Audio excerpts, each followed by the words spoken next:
Hey there, StarCraft fans! It's Falcon Paladin coming at ya with yet another edition of StarCraft BroodWar Remastered. Today for the Falcon is Unemployed stream number 10 for day number 10. Check it out. It's a working green screen. It's software green screen, not a physical green screen. Green screen. There we go. It sounds the same. What's up, Bovine Slime out on the Twitch side? We've got in Nimo Noom. We have Drumstick. We've got Zerg. Hey, EMD. Now that I'm streaming every day, I'm totally hooked. Playing BroodWar again when I can. Got a 12-pack of Coke Zero Cherry last night. EMD, that's great. I'm glad to hear your life is going so well for you. Adding BroodWar and Coke Zero Cherry to your life will improve it by at least 10%. I am super sure of that, guys. What's up, Dead Infested? Check it out. Look at this green screen. It's so good. It is so good. What's up, Plebe Grow? Thank you so much to Somacron, my partner in crime for so many years now on the Falcon Paladin Hour, and playing games with him and stuff over on Twitch. He suggested NVIDIA Broadcast. It is a program by NVIDIA, and I don't know why these features are not in the GeForce Experience app that I've had for so many years, but it's just so good. It is so good. I'm not going to be a ghost anymore, you guys. I'm not going to be a ghost anymore. Look at this. Look at this. What's up, $1 Veal? My channel member on YouTube and a Prime sub over on Twitch. I'm so excited for this. I was so tired of fiddling with the settings inside of OBS to try to fix the green screen, and still everything was staticky and blah. It was sad. It was sad, you guys. But now everything is great. I look professional. Woo. A little bit of tearing. What's up? What is up, Roman Dero? Wow. B Derob Danclosa is following me out on the Twitch.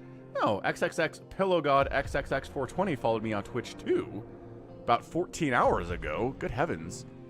That is one heck of an experience for sure. Hey, Gamer Chicken. Hashim's still watching yesterday's broadcast. That was a lot of fun. We did live games out here. We did some free-for-alls. Falcon played a free-for-all and a Team Micro Arena and a fastest map. He won one of those. He did not win the other two. That's okay. StarCraft is about having fun. Right? Right. So, what we're going to do to start this thing off, we're going to do a user-submitted replay to me at falconpaladin@gmail.com, subject of BroodWar, from Sunday that I didn't get to because I got a bajillion submissions.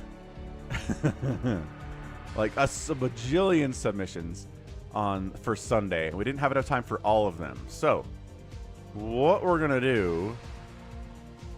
yeah, see? It fills up the space between the headphones and my hair. I know. It's a little bit wonky if I move. But, like, I'm not going to complain about it. So, check this out. We've got a hero 1v7 with Wk'Cross as the hero. If you've watched my Sunday streams, you know this is a UMS map where it's a fastest map, but one of the players, every unit they make is a hero unit, and everybody else makes regular units. And they have to fight, and the 7 people have to defeat the 1 hero. And it's tough. It's tough as the hero, unless, you know, you kind of know some of the meta aspects of this. In general, how I feel it has to work. The hero's up here. I think you have to kill 3 of your opponents pretty quickly.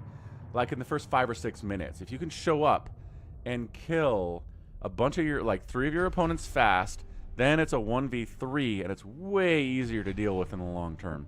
So I'm curious to see what Wk'Cross's strategies are going to be for this thing. What's up, Drew? How's it going, man? Any update on the job hunt? Hope you are doing well. I think I might need to move myself over a little bit. Kind of towards the middle here.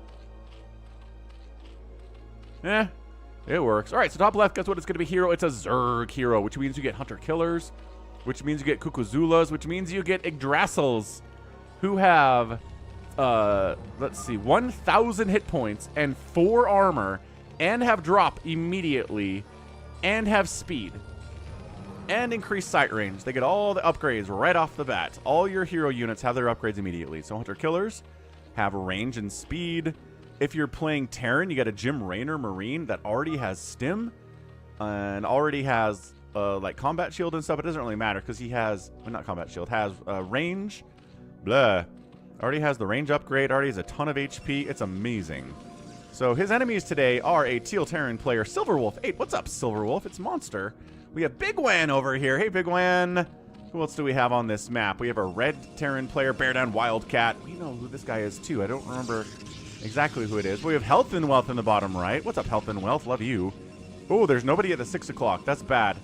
Did I click someone's name by accident? Oh, they already lost somebody. Okay, that's not great. Then we have Chube EX and then Yum Yum EX on the left side too. So some of these APMs are pretty high. Curious to see. He can drop immediately with Overlords. Exactly. Exactly. Trying to cannon him in a little bit. There are these cannons, these auto turrets that will protect him for the first couple of minutes. What's up, Vuk? Excellent. Excellent, Drew. Glad to see things are going better. Yeah, so the green screen is actually NVIDIA broadcast software. It's a software green screen instead of what I was trying to do earlier. But check this out. Devouring Ones. 10 kills, 3 armor, 120 hit points. These little guys murder. Cannons are actually pretty good against them. As you'll notice, they're actually dying to cannons in a reasonable amount of time. Bunkers with Marines, not as good. You kind of want fire bats against these dudes. Look at how little HP is being taken off. Look at how fast they take down Marines. I mean, this is just a horror movie for everybody who is not Wk'Cross right now. Yeah, this is fun. I mean, he's not even using the Overlords to drop. He's just using it for scouting purposes, or using them for scouting purposes. Silverwolf locks a couple Devouring Ones inside the base, but then they open the door quickly because they hit like trucks. Some cannons coming in here from Silverwolf to help defend a little bit. That's excellent. Back on the other side of it, a macro hatch. We got another macro hatch. Looks like he's just going for dem speedlings for now, but everybody's alive here at 3 minutes, and that's good. However, this feels like a load up and a drop to me, because again, Drassel over here has 1,000 hit points. He's got drops. He's got speed. He's got the vision upgrade. And he is going to drop 7 lings inside your base at 3 minutes. And they are brutal. They are brutal, brutal lings. We got cannons here. Look at this. Yum Yum knows he needs cannons to stay alive against these lings. Honestly, cannons for Protoss are the best thing against all the early options for Hero 7v1. I need to change the color a little bit. I don't know. And okay, looks like there we go. Cannons getting wiped out though. Just so many Devouring Ones. These guys, yep, don't like it. 2 lings only against those cannons. Full evac here from Yum Yum EX with his 270 APM. He had the misfortune of spawning next to the hero, and it looks like his main base is gonna get wiped out. Vuk, thank you for the kind words. Ah, you're very welcome. You're very welcome for the StarCraft and the amazing time. I enjoy it too. It's really, really, really fun. I love casting for you all. It brings a smile to my face more than anything in my old job ever really did. All right, so he's dead. Like, we need drops, Silverwolf says. We got to get drops on this guy. We got to work on his economy, because look, you don't have an incredible economy as the hero. Your workers aren't heroic drones. I guess I said every unit you make is a hero. That's not true. You don't get heroic drones or anything. Instead, you just get the regular economy, and then you try to build incredibly powerful lings like this. Nice drop. What do we got? What do we got? Chube EX might have enough cannons for this to work out for him. He is not really worried about anything but cannons at this stage of the game. Again, he's kind of walled off up here, so he doesn't have as much back home. Here we go. There are lings dying. I mean, Devouring Ones are... Oh, more lings are flooding in, though. Man, you thought regular lings were good against cannons? This is ridiculous, is what this is. See you later, all of the probes known to mankind. See you later, Chube EX. You're dead, too. Silverwolf took a second base down here to the south, which, again, we're missing a player. But man, is the whole strategy in this Zerg just dropping a bunch of lings on people and hoping they die? Is that it? What's up, audiobook channel? Nice. Really, really nice stuff here. Blah, blah, blah, blah. Blah, blah. Okay, so what the heck just killed one of... Oh, a probe got a kill on a devouring one. Holy smokes. Must have been already really, really injured. Okay, so Zealots fight pretty well here. Archons fight really well here against these guys. If you can tech up to that. Reavers are going to be really nice too. Health and Wealth are trying to get those Reavers out.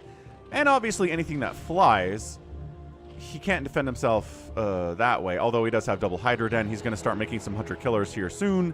And those are pretty brutal. So the Hunter Killers have 20 damage per shot, 2 armor, 160 HP. The Lurkers, unfortunately, are not hero Lurkers, because there is no hero Lurker within the BroodWar campaign. And that's a limitation of this thing, too. So there are... But as a result, if you make a Hunter Killer, I think you spawn a Lurker for free. So, I mean, they're trying to make up for the fact there aren't any awesome kick-butt hero Lurkers out there, you know? That's what they're trying to do. Are there more? Something's dying. Just killing that stuff. Oh, right. We're down here in health and wealth space. Man, there's no. Reaver Chen. Oh, picked him up. He's already very dead. But hold up, he's just injured. Oh, pick that one up too. Oh, missed.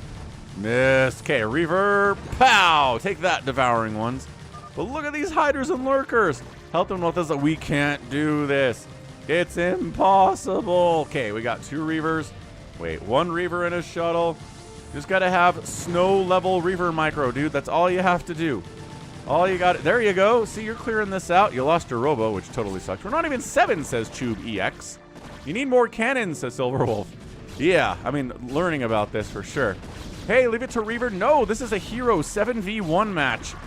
One of the players is Wk'Cross, and he gets hero units.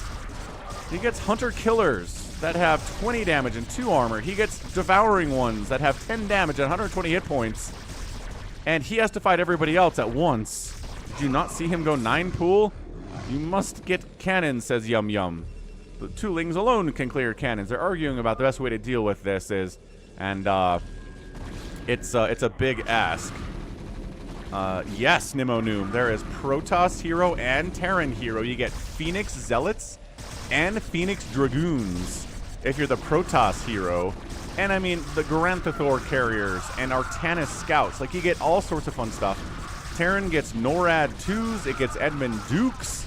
It gets Jim Raynor as a vulture. It's almost like he didn't attack you, says Yum Yum. After the initial attack. Man, everybody's fighting about why they're losing. This is fantastic. Yeah, I mean, I feel like they could add hero lurkers, but I don't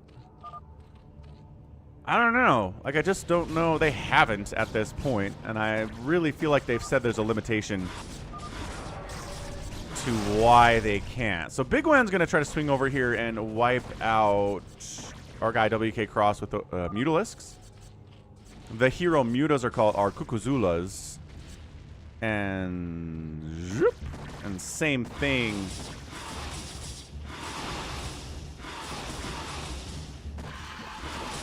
All right, man. This is okay. Look at the Hunter Killers, though, just eating through the hit points on these mutas, taking 20 damage per hit. 20 damage per hit. Man, the arguments are continuing apace right now. Okay, Reaver. See, Reaver's good units. Taking down these Hunter Killers. Let's go.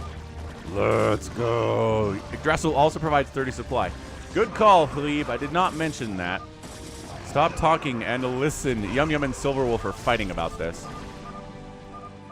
I bid all the cannons I could with all the money I had. That's all I did was make cannons. It's true. That's all he did. And it wasn't enough. It wasn't enough. It's never enough. Never enough. What lighting difference between that and this? I feel like. I don't know. You would have died too, the man says. All right, Big Wan's like, okay, look. I have +1 attack. Let's muta-bomb this lair while these Hunter Killers absolutely tear us apart from behind. But maybe this can work. Yes, Chris D, it certainly is. But listen to the Muta death with these Hunter Killers tearing them apart. Good game, well played. 50, 20. Oh, he gets the lair. He does Muta bomb the lair, but that's it.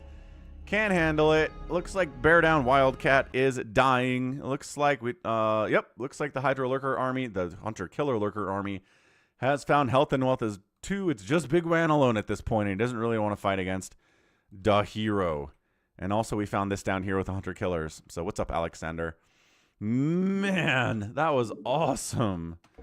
That was so good. Just scary, terrifying stuff. He didn't even have his max APM. He wasn't even playing at like 500 APM or anything. Absolutely, absolutely crazy stuff. Okay, we have another one. So the people that got here a little bit later can see another option here. I think he's Protoss hero this time, which is extra fun. Let me take a look at something real quick.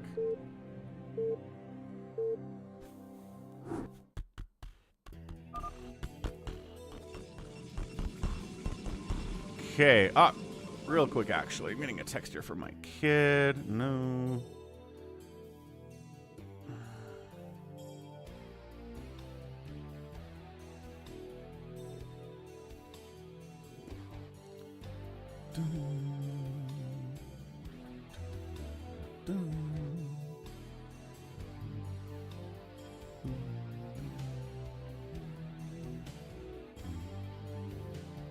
Okay, got it.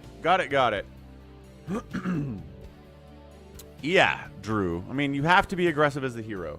We've definitely had people try to be the hero in the past, where they've tried to, like, macro up and try to, you know, get a bunch of hatcheries or gateways or whatever. But that doesn't work out. So we've got Wk'Cross here with his 500 APM this time as Protoss hero. Top side, it is Chube playing Toss. We got another Toss here. Bear Down Wildcat is back. We've got Richard playing Zerg this time. We have a Health and Wealth in the bottom right playing Zerg. A yellow Terran player, Big Wan. A teal Protoss player, it's Silverwolf. And then on the left side, it's Supernova playing the Terrans. So again, it's Phoenix Zealots, also reincarnated Phoenix as Dragoon Phoenixes. Again, Artanuses, Garanthithors. We have Warbringers that are Reavers that are insanely powerful. What else do we have in the arsenal? We have Zeratul. Gosh dang it, Zeratul. Who's the other Protoss that is merged into an Archon with him? Can't remember. Somebody though.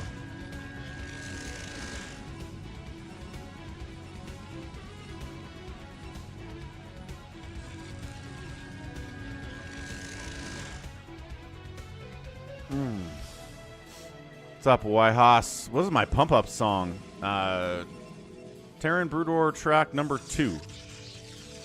That's the one. Oh, that would be cool, Nemonoom. I agree. Ooh, yeah. Just for visualization here. Richard going hatch, hatch, hatch, hatch, hatch, hatch, hatch. Got his pool done.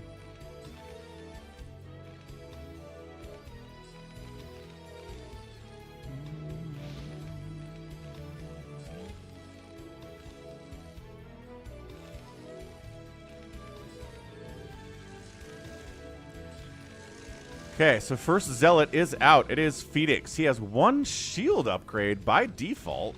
Also 2 armor, 500-ish points, hit points, 40 damage on the Psyblade. Again, everything that has a lot of armor and a lot of HP gets pretty easily dealt with cannons, because they're doing 20 damage per shot, fools. Right. Why Haas? What? No. Definitely no.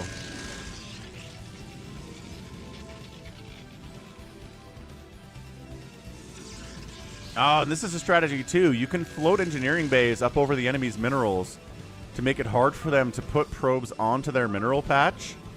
It's really annoying, and it does force them to get anti-air out, and that's what these cannons are all about. He knows this is a threat. It's a little bit more annoying if you're a Zerg, but I don't think I've seen it tried against Protoss before.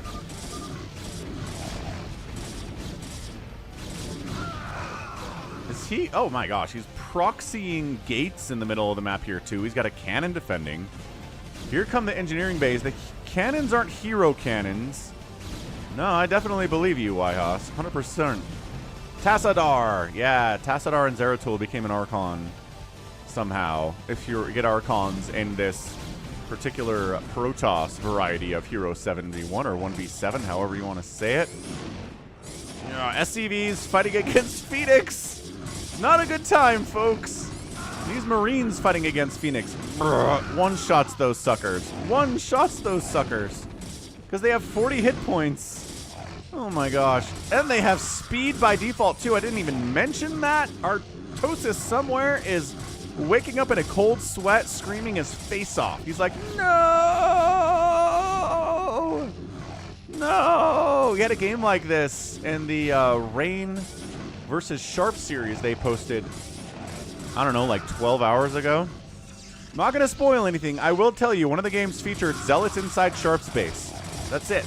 I'm not going to tell you who died to it. I'm not going to tell you who held it off. I'm just going to tell you that happened. And you can go watch the series yourself. It's on YouTube. On the newly rebranded Soup Esports channel. Super rad and cool.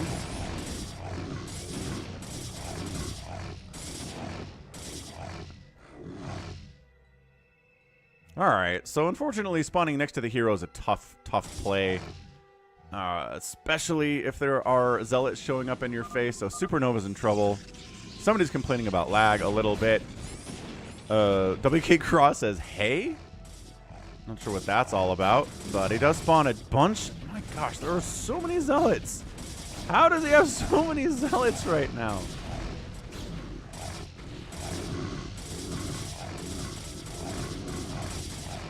Yeah, so he clears out this hold at his front. He's probably going to move into Phoenix's now.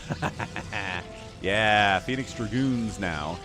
He's got cannons up. He's worried about getting dropped. You can drop the hero and ruin their economy, and then you can't make stuff anymore. So that's definitely something that is a good strategy to try to get done, but it's easier said than done. You got to stay alive long enough, yeah?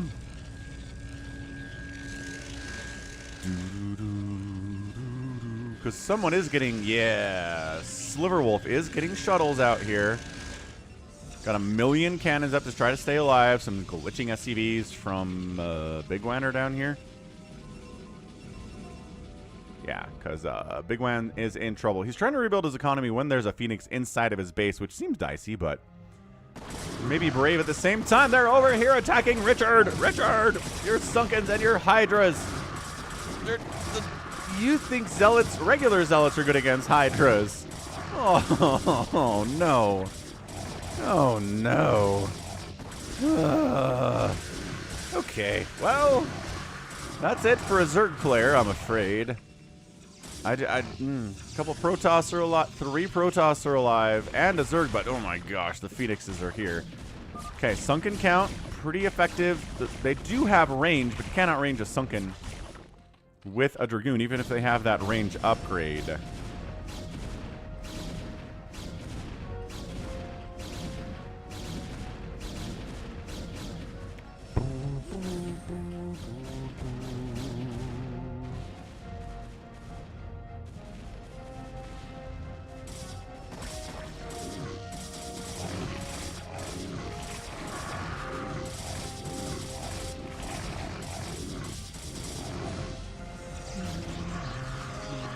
Yeah, I mean, the macro, the micro, the decision-making, the ability to do all of the things at the same time with what makes Wk'Cross entirely terrifying. Look at this line of cannons. Look at him trying to get into Reavers, but it's just too late from Tube EX. It's just, it doesn't even matter. He gets a Reaver out now. It's, yep. It doesn't even make any difference at all. Richard here is dead. He got some mutas out, but all of his stuff is wiped out anyway.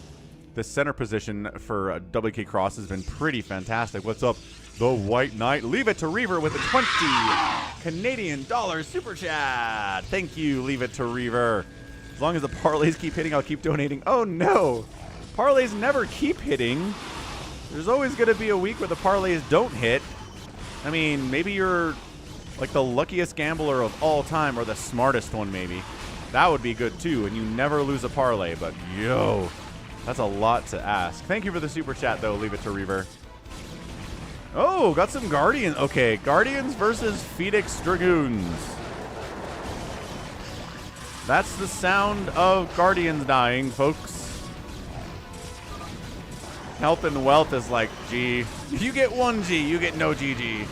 This was not a good game. This was Wk'Cross as the hero, making everybody look absolutely helpless in the face of death. Well, who's alive? Bear Down Wildcat's 144 supply. Silverwolf's at 80 supply. He's got some cannons over here. He can't really make great use of those, I guess, unfortunately.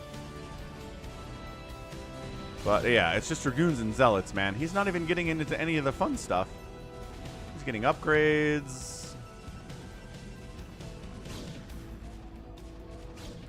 He is making a move on Bear Down Wildcat, who has 1 million Zealots with 1-1. But it is a ginormous, ginormous hero army here. And part of the thing, too, is that the heroes don't take up supply. So the hero can make a ton of units and not run up against the supply cap. It's a problem. It's a problem for everybody else. All right. So that 100 Zealots that Bear Down Wildcat had at his like 170 supply of stuff is gone. He's trying to get into Storm, I guess. Like, Storm is fine. What's up, Chicho? Spazzing Out Probe is spazzing out. They fall just like flies.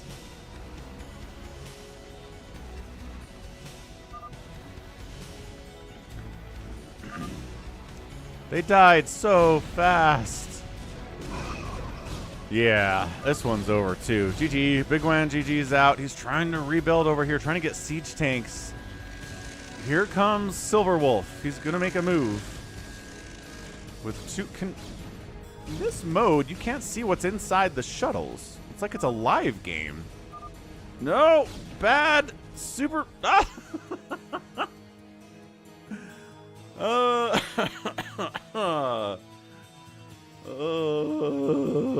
Yeah, Drew, exactly. The heroes don't take up supply. Oh, man. Yeah, I went for drops too late. I mean, I'm assuming there are Reavers in those guys. That could have been pretty good, but I mean, everybody's already dead, and at 10 minutes, it's too late for that. But the thing is, if you rush for drops and he shows up with some Zealots, you die. So it's risky. It's all sorts of risky, man. Yeah, hero 1v7. All right, to everybody who's showing up, check it out. I got a new green screen working. It's software green screen technology. So it doesn't require me to have a green screen behind me. It just edits out the background and puts in the game. This is what I've wanted the whole time. I'm going to return the green screen. Figuring out the lighting was too much of a hassle for sure. What's up, Mr. Matt? Yeah. Okay, so that was good. What else do we have by way of stuff I didn't get to last week? Here's one. Protoss. Okay, this is a bit of a less one-sided display of how to play fastest map, featuring Silverwolf here. All right, good. Good. 3v3 fastest map. Top left, it's going to be Nana 82. Teammate right next door is a purple Protoss. It's FUYT 44. Then we've got BT Club Jew on the right side, also playing Protoss. Silverwolf in the bottom right is a teal Zerg player. We have Lee Gosu, who's a pink Zerg in the top right. And then SNS KTK Fudge in the bottom left, who is a 10 Protoss player. These go for about 4 hours, Leave It to Reaver. Sometimes they go longer if I feel like it, but 4 hours is about the official cutoff.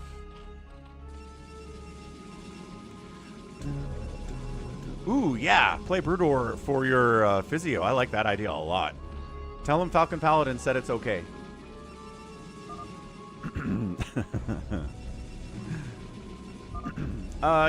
Yeah, Drew. Basically like that, right?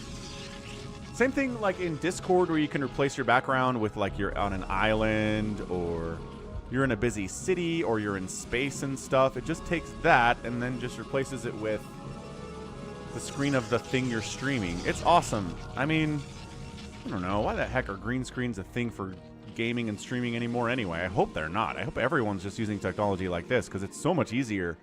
And it was free. Because I already have an NVIDIA video card. NVIDIA Broadcast is the name of the program that does it. I don't know why they don't just build it into GeForce, which is the GeForce Experience, which I've had for like 10 years now. But it was a free program. NVIDIA seems kind of disparate all over the place with what they're doing, but that's all good. I don't know if I remember that one, Jorge. I don't know if I remember the old patch where you could stack lings like mutas. That sounds terrifying. That sounds like the scariest thing I've ever heard about. Wow. When was that? When you say super old, what do you mean? Yeah, sure thing, Leave It to Reaver. Send me an email and I'll write out an official note back for your doctor. I think that'll be fine. Okay, so at this point, top 3 versus bottom 3. It's going to be all Protoss versus 2 Zergs and a Protoss, which is a tough team composition for Team Zerg to win. It really indicates that one of these Zergs is going to die early. If Team Protoss knows what they're doing, they're going to make a decision to go after either Silverwolf fast and try to kill him, or go after Ligosu and kill him. If you double team him, you can probably get it. If you triple team him, you're definitely going to get a kill. Yeah, 3060. Oh, 3060 Ti is going to get you through at least another few years. I don't think there's any need for you to go to the 400 series at all. Not even close. 3060 Ti should last you forever. The 1080 Ti at this point, I think, still runs a lot of the new stuff. Maybe not at the highest graphics settings, but yeah, those TI series cards, fantastic. Yeah, I'm running with a 3080, and I'll bet your 3060 Ti has a longer life than my 3080 does. I like how I use my 3080 mostly to cast StarCraft. But, you know, it's like the same guys that get, 40 series cards and play Minecraft on it, right? Same story. Uh-oh. Looks like they're going for Ligosu. We've got FYU, YT44 here. We've got Nana82 here. We've got BT Clump here. It is a triple team. It is a triple team. No. No. Yeah, your Sunkens are popping at right the exact time. But my dude, you're getting triple teamed. If you can hold this, you are a god.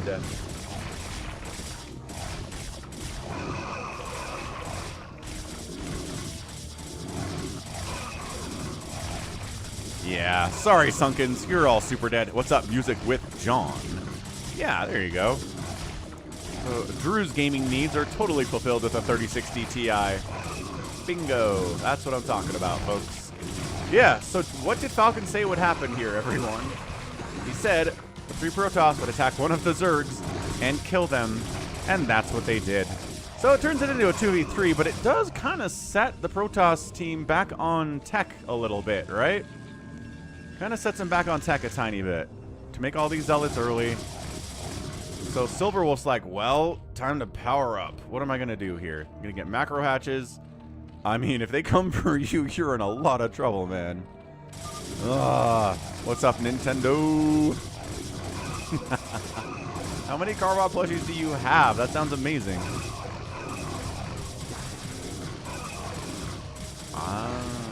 Jorge is talking about, like, the year 2000 stuff in BroodWar. When Storms did 150 damage. Phew! And that's it. Ligosu has left the game. Poor guy. Okay, honestly, if you guys make a move on Silverwolf right now, the dude does not have any Sunkens. He's got 2 Sunkens. He's trying to get a Hydra Den down. Okay, yes, meet up in the middle. That's good. Go bottom right, folks. You have enough zealots to win. Go, go, go. What are you waiting for? waiting for a command from your higher authority to head down that way. But no, actually. Go now. Go now. It was post-BroodWar, Alexander. There's only a 6-month period between StarCraft 1 and BroodWar. No! Don't go after Sniskutke. No, this is a terrible decision, you guys. No, no, no, no, no, no, no, no, no.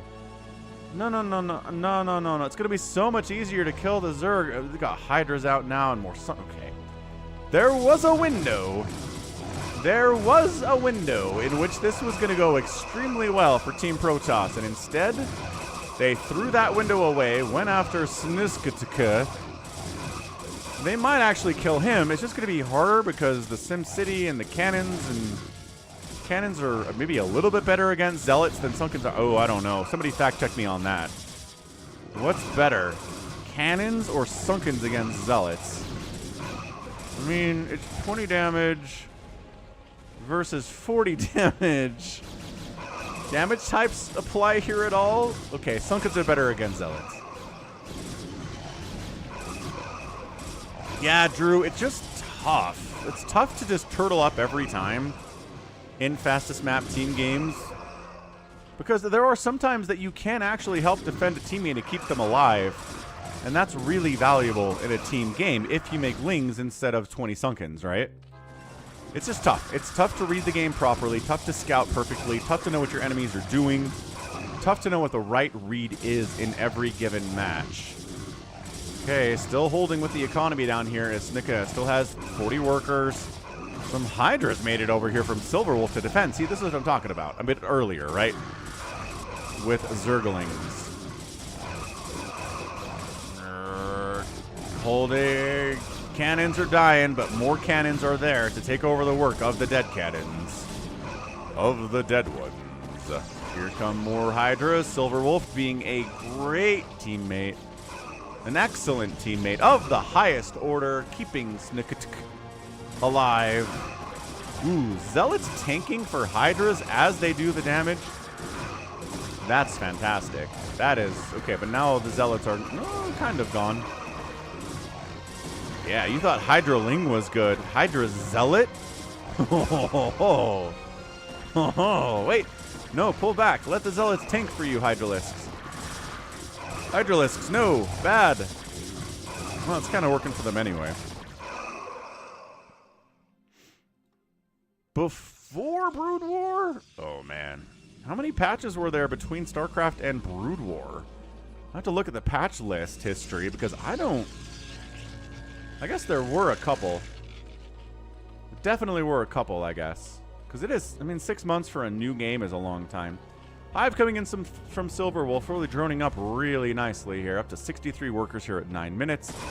Feeling good. Trying to push on BT Club a little bit with the Hydralists. Can't get in here with those Zealots and those Cannons with this number of Hydras, but can pressure, can poke a little bit nevertheless. Nana 82 throwing up them Cannons.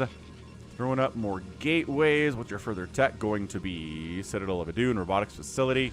All of the tech, Falcon, says Nana 82 with my 60 APM. All of the tech. I actually do have a Carbot cast coming next week, Nintendo. It's a good one. It's a mana game. PvT. And for you guys, because you're special, I'm going to tell you it features Ghosts and Lockdown in a random fighting spirit match for mana, like back in 2008 against some dude I've never heard of. It's crazy. It is crazy that we got Ghost and Lockdown in that match. I was not expecting it at all. Brotato.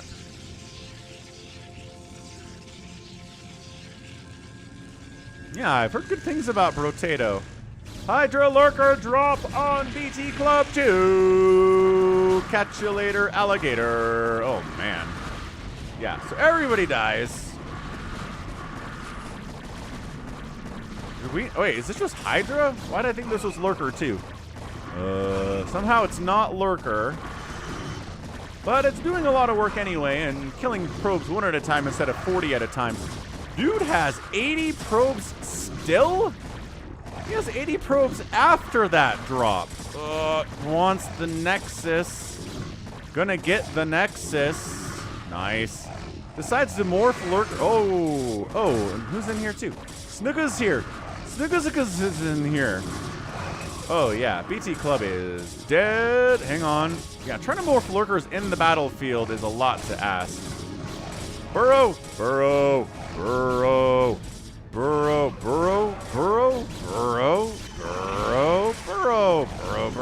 Ah, he was paying more attention to the Hydras attacking the front here than he was if those lurkers actually finished morphing in tragically. What's up, Vincent? Happy Thursday, sir. Upgrades on the Hydras? Yeah, 1-1. Fantastic upgrade on the Zealots for Snickadiga. Got the +1 in there. And the man, BT Club, still has 75 probes. They're trying to evac right now. Man, if there were any lurkers in that drop at all, his probe count would be kaput. But he did have no lurkers in that drop. And as a result, behold, his probes are alive. But he needs a Nexus. He's got enough money for it, obviously, because the guy had 80 probes. 80 of them. But guess who's in here to take down Few? YT44. Well, not quite there yet. But in the middle of the map, trying to head on over. Yeah, I mean, you ever played Enter the Gungeon, RLC Drew? My kids really like Enter the Gungeon, especially my oldest. It's one of his favorite games for sure.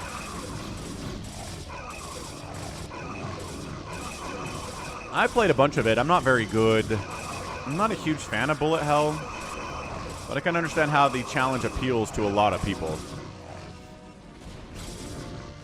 And I mean, it is the art style into the Gungeon and the music and all the weapon types. Like, it's a really, really well put together fun game.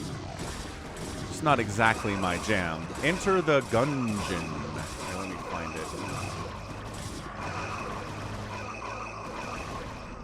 Ooh. Save 70% on it. You can get it for $5. Dude, if you like bullet hell games, you should definitely go for Enter the Gungeon.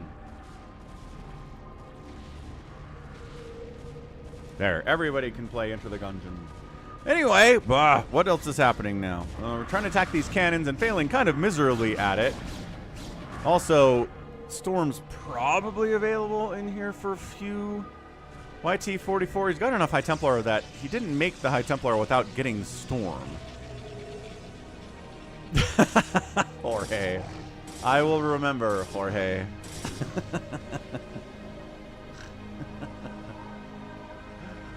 Okay, sure. Sure, Nana. Tell you what, let's just make mass DT. That seems like something that's pretty viable against a race that has infinite detectors all over the place at all times. Yes, mass DT. That's how you'll win this game after losing one of your teammates, and now it's a 2v2. Man, some mistakes are being made by this Protoss team, folks.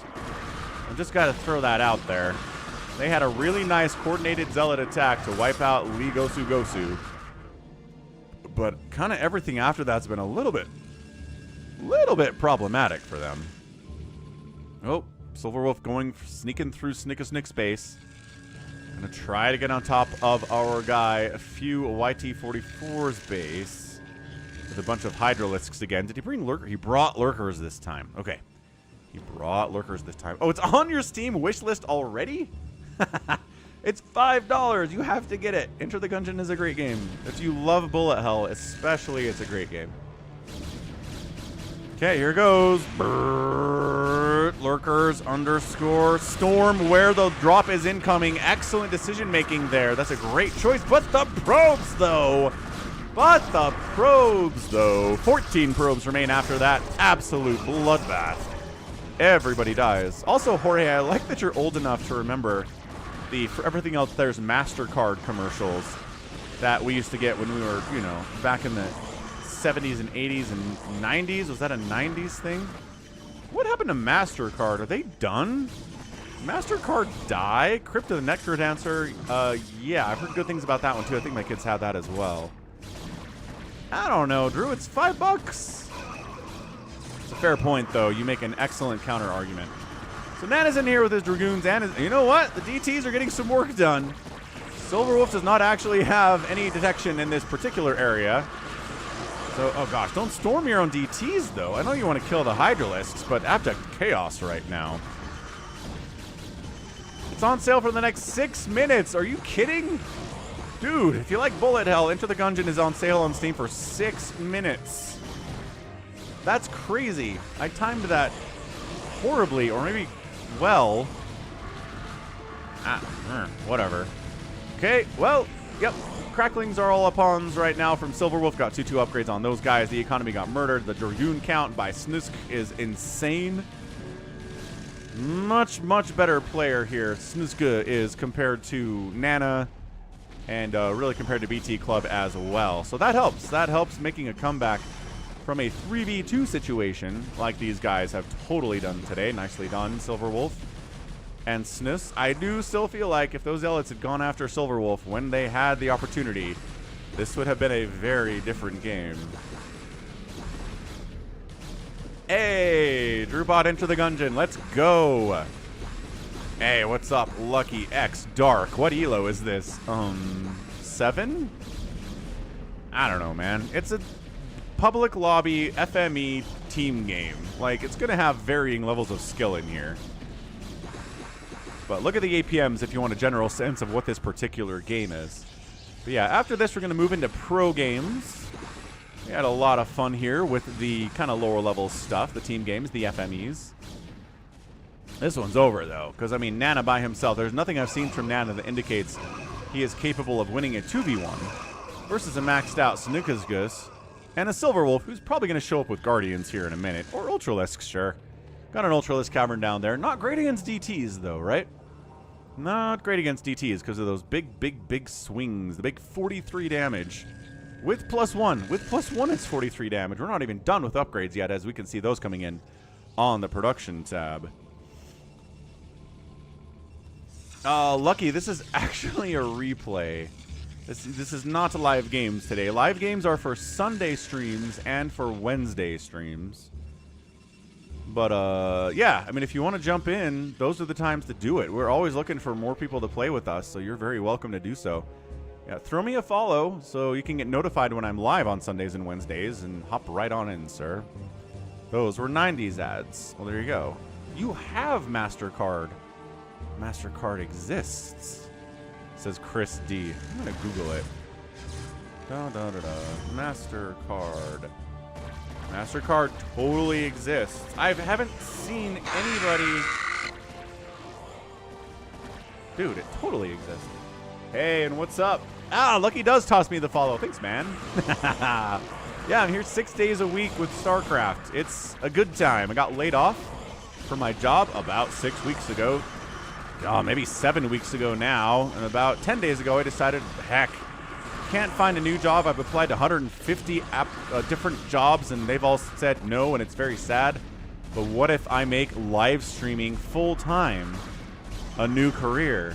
Because I've already been doing Sunday streams, but then I said, what if I streamed 6 days a week instead? What's up, Savior Sword? Chicho! I think Zerglings are born their final size. Yeah, I'm going to go with Zerglings do not grow. I'm going to go with Zerg units. All of them are born at the size they're going to be, and they don't grow any bigger. I mean, this is okay. This is a slow death.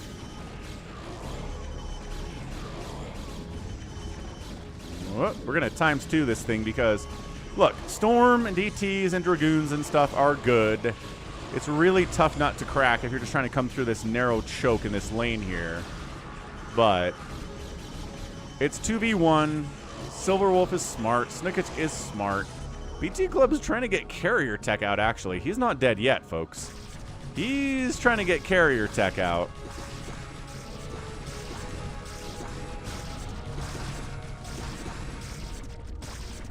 Well, good. I'm glad you haven't had to eat into your savings yet. That's fantastic news. I mean, I guess you got unemployment and I got severance. So both of those things have helped us not have to eat into our savings yet. There's always a really big yet. And if the yet isn't said, it's an unspoken yet, but it's still there, man. But like I said yesterday, week 1 of the Falcon is Unemployed streams really went well. Like, I got enough support from y'all if I keep that up. If we keep getting the Super Chats and the Patreons and the PayPal donations and the Twitch subs and the Prime subs and the bits, it can all add up to make it to where I can just do this as a 6 days a week job and not have to try to find a job in the horrible job market right now, which would be amazing. I would love to do that. A little Dark Swarm Plague dropperific here from Silverwolf. There you go, Dark Swarm Plague combo. Did he actually bring anything to kill the probes, though? Sort of. There's Ultralisks over here. I think you ran out of stuff to unload over here. So, no, the probes don't actually die. Maybe. Maybe an Ultralisk can crack his way deep. No, he's... Oh, a Zergling. A Zergling's in this... Ah, Zergling going to town on these probes. One by one by one by one. 6, 7, 8, 9. No, the Dark Swarm wore off. And the Zergling died, and the economy is not as good otherwise. Well, maybe I'll have the Utah Department of Workforce Services talk to the Washington Department of Workforce Services and see if we can get some things fixed on the Utah side of things, because that's awesome for you and bad for me. Oh, Drew, I also forgot. I actually got an email from the Utah Department of Workforce Services that said, hey, because you're making money on your YouTube channel, which I reported to them, I make too much to qualify for unemployment at all. So as long as I'm doing the side hustle, then I don't get unemployment ever. That was cool. So yeah, I feel like they punish people for like having a side hustle and trying to make something happen during unemployment. But on the other side of it, I'm making quite a bit of money, so the trade-offs are real. Yeah, I should try to give Greg a call again. Good call. Good suggestion.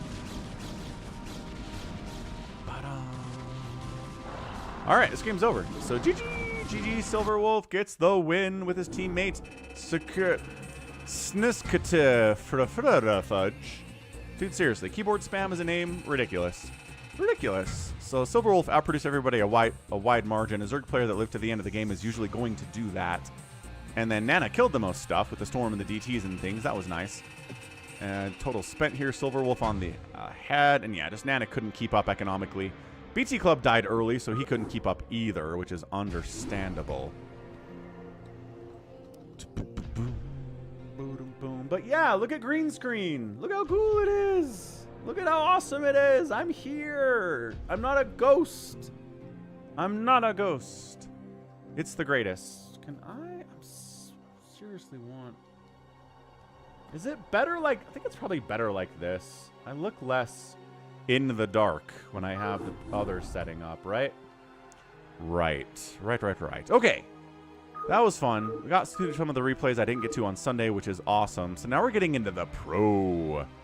The pro replays that I have 27,000 of here in this folder. Oh, I still need to do Trail of Tears. I don't remind myself to do that. Yeah. So their threshold was, if I make more money than I would have gotten in benefits, which is $600 a week, then I don't qualify for any unemployment benefits. That's what they told me. It was pretty clear. Anyway. Ooh, in light of the Rain versus Sharp. Best of 7? Yeah, best of 7 they did yesterday as part of SSL Season 1. What if we find some Sharp games to cast and some Rain games to cast? Because those were some really interesting games for sure. Hashim wants a Pro V... Okay, Pro level 2v2. That is one thing I don't really have in my folder, Hashim. I've got 4v4s. No, wait, hold on a second. Maybe I do have some 2v2s. Let me check. RJB folder...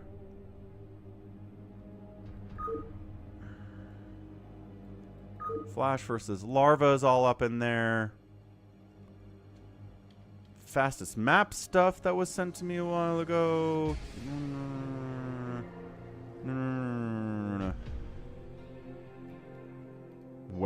are these?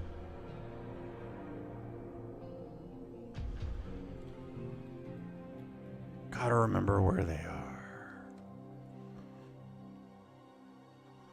What's up, Ganon? What is up? What is up? What is up? Okay, Falcon, use brain. Think. Think, Falcon. Real Squid, he has developed relationships with a lot of pro StarCraft players. Like, he'll contact them, email them, be friends with them on Discord, support them monetarily, and then they'll send him their pack sometimes too. No, I've got some ones. I had a 2v2 that I posted like day one of the Falcon is Unemployed stream. And I'm trying to remember where on earth those were. I want to say they were definitely in the RJB folder, right? And then there's like a subfolder here. Here we go. So these are 4v4s. That's definitely one of the things that I found. But then there were also 2v2s mixed in here somewhere. Because I did one. I did a Flash and Suxury versus like a Snow and Ample or something. It was a 2v2. It was on one of those maps that was split in half. What's up, Rene? Welcome back. The Philippines.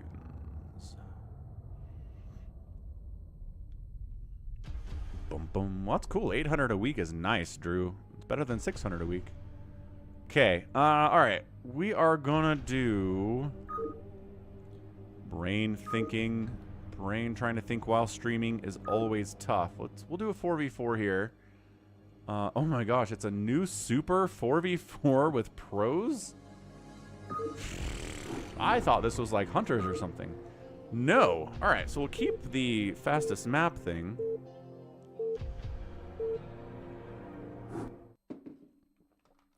All right, man. 4v4, fastest map. We got Blaze Fiery in here, who is... it's a Smurf name for somebody. I don't remember who it is. 4GG's here. Stork is here. Sharp is here playing Zerg hilariously. Best is over here playing Protoss. We've got Soma on the right side off racing as Terran. We've got Queen off racing as Protoss. And we've got Beast off racing as Terran. So that's a lot of fun. Looks like we're pinging who the teams are. So, okay. It looks like it's... Based on the pinging, it's Blaze, Best, Beast, and... Is this 4GG? This is 4GG off racing as Zerg, by the way. In case you were wondering... No, wait. This is Stork. God, the shades are throwing me off. Stork is actually playing Protoss. Okay. And then Queen is playing Terran up here. That's what's going on. All right. All right. All right. We got it figured out here. Let me do a real quick double check on that. I think they've all allied up by now. Oh, does that show everybody? How does that show everybody? Oh. All right. I have to actually submit it. That didn't work. Have you not allied up and shared vision yet? Blah. Okay, well, you know what? We're just going to assume... We're just going to assume that the pinging was what the teams were. Maybe you're pinging positions of your enemies, but that counts for showing us who a team is too, right? Right. Right it does. So we got a Protoss, Terran, Zerg team. And then we have a Terran, Protoss, Terran, Zerg team. Which... pretty close, I guess. Pretty close to the same. Don't see any inherent advantages for either one of these teams against the other one.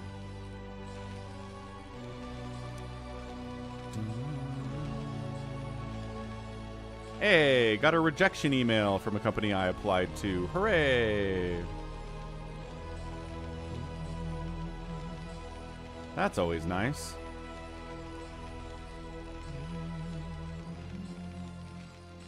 Like, I'm only being a little sarcastic here, right? It's just better to be rejected from a company rather than have a company ghost you forever and you're not sure what happened with them. And then after 6 weeks, you're like, well, I guess they said no. Probably. Rejection stream. Oh, Falcon just opens emails from prospective employers that say no. And it just gets progressively sadder all the time. What's up, Critter? So much content indeed. 4v4 Pro. Fastest map. Okay, so this does actually fit with our understanding of what's going on here. So this is ForGG trying to link pressure over here against a Soma playing Terran, but then he gets link pushed by Sharp. Yep, that applies to what we think the teams are too. Sharp comes in while he's away. He has to sprint back home to see what's going on. And look, Critter, I fixed the green screen. Actually, it's a software green screen. I didn't actually fix the green screen that I had because that was impossible, but maybe not impossible, just really hard. Anyway, okay, so he does hold it. He loses a couple drones, which is actually really brutal this early in the game. ForGG's at 4 drones right now. 4. Oh, he's in a lot of trouble on some kind of a follow-up. Yeah, it is worse than they... Yes, it's worse. I did have a company that gave me 2 separate interviews. Well, an introductory interview, another interview, then another interview, and then ghosted me. So that was super cool of them. Kind of hate those guys.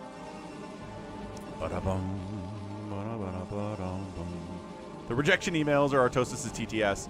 You know, I went to Artosis' stream last night because I rated him after yesterday's stream. That stream is getting so complicated, man. He's got people doing TTS super chats like erotica featuring Ben Shapiro's sister. He's got, you can post pictures created by ChatGPT on his, it shows up on his stream. Like, I think Suga was there. Suga posted, like, tried to get a picture of Artosis as a puppet, but Kermit the Frog, and then I was in his mouth or coming in from the backside or something. It didn't really work out, but that was crazy. Yeah, I mean, the Artosis stream continues to evolve in ways that frighten me. You know, he's got his devoted fan group of people that love that stuff. And they will throw money at him for the depravity all day long. It makes me wonder if I should get some TTS, but at the same time, I'm worried about if the depravity is an important factor in this whole thing. Or if we could have wholesome TTS. I don't know. Regardless, Best is over here with some DTs. He's like, you know what I'm good at doing? Using DTs against Terran, who did not get a comsat station and doesn't have any turrets. Come on, turrets gotta come up. If the turrets come up, you can survive this. The body block of the SCVs is really good. But no, it gets killed, and that's it. No. Queen off-racing his Terran gets wiped out by a DT rush from Best. Oh, man. Okay, so he's dead. What else is going on over here? A big old Wraithy thing out of Beast. He went, did he go 2-port Wraith? He went 3-port Wraith. 3-port uncloaked Wraith. Got some Goliaths to defend here for Soma playing Terran. There's a lot of really fun off-racing going on right now. Spider Mines! Ooh, they did kill the DT, but also took a lot of your SCVs with you. Okay. God, no, didn't get him. All his the only detection he has is Spider Mines, which kind of working, sort of. Man, where are we not prepared for DTs, you guys? Come on, it's fastest map. You can get DTs out so fast. Man. Yeah, Ganon, I hear ya. I'd like to set it up, but I would also need someone to filter out, let's just call it the fan fiction, right? Because I don't want that stuff in my stream. That's for Artosis' stream. He can hold all of that there. But, like, funny stuff is okay. I don't know. I don't know! Because people think that's funny. Funny is a subjective term. I'll see if I can get it set up, though. I think some people would enjoy it. And if it would increase super chat donations and bits, I'm worth a shot.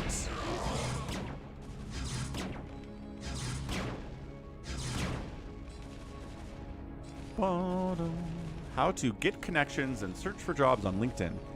I do know how to search for jobs on LinkedIn, Drew. And I've got connections out there. I have people that I worked with at my last job and at my previous jobs. And they referred me for jobs, and I never heard anything back. So, I mean, they do say the best way to get a job is to get a referral from someone at the company you want to work at. And I've done that 10, 11 times now with different people I know in my life. Family members, friends, coworkers, ex-coworkers. I've really pushed that hard, and nothing's ever come of it. So, I mean... And that well might be dry, is the thing. Don't become an Artosis stream. I know! I think what we'd have to do, because like Artosis has some sort of a queue set up. Good storm drop, though! Sharp loses a ton of drones there, down to 19. He's not as bad as Soma or Queen, though. Man, yeah, DT's wiping out Soma off racing, wiping out our, who was up here? This was Queen off racing as Terran. The Zergs are like, playing Terran is hard. Look at the DTs. We got more DTs in here from Stork. Dude, the two people that are playing their own races, Protoss, are DT killing everybody. What in the heck?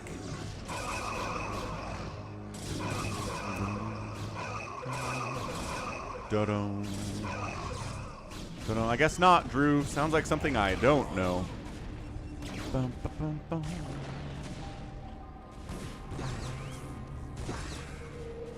A little bit of vulture harass here, but the sunken placement is pretty good enough. Again, the economy down here for ForGG should be pretty bad, but he's at 34 workers, which is right up there with everybody else. Best economy is amazing. He's getting zealot pressured a little bit by Stork. But good micro. And look, DTs versus DTs, except... Oh, there is detection. I was like, nobody has detection. Spider mines! See you later, DT. Nobody likes your butt. Get out of here. Yeah, Jorge, I mean, you're probably right about it. But yeah, he does have some kind of moderation filtration system where he does have people approve the TTS and the AI art before it comes through, because Suga's got that clip of already getting really mad at something that Suga tried to push through, which I think he told me later was Muhammad and Jesus making out, which, like, compared to a lot of the stuff that Artosis is allowed to come through with stream, I don't know why he freaked out about that. Again, unless he's afraid of the whole, like, Muslims sometimes get really mad at people who do visual depictions of Muhammad. Storm drop! Oh, he was doing okay. He was doing okay. Not anymore. Not anymore. ForGG down to 5 workers. Pretty much upset at this point. Not having the best of times at all.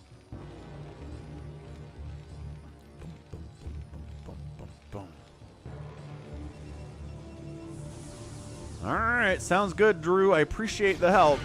I'm willing, honestly, to try anything here. But again, if this full-time streaming thing can work out, then maybe we're okay. We're in a trial period right now, right? Am I able to infest any command centers? Yes. On Discord, I am the Overmind, and as a result, I can infest command centers. That's a very special ability that I have. Alright, so who's alive here? Whoever Blaze Fiery is, I forget who that player is. I want to say it's Ample, or I want to say it's like Soxry or something. But again, the fact that a lot of people are off racing, I can't look at this and say it's Protoss, so it's a Protoss player. It could be a not Protoss player. It could be somebody off racing as the Protoss. Sharp's doing pretty good with a Mutaball off racing as Zerg. That's pretty nice. Best over here, 177 supply of Dragoons and Zealots and DTs and High Templar. And if the Mutas can pick off the High Templar, maybe this can work. As usual. Okay, that's a High Templar sniped. That's another High Templar you could snipe. Stop attacking the Dragoons. Where's your micro? It's falling apart here from Sharp. His Muta micro is not doing what it needs to do. He GG's out. He's dead, and that is it. Our team winners are Blaze Fiery. Let's see, who was that? Blaze Fiery, Best. We had the Beast going the race hilariously, and then our winner also in the bottom right here was ForGG, but he was pretty much wiped out anyway. But it worked out in the end for him regardless. So yeah, that was amazingly fun. We had Protoss players DT rushing Zerg players off racing as Terran. maybe not understanding how important it is to have detection, especially in fastest map, super fast.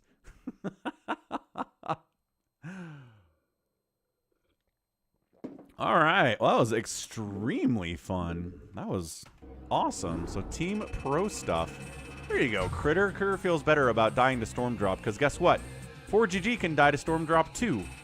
And he's way better than all of us. Yeah, Stork playing Protoss and Best playing Protoss, I feel like had an advantage here today. They were playing their mains.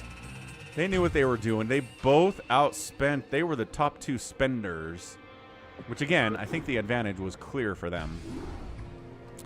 No. I've never approached Tasteless or Artosis about doing a co-cast with them. I'm honestly a little bit nervous, too, to be honest. I don't know. I mean, look, the worst thing they can do is say no, right?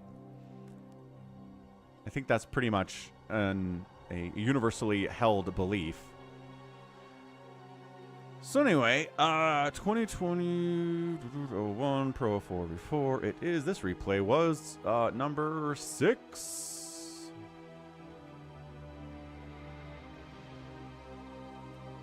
All right, rad. That was fun. Hey, what's up, Barcode? Barcode.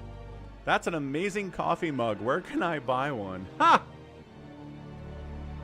For me, it's a Coke Zero Cherry mug. It's my caffeine delivery system, but it's pretty much the same thing as a coffee mug, right? I'm going to be honest. I feel like I've had this mug for like 20 years, and I do not know where it came from. To be even more honest, I think it might be something my ex brought into the marriage before we got married and left it after we got divorced. So it's an old mug, but it's doing really well. Rafal, I'm streaming every day because I'm unemployed, and I'm trying to make a full-time streaming gig work out for me, and honestly, week 1 was amazing. Week 2 is going really, really well, too, so this could work out for us. This totally could work out for us, Ganon. Nice. All right, what are we at? What else do we want here? Let's see if we have... a random scan versus mini replay seems interesting. Let's dig through this ultimate replay pack that RJB sent me back in 2020, and I didn't get to most of it because he sends me a lot of replays every day, and I only post one of them every day, or I used to only post one every day, and now I'm posting a lot every day. So maybe we're going to go through these replays faster now. We're definitely going to go through these replays faster now. Let's just say that. So let's look for a Sharp or a Rain replay. I think I said I wanted to do that earlier and then got distracted. And then we did other stuff instead that was also very fun. So this is not giving me what I want. Oh, there we go. Sharp versus Hyuk. Rad. Let's go.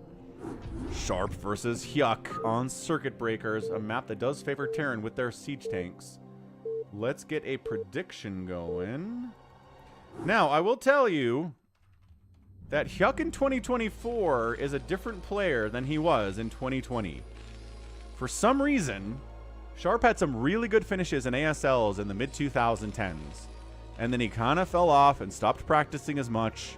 And then he got back on the horse, and he worked his butt off. And he made it, I'm not going to spoil anything, but at least to the semifinals of SSL Season 1, okay? Defeating Hero along the way, right? Took down Barracks, too. Like... killing it, playing so well. But this might be from an era when Sharp is not quite at the top of his game, so we'll see how this goes. Bottom right, it's going to be Sharp. Bottom left, it's gonna be Hyuk, who again is not even a top tier Zerg player either. He's not Hero, he's not Sulky, right? But that's okay. No one has to be those things. You can still be Hyuk, you can still be awesome. Thank you, Barcode. I think that's about right. You can fit 2 cans of Coke Zero Cherry in that thing. It is a monster mug.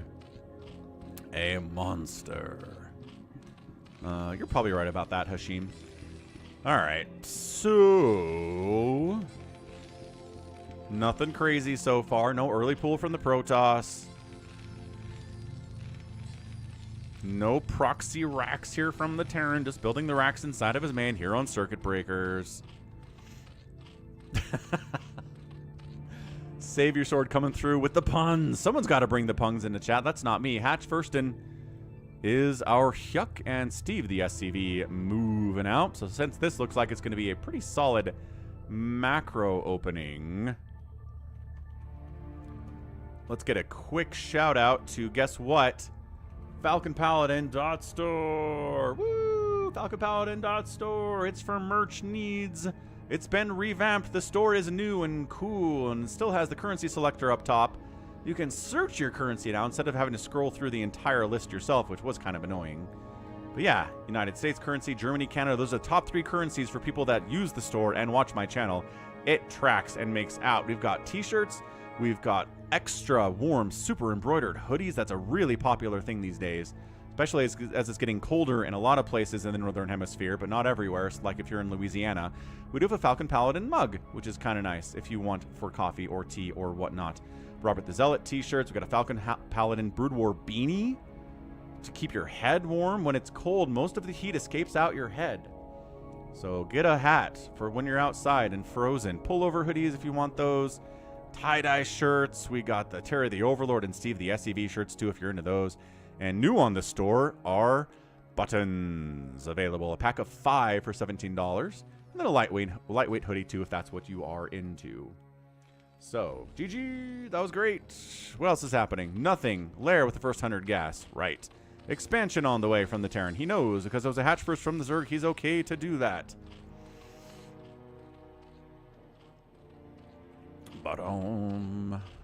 Second 100 gas going for metabolic boost. It sure is.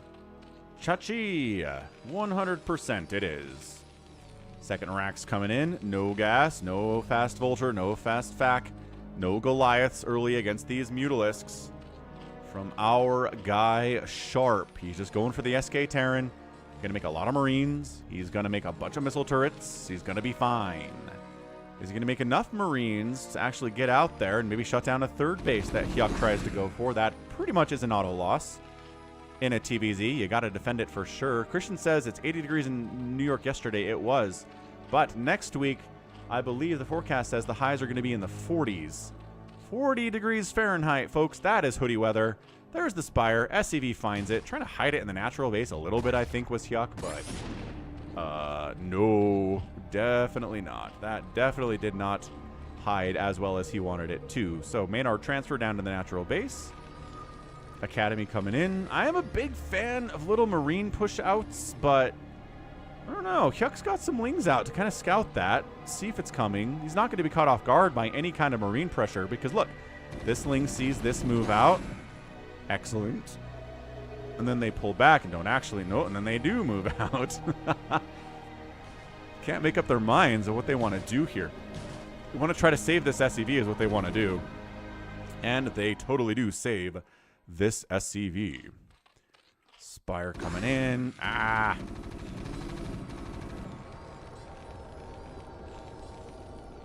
Good Overlord positioning there. And yeah, just a ton of Marines. Overlord seeing it. Zerglings are seeing it. Gonna wall off against potential some Ling stuff for sure. What's up, Jericho? Spire finishing. No macro hatch because we can make 6 mutas with what we've got. He's got 5. He can fire up 6, but he's supply blocked. Ah, didn't quite work out the supply perfectly to get 6 mutas. But. Oh, no, he did. He's got 6 mutas. Never mind. I guess an Overlord popped. Cool. So third basing here. I really hate this third base on this map. Because, again, you can put tanks on this ramp and this base dies. There's really nothing you can do to stop that as a Zerg player, especially before you get Dark Swarm out, right?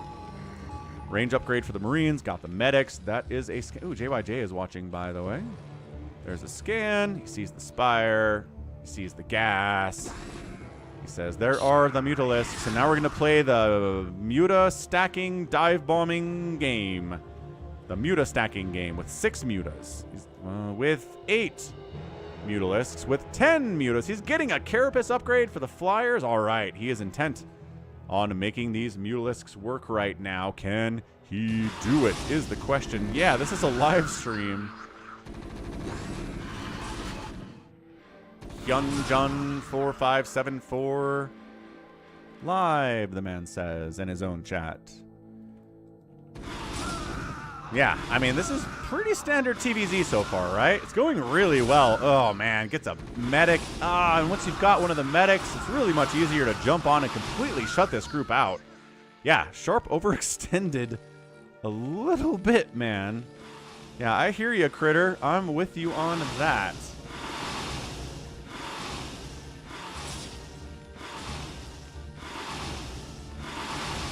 All right, got a supply depot too. There aren't enough Marines to shove those mutas away and keep that supply depot alive. This is horrendous. This is so bad. This is so bad for Sharp. And like I said, this is 2020 Sharp. In 2020, Sharp was not making quarterfinals or semifinals of ASL tournaments. So, I mean, it's Hyuk though, right? It's just so hard to predict these things. But somebody put some money on Sharp out on Twitch, which is nice. Gotta believe in your boy.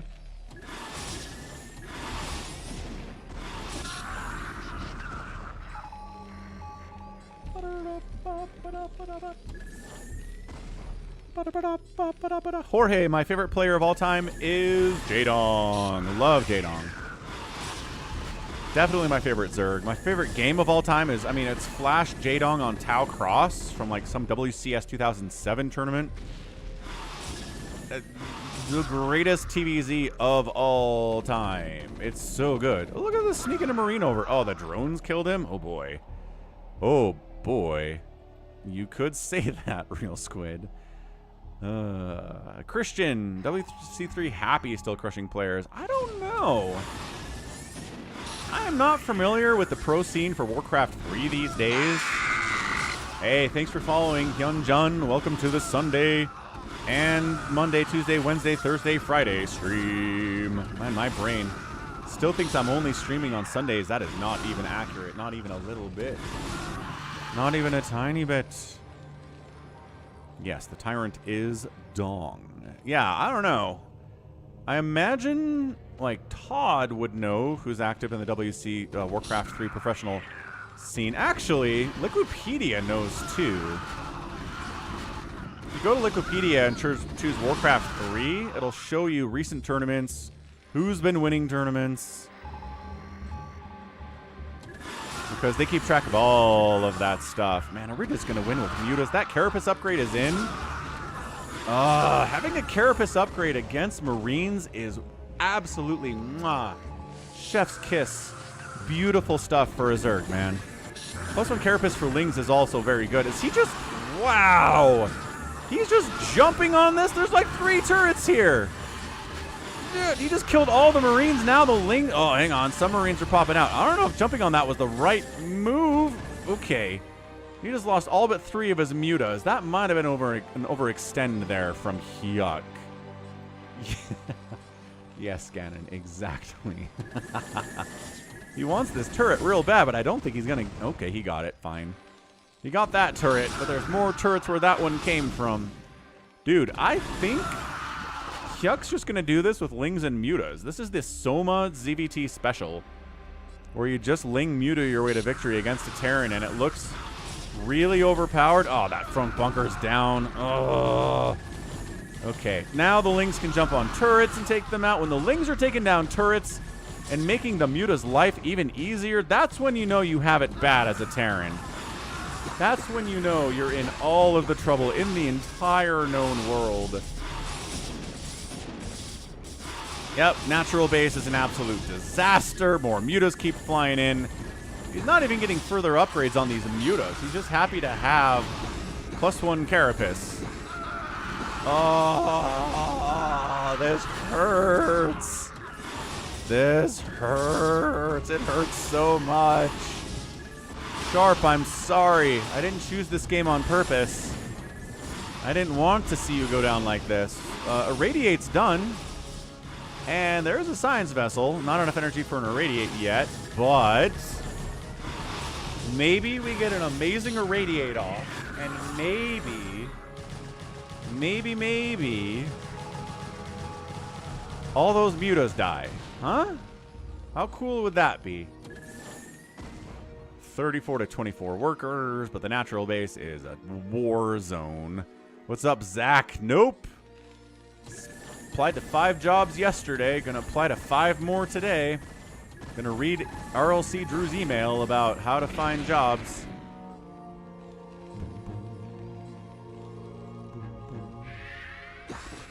Ah, barcode. Are you unemployed too? Dude. The Irradiate did nothing. It killed 1 Mutalisk. Virtually nothing. Man, too many unemployed folks out there in the world today. I don't like it. I don't like what this is trending towards. Okay, so re-landing the natural base is a good first step. Thank you, Zach. 3 years later? Ah! That's not okay. Okay, tie, Overlord, die.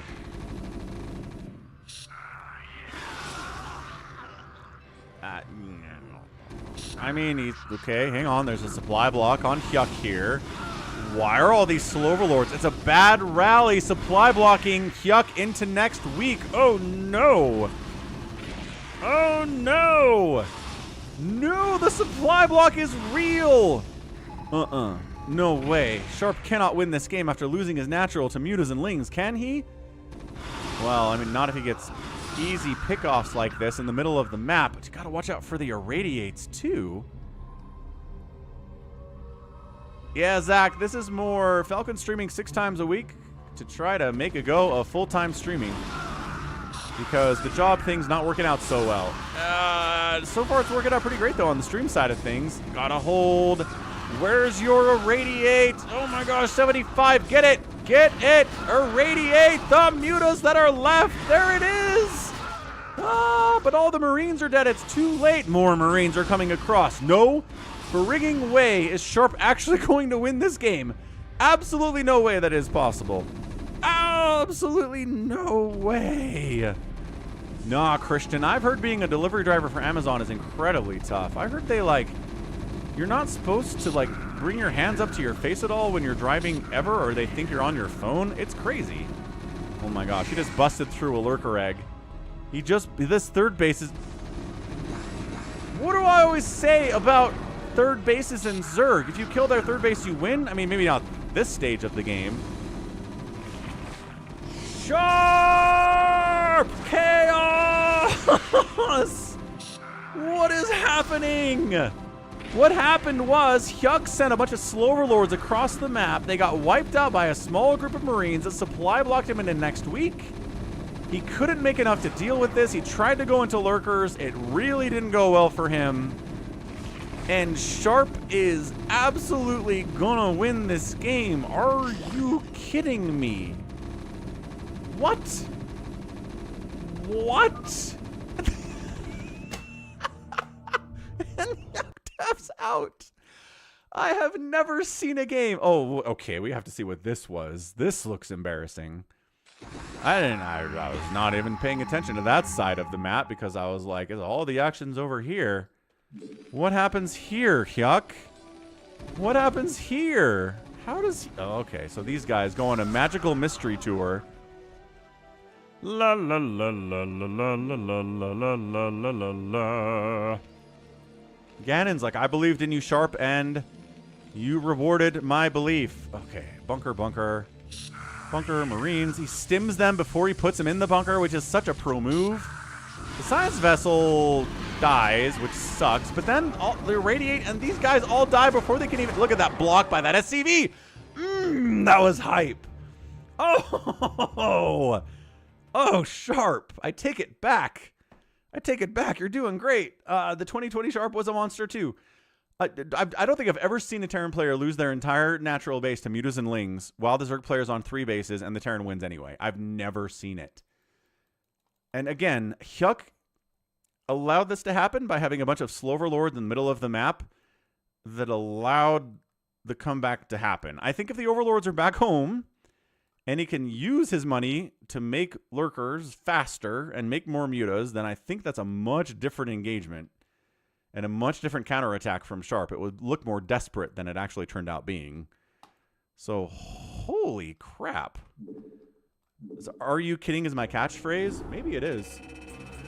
Maybe it is.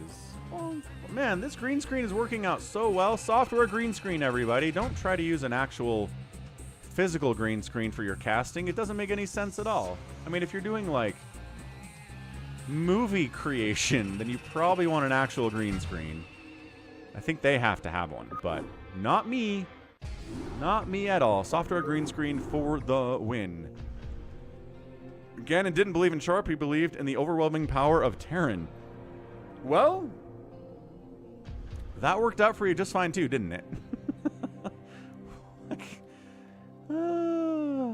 That was incredible. Okay, so let's go find a Rain replay and see if we can get some Rain stuff out here, because he's an amazing, fantastic player as well.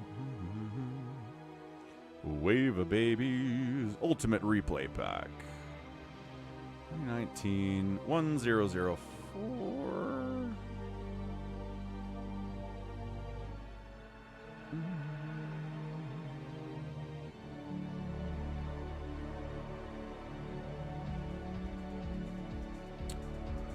Excellent. Excellent. So good. Man, we have so many replays here. So many good ones. Savior wants a mirror matchup after...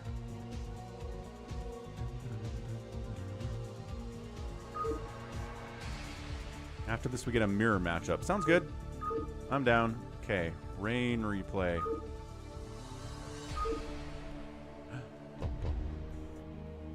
We're going to head up here into the more recent Cast This folder that I've got. Royal Flash, Royal Flash. Ooh. You want another Royal Flash TVT? We can do one of those. Light Free, Barracks, Dasik Flash, Ashley, DeWalt, Scan, Rich Calm, Noel, Snow, Soma, Ride Sky, Bisu, Hot Pot, Shiny, Rain. Ooh, Shiny versus Rain. Sure. I always forget. Is it just Shine or is it Shiny?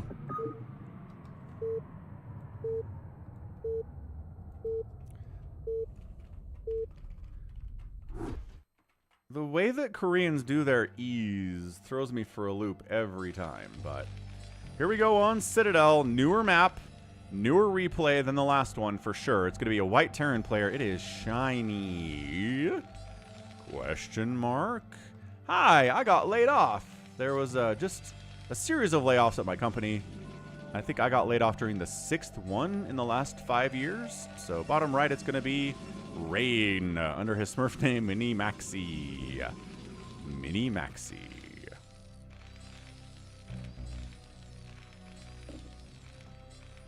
This is Citadel. You guys know this map, right? You got these weird little tiny high grounds leading out of your main base. So you can't see out and they can't see in, and you can kind of sit on the high ground and have a high ground advantage, but it's tiny teeny. You can't put many units there. Every base has one of them. We've got these little bases that are minerals only that kind of suck to try to hold, but we see players try to take them a lot anyway. And then expansion, 12 o'clock, 6 o'clock, 3 o'clock, 9 o'clock, right? With, again, the little high groundy things here. That is what designates and makes Citadel what it is. Very, very, very strange stuff.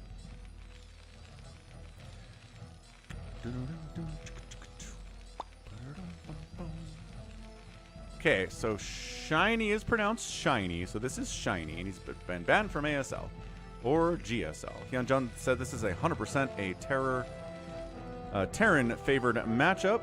Probe on the move out.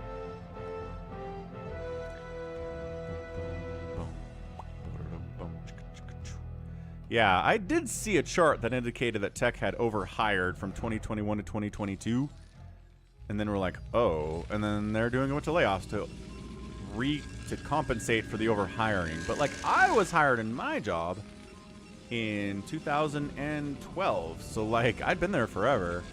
I was not part of the overhire. What I did notice is a lot of more hiring from India in the company around the same time they were doing layoffs of Americans. So classic. Classic mover, right? The tech industry about every 10 years says, you know what we need? We need cheaper tech workers from India. And then they get the cheaper tech workers and they're like, this is not as good as it was. It's like, yeah, because you're cheaping out, guys. And then they figure it out and they go back to hiring Americans for a while. And then they forget and they do it again. Anyway, Cybercore Gas here from Archive Rain.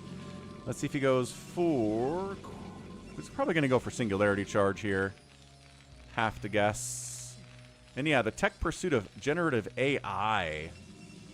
I mean, they need people for that, though, right? Like, I don't understand why you would let go of tech workers if you're trying to make generative AI work. People have to create the AI, and then once the AI exists to the point where they can replace the people who made it, then yeah, you can lay those people off, but not yet. All right.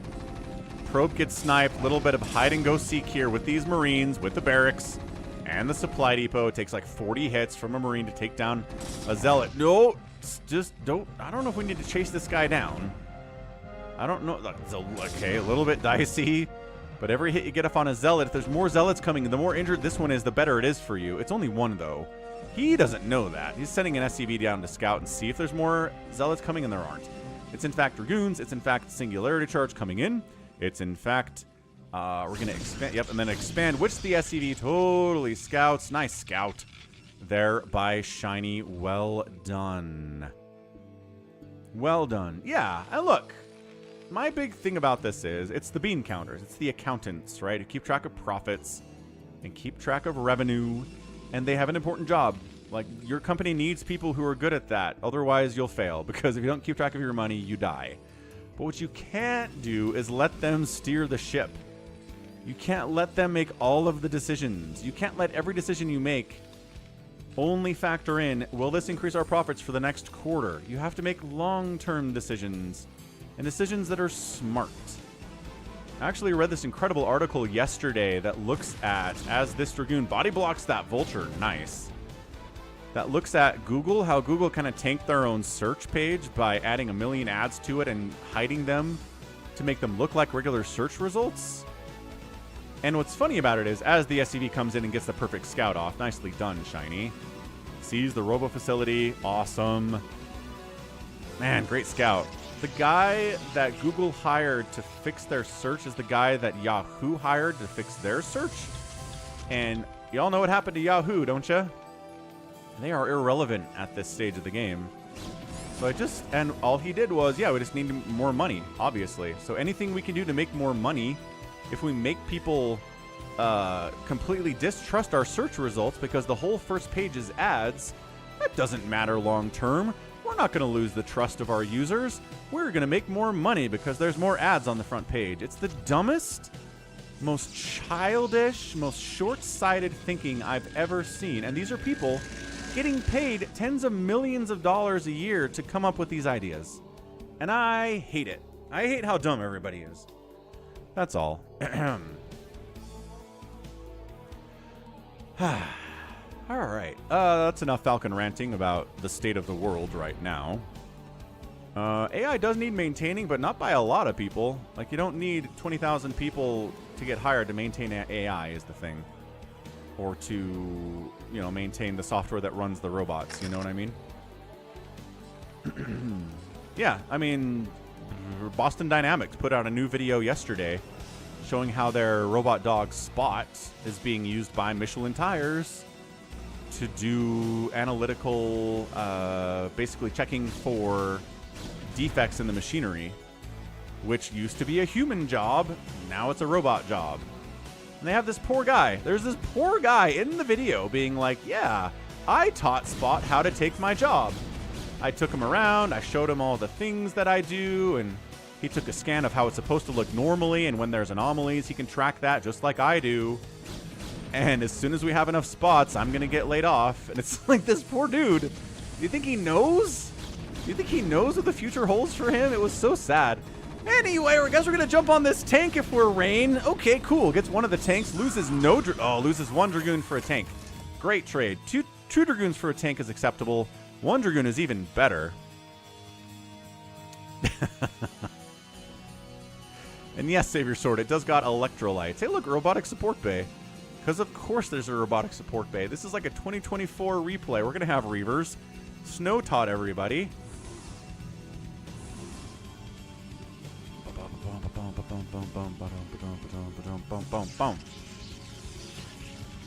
I watched Idiocracy back in 2011. And it was funny back then, and it just gets worse over time when you think about it. All right, Reaver stuff here, but Goliath's in production. Carol boost on the way. Do we have turrets yet? Shinee. Do we have turrets yet? No. It looks like we're not doing turrets either. We're just going to rely on Goliath to deal with this Reaver shenanigan. Let's see how good Rain's Reaver Micro is with a slow shuttle against Goliaths that don't have Charon boost yet. Unloads the Reaver, brings the Dragoons in the front. Reaver gets okay, takes down a Goliath. That's going to help the shuttle stay alive. 2 more Goliaths are coming in from the main base, though. Okay, again, good hit. No, the shuttle's going to die. No Charon boost means it lives. A nice repair on the bunker means that it lives as well. My goodness. I mean,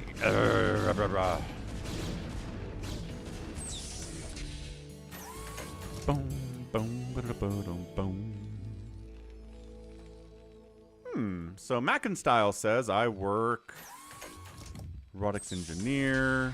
It's PR and prestige, not a realistic product market fit. Oh, you think it's fake? Interesting. Mackenstyle is suspicious that this is actually a real thing that's happening at Michelin. Again, they're not taking like product design jobs right now. They're not taking engineering positions at Michelin. They are taking the job of the guy that patrols around the factory all day looking at machinery and looking for indications the machinery is failing so they can fix it before it fails. That's all the Spot's going to do. But it's a job. It's a job the robots are coming for that they didn't have before, right? And we've had robots taking jobs forever. Factory jobs. Every factory job was human until we automated it, and now every factory job, not every factory job, but like 90% of factory jobs are robots. Because rote creation, like rote action over and over and over again is something that robots are really, really good at. And making a car 8,000 times using the same actions every time is something a robot is really good at doing. So the human jobs went away. And that wasn't even AI. That was just, I mean, I don't even know what you would call that. What do they call that? Robotics, automated manufacturing at like Ford and Toyota and stuff. I don't know. And Suga, you're right. I mean, the bean counters are doing what they're asked to do. So, yes. So their bosses are the true idiots here that listen to them, that say, all we care about is profits over everything else. Long-term stability of the company, long-term profits. Pa! Who needs that? All we're going to look at is tomorrow. Morons. Falcon is mad. Falcon is mad today. Why are we talking about this? Let's talk about StarCraft in 2. StarCraft is fun.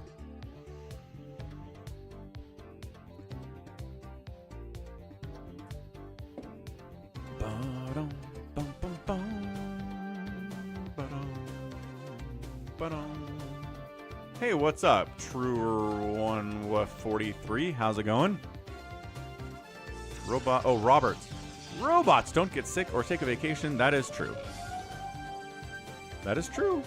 And again, for the factory work, that was a huge benefit for those car companies.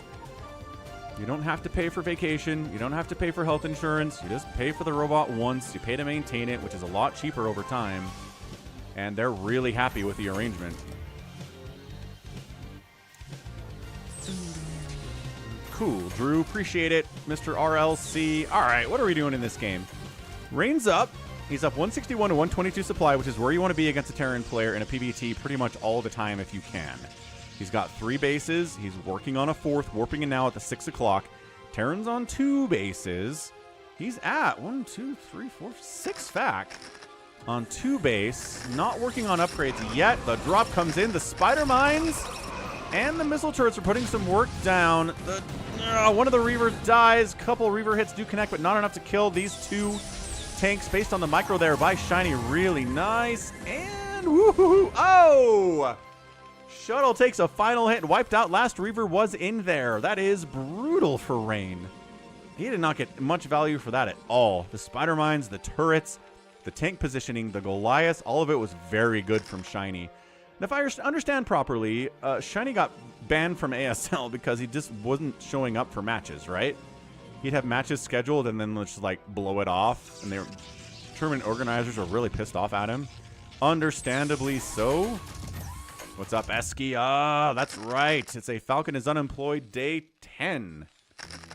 We've got a nice Shinee versus Rain match here for you today.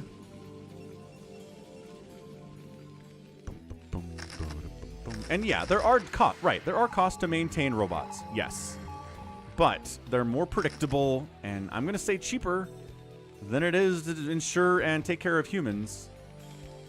Like, as soon as a human worker gets cancer, like, okay. That's it. That's a lot. I don't know about attacking into this entrenched position, Rain. No. Look at this tank spread. Look at it. They got 1/1 upgrades.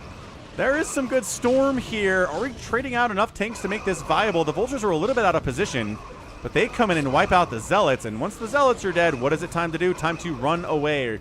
Run away. Run away. And that's what he's doing. Bye. Ugh. Yeah, I don't know if that was great. His advantage is now less as a result. He's expanding in the bottom left, which is very cool. Everything special planned for day 100? No, Suga. My goodness, no. I mean, I should. I'm not good at planning things ahead, though. I just kind of jump on and do the thing I want to do that day, you know? Artosis also said that Shinee was kind of an a-hole. I mean, if you're blowing off tournament appearances and not telling anybody what's going on and just like, screw it, you're kind of an a-hole. Yeah. A little bit of Zealot bombing on those tanks. Coming there. Yeah, I love the spread. I love the positioning of these tanks from Shinee. He's covering his third base very well.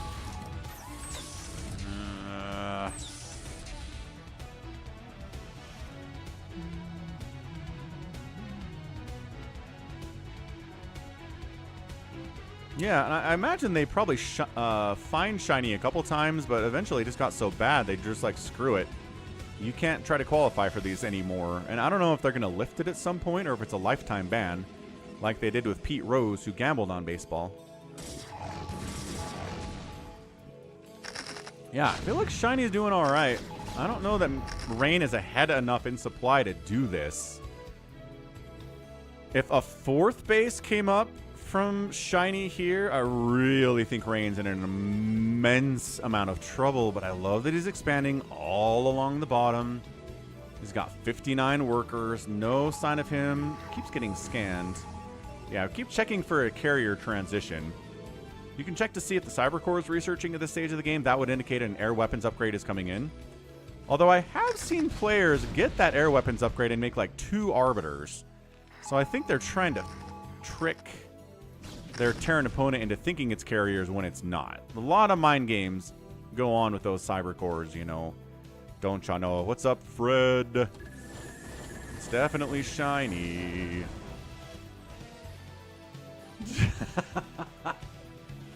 Sziky, you scamp. Okay, Protoss upgrades are +2 attack, no armor. A lot of Protoss don't get armor upgrades against Terran because not super useful when the tanks are doing 75 damage per shot, right?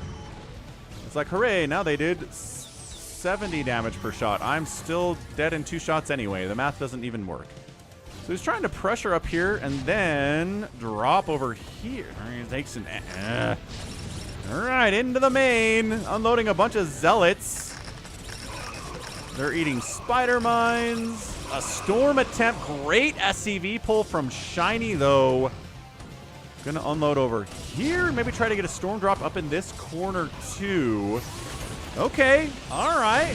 All right. That was nice. Really nice. That drops Shinee down to 46 SCVs to 60 probes. Excellent. That was pretty good. And yeah, Fred. So far, 10 days in, the streaming is covering the bills, but it has to keep up. It's gotta keep up. And considering I've been streaming for like 2 hours today and I don't have any new Prime subs or new members here on YouTube, I don't know. Not sure if today is gonna keep up, but you know, some days can be slow, some days can be fast. It doesn't have to be uniform every day. It's the same kind of support, right? Right. So one thing I don't think Shiny's done very well today is be active with his vultures. He's been really defensive with them, which is good, but the Protoss needs to... I mean, he's worried about vultures anyway, right? He's pylon-walled, he's throwing down cannons. So I'm not sure maybe vultures would have done anything, but at the same time, it's good to get them around there. Like, rotate them around the map. Try to find an angle where you can go. Fourth base is up. Minerals only, but you do need minerals for vultures anyway. What's up, Game and Knack? How's it going? Okay, good. And then the Terran pushes forward. You storm them. Storm again. Take out spider mines. Take out vultures. Good, good, good, good delay here from Rain. But yeah, I'm not sure if Rain could deny an attempt at this base up here by Shinee. He's scouting it. He's got a Zealot up here to see what's what. But I really think if Shinee went for it, he should be able to cover it. But the problem is, you got to cover all this. Yeah, this is not... That is not a path. Okay, D-Matrix against the Zealot Bombs against the tanks. Working pretty good. Again, coming up this way. Tanks got to reposition. Got to swing over here to this left side to cover. This is a pretty big, scary Protoss army, but the positioning is good. Dragoons have their 1 armor now.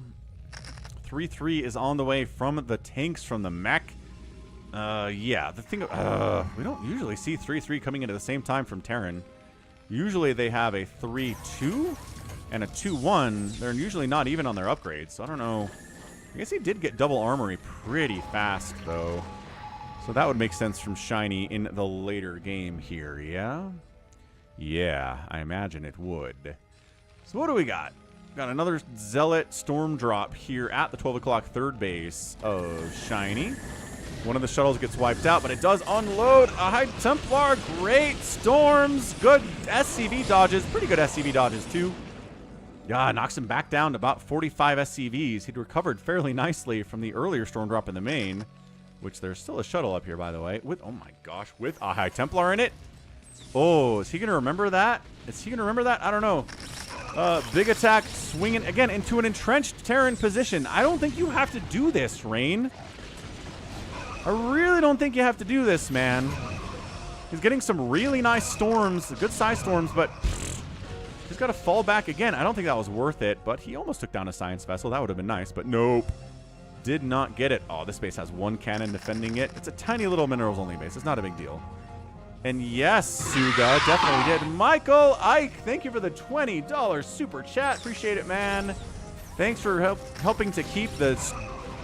What were we talking about? The dream. The dream of daily StarCraft alive. Thank you again. Yes, Suga. It turns out there's a program called NVIDIA Broadcast that has a software green screen built into it. You can tack that into your OBS, and ta-da! No actual screen needed. I'm going to send that one that I had back to Amazon. And we'll just use this from now on. It's fantastic. But thanks again, Michael. Hope you're having a great day. Hope you're enjoying the StarCraft. Alright, so this is the inevitable Terran push-out, right? This is going to happen against a Protoss 90% of the time. Does he still not know? This High Templar probably has full energy at this point. Not that there's anybody to storm anymore, but he could swing over here and get these guys, maybe. Good Zealot bombs here. I like the counterattack. Tastosis was talking about counterattacks in SSL last night. And, yeah, basically saying counterattacks by Protoss are dangerous as all get out for Terrans. And if a Terran moves out, a counterattack by Protoss is something you really got to watch out for from the Terran perspective. So he's probably going to save the command center. He lost a couple SCVs there, but still has about 40, which is okay. Yeah, I wonder how many other streamers use NVIDIA Broadcast, because this is so easy and so awesome. Ooh, picking off the counterattack as they try to come home, but Zealot's coming in from the south. Zealot bombing's been really good from Rain today. 3 tanks go down simultaneously. A science vessel dies too. He's jumping on all of these tanks. Where are the vultures, Shinee? They're like, guys, hang on. We're here, guys. We're here to save you. Oh. Oh, all the tanks are dead. Tragic. Tragedy of the utmost order here. I just, like, place your bets. Do you think he's going to know? There's no way he's going to remember or check that shuttle to see if there's anything in it before the end of the game, right? I think there's any way. Oh. You just install NVIDIA Broadcast, and then it grabs your webcam. There are some settings you can choose on it. One of them is remove background. They don't call it green screen, but it's remove background. And then in OBS, you can choose NVIDIA Broadcast as a webcam source. And that's it. It shows up in your OBS, and you're good to go. It's really, really simple. And thanks again to Somacron for pointing me in that direction, because I don't know if I would have found it. Maybe eventually. And you do have to have an NVIDIA graphics card to use NVIDIA Broadcast, correct. But I do. I'm an NVIDIA guy, which I don't know. Seems maybe dumber and dumber as time goes on, but I'm loyal to a fault, it turns out. One of those weaknesses that aren't really weaknesses, but people say they're weaknesses when they're asked what your weakness is. Loyal to a fault. All right. Entrenched position here by Shinee again. Not huge, not a lot of Terran here. But good storms again. Great use of the storm and gateway manning here from Rain. The zealot count is thinning out, but there aren't a lot of tanks remaining. There's only 3 tanks remaining here, folks. God, this is a really, really tough hold, but I think, oh, the Spider-Mine connection with the tanks were huge there. The last tank standing has 6 kills before he gets picked off by a zealot. His only kill, 121 to 101 supply. Wow. What's up, Farewell? How you doing? Yeah, there you go. Suga, like software green screening has been a thing for a while, and I just should have looked more into it earlier, and I didn't. But we're here now, and it's great. It is. I am so happy with it. Could not be happier with it. Yeah, thanks, Farewell. Software green screen, NVIDIA Broadcast. Great stuff. All right, so 135 to 105 supply. I really feel like Shinee should have taken this base at some point. Really seems like he's pretty happy to just try to 4-base brute force this win, and it's not working for him. And it hasn't been working for him, and I think Rain, by breaking this position twice, he's doing great. He's got more workers. He's got way more bases. Natural base, main base, or a ghost town. Third base is mining out too from Shinee up here. Yeah, it's 3-3 mech, but it's not a maxed out mech player, not by any stretch at all.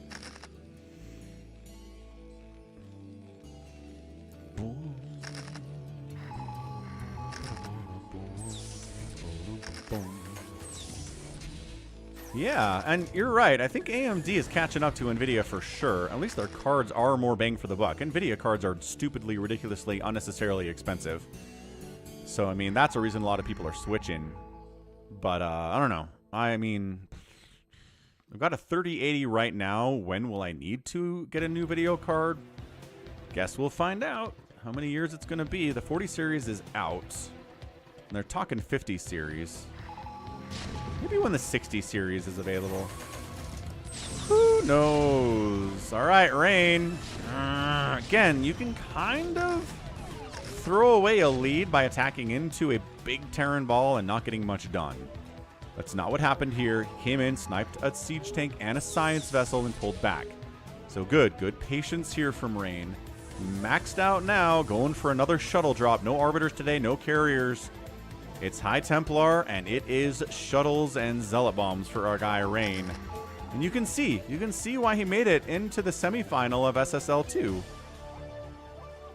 He's an amazingly good Protoss player. This PvT has been really well executed by him. Again, I feel like Shinee could have taken this base, or, well, this base is probably harder to take because of the counterattack potential, but should have taken this base a while ago, but just never did. Never thought about it. He's kind of stuck now.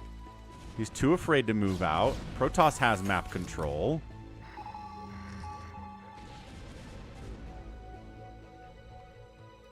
Yeah, this is just, this is a game for Protoss, friends. This is a game for Rain. Gotta love it, too. Rain's a great player. Good dude. I really like him a lot. And to be honest, again, for a long time, I kind of just figured that Rain and Snow were basically the same player. They were both like second-tier Protoss players. But with Rain on the up-and-coming here, I gotta respect him more than that. I already have given Snow more respect than he had in 2020. But Rain's got to go up there as well, right?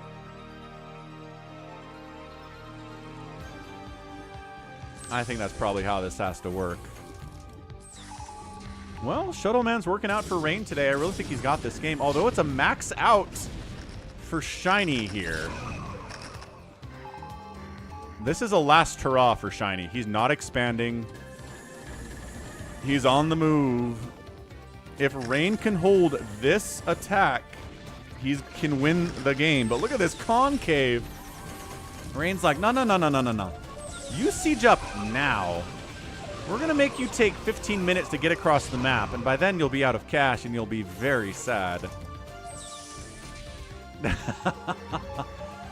Good call, Suga. We could merge StarCraft players. How cool would that be? Some players don't need merging, though, like friggin' Sziky. That guy.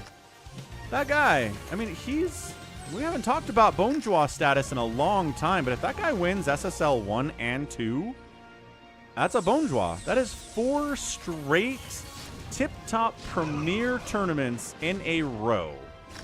And Tastosis feels like it's possible. They were talking about it last night. They're like, Sziky is on another level from everybody else right now. He is a monster. He is so good at reading and reacting to what you're doing and countering it so perfectly. Look at this. Taking this top left base is Rain. That's hilarious. That's really funny. And it's true. They're both weather conditions, which is another reason why I kind of put them in the same box in my mind. It was like, Snow and Rain are weather. Falcon brain, man. Stormed her up. Storm something. What the heck, dude? I don't know if he didn't have energy or something, but he could have stormed these SCVs and he just didn't. Someone's storming over here. And look, this does get wiped out by Shinee. But I think that was gravy for Rain. He doesn't need that to win. He's got all of these bases he's rocking with right now. Come on, come on, come on, come on, come on, come on. Shine playing this. Ooh, he does get this base. Mine from it. You need the minerals. Rain's got a 3,700 mineral bank. That's the word I'm looking for. Yeah, I think part of it is that Zerg can tech switch easily, but I really think most of it with Sziky is... Well, we'll get to that in a minute. Good push up the middle, but that's a concave for the Terran. You're coming into a little narrow chokish area, so don't do that, Rain, and he backs out. So Sziky 1, great at scouting you and reading what you're doing perfectly. Like, him getting surprised, like, oh no, they did this to me, I didn't see that coming, falls over, dies. That doesn't happen to Sziky right now. Number 2, he's amazing at the very basic skill of knowing when to make drones and knowing when to make attacking units. It is the hardest thing for Zerg in all of StarCraft, right? When do you drone? When do you make hydras and lings and stuff? Well, this tank position just got wiped out, but this base is dying. This is getting crazy all of a sudden, folks. I think those are the two things that make Sziky as dangerous as he is. And then the other thing is tricking his opponent into thinking he's doing one thing and then doing another thing. So he's good at knowing what you're doing, hiding what he's really doing, and knowing when to make drones and when to make attacking units on a 4D chess level that I've never seen from a Zerg player before. What's up, Nick Baker? Let's hit that like button. You are not wrong about that. Gallons in the house. What's up, Gallons? Exactly, Suga. You make a great point. You make a great point. We've had different eras of different races looking OP without changing anything in the game. No balance changes at all. So what does that tell you about StarCraft? Dude, Shinee's expanded 3 times in the last 3 minutes, you guys. He was dead. And then he made a move down here, wiped out this base, which gives him coverage to expand here more easily. And Rain's not been able to do anything but wipe out a small group of tanks. I mean, yes, he took out about 50 supply there. That was good. But now the map is split in half, and that is super bad. You can't have a map split in half against a Terran player as a Protoss and win it. It is an untenable position, so here comes Rain. The spread of the tanks makes it a little bit easier to do this, but these tanks are firing, and these tanks are firing. This is a killing zone. Rain! I don't feel good about this, man. I don't see it for you, but all right. He's kind of... There's a little safe spot right here where the tanks aren't firing at you, but oh gosh. All right. Well, now you're backing out into range of these guys on the other side of a wall. You know the best place for a siege tank is on the other side of a wall or a river where you can't get to them over the ground. And the zealots can't jump on them at all. Suga, thanks for the 250 bits. Appreciate it, sir. I also hope I keep streaming daily because this is fun. Dude, last night, all I did was dream about StarCraft. I mean, I do that fairly often. But last night was one of those nights. And sometimes it's stressful because, like, I'm playing an FME and I'm getting my butt kicked. And it's like, well, that's not exactly a good dream, is it? Anyway, StarCraft forever. So we're on even supply, which means it's bad for the Protoss. Protoss Rain. What did Savior Sword say earlier? He said... Shuttle Gateway man kind of loses steam as the game goes on. Yep. It looks like it's been losing steam as the game goes on here. I mean, trying to sneak up. No, this is covered. Shinee has every approach covered. It's just so impossible to make good trades with fully upgraded mech and spider mines and... Psystorm is really good, but maybe not that good. Dude, this thing is still up here. This High Templar has all of the energy in the history of High Templar, and I'm pretty sure Rain forgot that he exists. Totally forgot that he exists, man.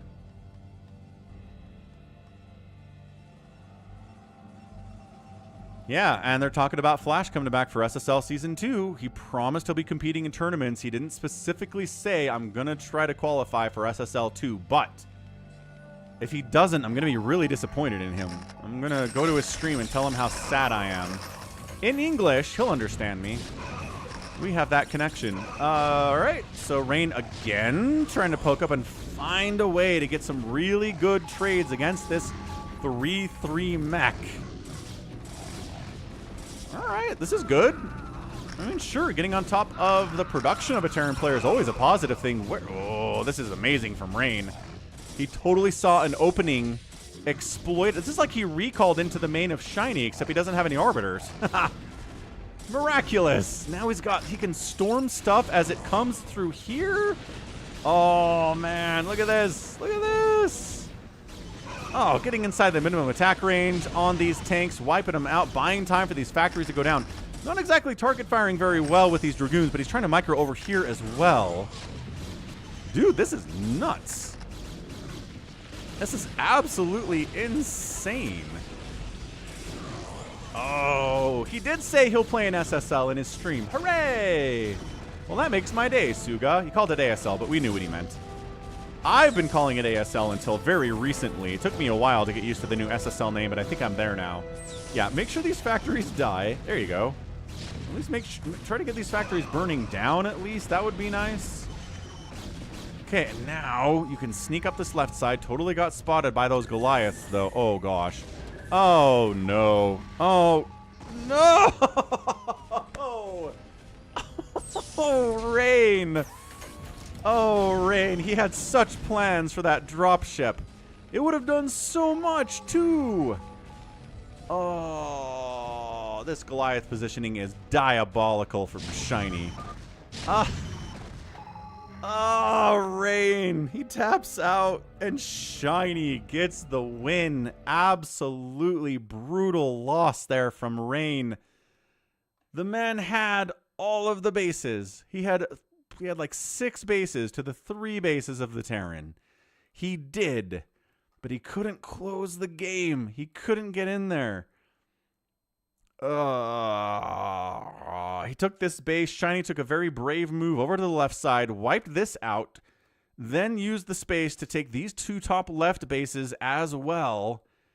Dealt with them storm dropping, dealt with a nice counterattack here, but at the end of the day, just too many drops did nothing.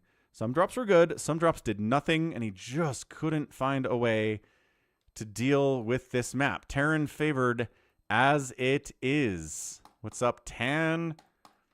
And did he ever find the shuttle? Oh. Is it in the fog of war and rain's gone so we can't see it now? Crap.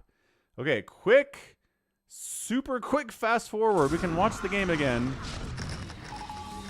in ultra fast, million times speed. Yeah, this is great. Shuttle. Okay. So then we play the last minute here. He comes up and he gets inside the main base. And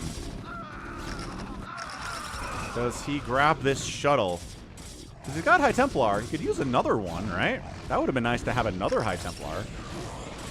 But no. Based on the fact that he hasn't seen it yet. Man, he totally forgot about this thing, huh?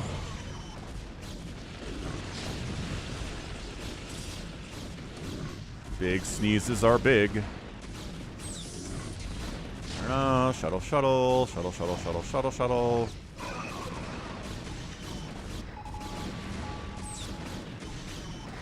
Oh, yeah. I guess turning on reveal entire map would have worked, Ganon. Good call.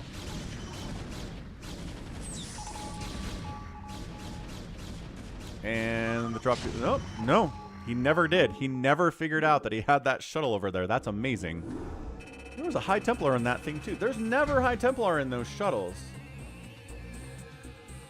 I'm going to move myself over just a little bit. I think that's a better spot for me.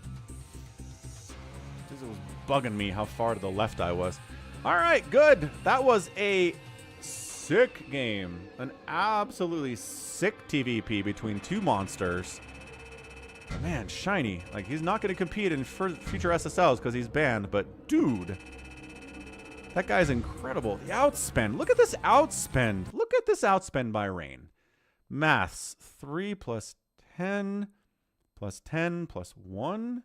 So like 24,000 resources in 36 minutes. That's insane. That is insane. All right.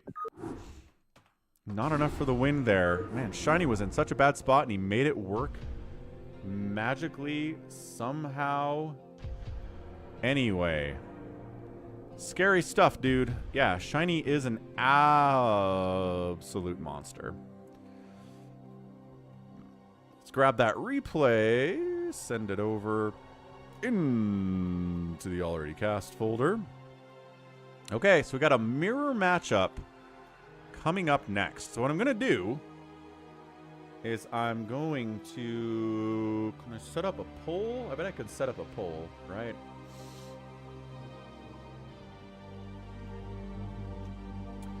Twitch, Streamer Labs, start a poll. Manage poll. Create a new poll. Which matchup next? ZVZ, TVT, PvP. Duration, 3 minutes.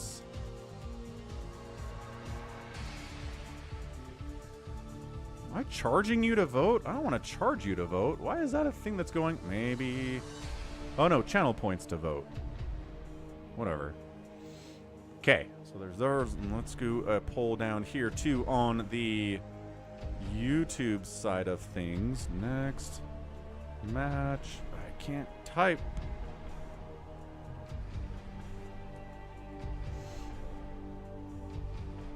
All right, so we'll start these polls. We will see what the results are. I'll be back in about 2 minutes. I'll be right back. Love you all. Hit the like button on YouTube if you haven't already. And follow me out on Twitch if you haven't.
All right, what do we got here? Poll ended. Half of you wanted a TVT, half of you wanted a PvP out on Twitch.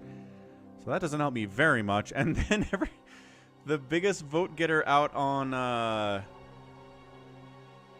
YouTube was a ZVZ. So, how do we figure this out, folks? That's weird.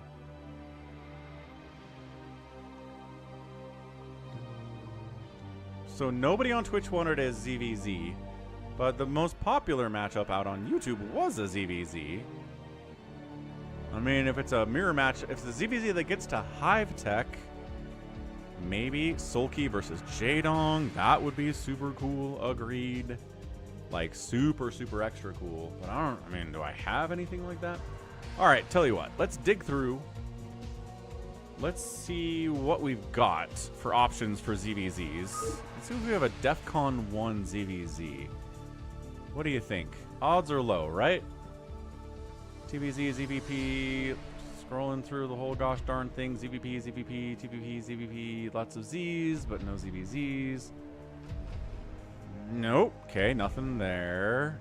Have any in this best of series folder that involves Z and Z? No, but there's some excellent stuff in here, man.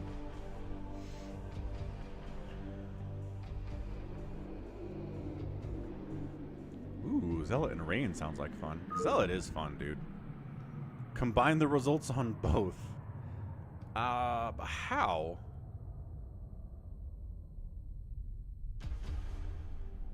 I can't do that math.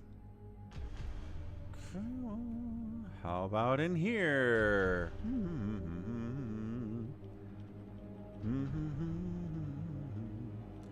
If RJB screened a ZVZ and sent it to me, he means that it's business. He means it's an excellent, excellent ZVZ. Not like 99.999% of ZVZs that are played where they're over in the first 6 minutes. Because it's a freaking knife fight in a phone booth. What is this? Wait, what is this? Why do I have it? It's a Day 9 versus Mythos game that's 18 minutes long. This is a broken replay. This has to be a broken replay. If it's a Day 9 replay, are you kidding me? Why is it in this folder?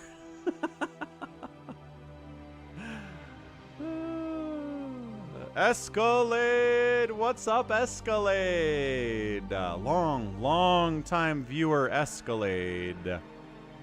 How's it going, Escalade? Man, you guys, if you look through this carefully, you can see every replay I'm probably going to cast for you in the future. You will have a full preview of what all the options are, won't you? Come on, come on. Mama needs a new pair of shoes. Definitely have more PvPs and TVTs that are interesting, which is just the nature of the beast, isn't it? Haha, it is day 10, Dollaville.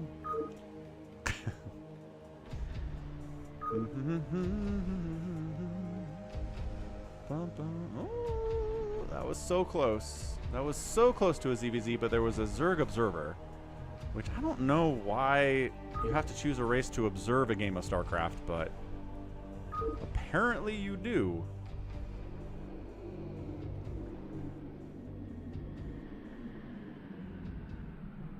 This is not going well. What's up, Nibbler? Boom, boom. I'm running out of options here, folks. Did I do 2023 Part 2 yet, or just Part 1? I think I did Part 1. There it is. Highlighted. Well, thank you. Thank you so much for the bits. That's right. Gotta bring people back to BroodWar. BroodWar forever. We will all be playing BroodWar together in our retirement homes when we're 90 years old. It'll be the best. It'll be so fun. And everybody will have an APM of 20. And it will be beyond entertaining.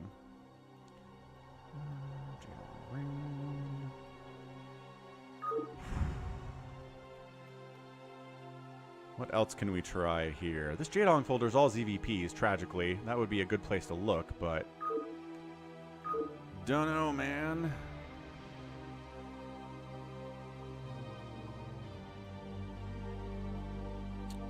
If we find a Zerg player, like a Ret. There's a ZVZ in this. Oh, there is, yeah, 3 minutes, 3 minutes, 13 seconds, 19 seconds, 16 seconds, 3 minutes, 6 minutes, 5 minutes, 1 minute, 2 minutes. Look at all these ZVZs we're finding, guys. 1 minute, 1 minute, 2 minute, 3 minute, 5 minute, 2 minute, 12 minute ZVZ. Oh, against the AI. That doesn't count at all, Rhett. Nibbler. Thank you for the $5 super chat. Coke Zero and DeBills. Appreciate it, Nibbler. Looking good. There was a 4-second ZVZ in there. There sure was. Sziky's a No, Sziky's a Zerg. Hang on, that's right. Sziky. Maybe Sziky has a good one in here. 3 minutes. 3 minutes. ZVZ is the dumbest matchup of all time. Oh, an 11-minute? Another 11-minute? Dude, we might have to go for the 11-minute ZVZ with Sziky here. Ooh, 14. Hang on, hang on. 14 could be good. Can we do better than 14? No, not so far, but there are 100 replays in here. 14, 11. Good man, Sziky. Thanks for playing longer ZVZs for us. One of these is probably going to work. 8, 12. Oh, we did some hero map earlier, Merrick. Did you see that? That was what we led off the stream with, was hero 7v1. Aww. Wait. 14. So 14's the record on ZVZ so far for Sziky. Man, we are not even halfway through his folder. This man has a lot of replays that I have not cast. 15 ZVZ. 15-minute ZVZ. Here we go. Valkyries are used in BroodWar. Yes, Drumstick. Ever since they fixed Valkyries with the remaster back in 2016, Valkyries have become more and more popular. And I mean, I would say around half of the ZVTs that I've posted recently have involved Valkyries. So yeah, Valkyries are good. 13-minute. Oh, 19! 19 it is. Sziky versus Predator. This has to have a hive. This has to have a hive in it, right? Right? Has to. Is required to by law. Okay, Heartbreak Ridge, ZVZ, Macro ZVZ, probably. But no guarantees from me. I don't know what this replay is. I have never cast it before. So Sziky versus Predator, probably an EU region game, because Ziky's Hungarian. Gosh dang it. I just had a thought. What if he's not Hungarian, Falcon? He's Hungarian. Good. Nailed that. Left side, yellow Zerg, Sziky. Bottom right, it's going to be a brown Zerg, Predator. APM's high for both players. Really spamming hard. Nibbler's going to predict Devourers against Mutalisks in this game, which would be super fun. Like the greatest thing of all time. I mean, I do have Lenok versus Castro on the channel from years ago that involved just mass Skyzerg against each other and tons of Plague and Devourers and Mutas and Scourge, and it was disgusting. It was super, super fun. If you want to see that ZVZ, let me know. I'll post a link into the chat. Ah, heck. Some of you guys are new here. Some of you guys have not been following the channel for several years, right? So we're going to help you guys out. Lenok versus Castro. 10,000 views. May 2nd, 2020. Crazy ZVZ. Bam. PJ. No, I don't think we're going to get into any live games today. I think we're just going to hold that to Sundays and Wednesdays. Alright, so build orders are simultaneous right here, right? Pool's coming in at the same time, extractor's coming in at the same time. Nobody's getting their pool later, nobody's getting it earlier, nobody's going for a hatch first here either on this 2-player map. A little bit scary to do that for sure. Hashim wants another one-sided perspective game. I could toss one of those up for you. That sounds fine. So yeah, the early stages of this game are going to be pretty similar. 6 lings out from Predator, but a hatch from Sziky instead. And okay, so we're one base mutating over here for Predator. Made 6 lings for pressure. Getting a lair, gonna get a spire down. And Ziky's trying to get away with an expansion here and not having a lair at all. So he's going to have to get Hydras. He's going to have to get Spores here. I'm not sure he's going to have to... I don't know if Ziky's going to be able to deal with the mutas from Predator. I mean, it's not a build order loss. Oh, I don't know about sitting... Why are you sitting here? You scouted the hatch first. Well, and the Overlord saw your lings coming in too. So now Ziky is going to want to make lings to deal with this, and it's going to slow down his economy. But guess what? Predator slowed down his economy to make these lings anyway. Both players have metabolic boost coming in at about the same time, which is nice. My home and car insurance bill keeps going down, and I don't know why. I mean, not like a lot, but like $5. But it's $5 less than it was last month, and I can't figure it out. They haven't told me about any rate changes. And I guess we've been accident-free for, like, as long as they've had us. So maybe that's what it is. I don't know. That'd be nice. That'd be nice if that's what it was. All right, man. So Predator shows up with a gajillion lings, but Siki's got a... All right. So ling versus ling battles. I don't know. I don't know how to call these. A lot of the time, I'll feel like one player has way more lings than the other player, and the other player totally wins. So there's little tiny micro things going on in here. But the important thing is that Sziky held on to his second base. Ta-da! He's going up to lair, but he's going up to lair at the same time this man's spire is finishing. Which is not what you want. Turns out, not what you want exactly. So I'm curious to see how Sziky deals with this, right? The answer is getting a spire of his own. Again, crazy late though. Sacking this Overlord to delay any Mutalisk pressure coming across the map immediately. If they're trying to kill this Overlord, that slows them down. But other than that, like, we're not going to get a Spore at all. Like, nothing to even help. You'd have to sack a drone for it. I understand that. Yeah, and I guess, Nibbler, I'm used to seeing lings disengage, like, further away, but I guess you could disengage a tiny bit. And it would still look like the ling's in the middle of the chaos, right? But they're disengaged and not taking hits, and that's important.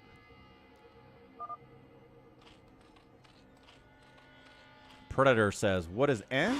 So look, so these mutas pop out way before Sziky gets any mutas. Okay, now the Overlord's going to die. He does throw down a creep colony and an Evo chamber, so he is going to get a Spore.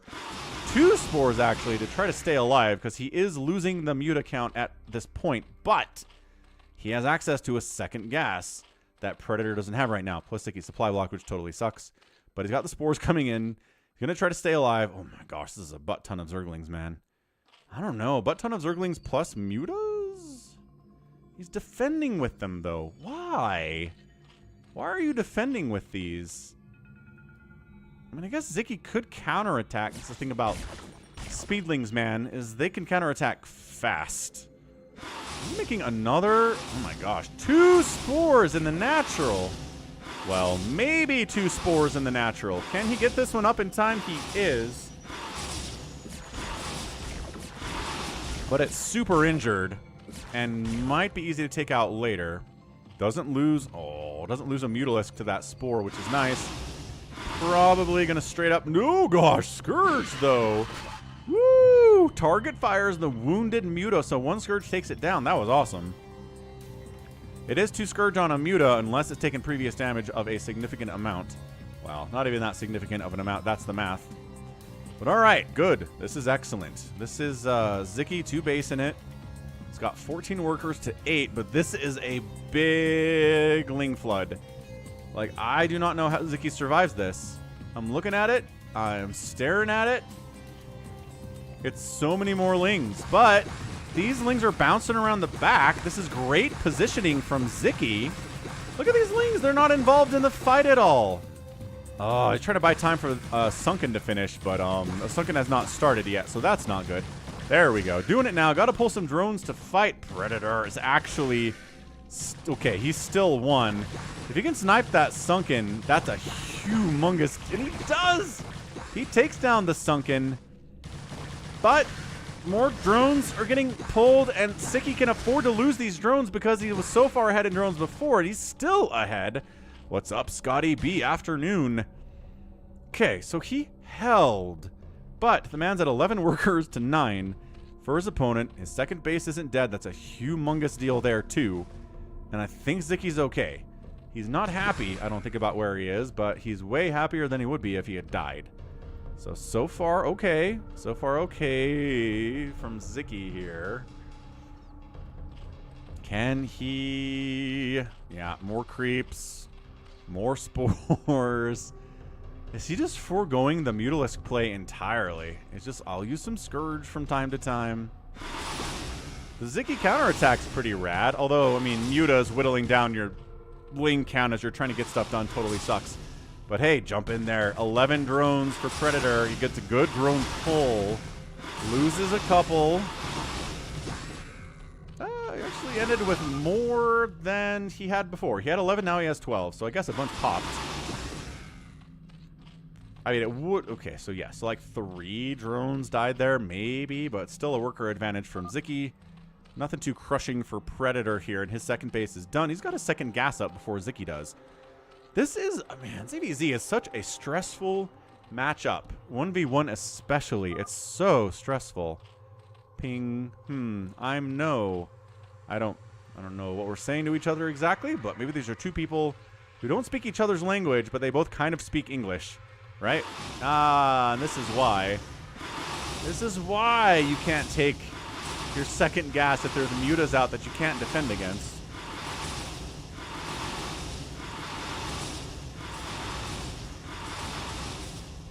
Nope, get it though. Don't lose it. Don't lose your concentration, sir. Scourge come in, take a Muta down, get it, finish it off, finish it off.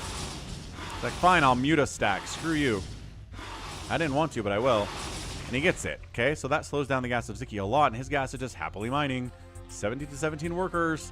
The ability to make Mutalisks is so much heavier right now for Predator, but he took a hit from a Scourge, we killed one. He's trying to... nah, I think that was a connection too. Yeah, he's trying... oh, that was definitely a connection.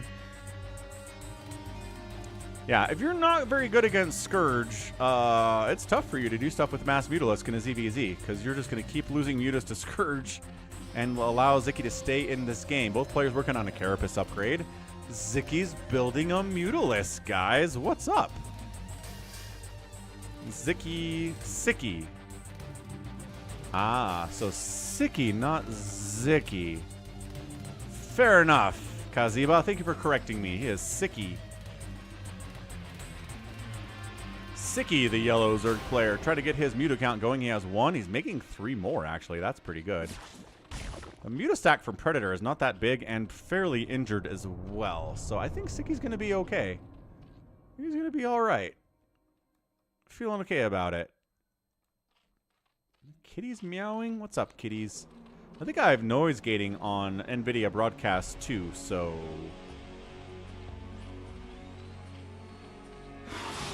maybe you guys can't hear that.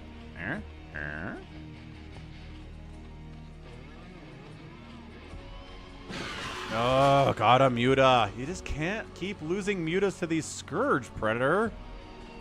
Come on, man.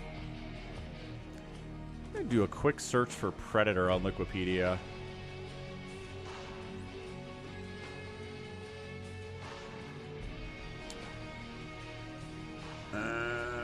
He does not seem to have a page, but I've cast a game between him and Mana back in 2019 on Heartbreak Ridge. Makes sense. So, yeah, he was part of TSL, obviously. He made an account because he was... ow! A part of TSL. Yeah, man, if Predator loses this game, it's because he's taking some serious Scourge hits to these Mutas. Good grief. What's up, Hans? This is Sziky versus Predator. It's a long macro ZVZ, but I worry... Oh, there is a Queen's Nest coming in from Sziky. Let's go. Let's go. Even if it's just queens, I'll take it. Queens are rare enough in this matchup, but if it's a hive... It's a hive. Woohoo! It's ZVZ Christmas. My arms disappear when I put them up like this. But down here, they're okay. But then I go like this, and they disappear. I don't know how that's reading that. It's good enough. I'm not going to complain. Okay, man. Get some Devourers out here. Oh, unprotected probe drone line. Aw, Predator, buddy. That was really bad. Oh, are we fighting? I guess we're going to fight.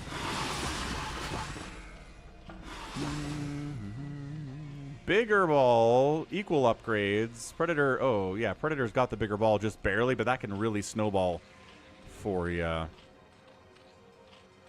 Okay, there's the hive. Let's get a greater spire down. Let's go, let's go, let's go, let's go. Does Predator know how to deal with Devourers? That's the question on everybody's mind right now. Got his gas rolling again after losing it once. Not great, but not the end of the world either. So hive. Let's see what happens to this beloved spire in about 2 seconds.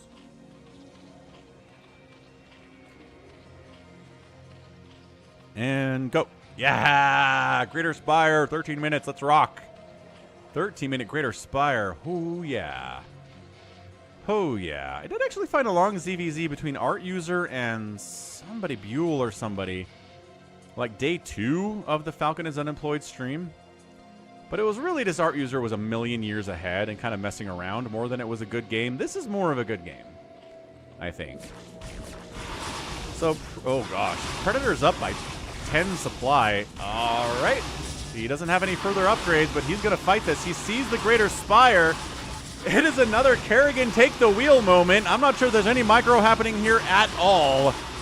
But they're just killing each other, and mutas are dying, and Sziky, no, Predator's losing the battle, and he's got to get out of here, but there was some splash damage. Oh gosh, the Scourge of Predator finally arrived. Dude's finally using Scourge.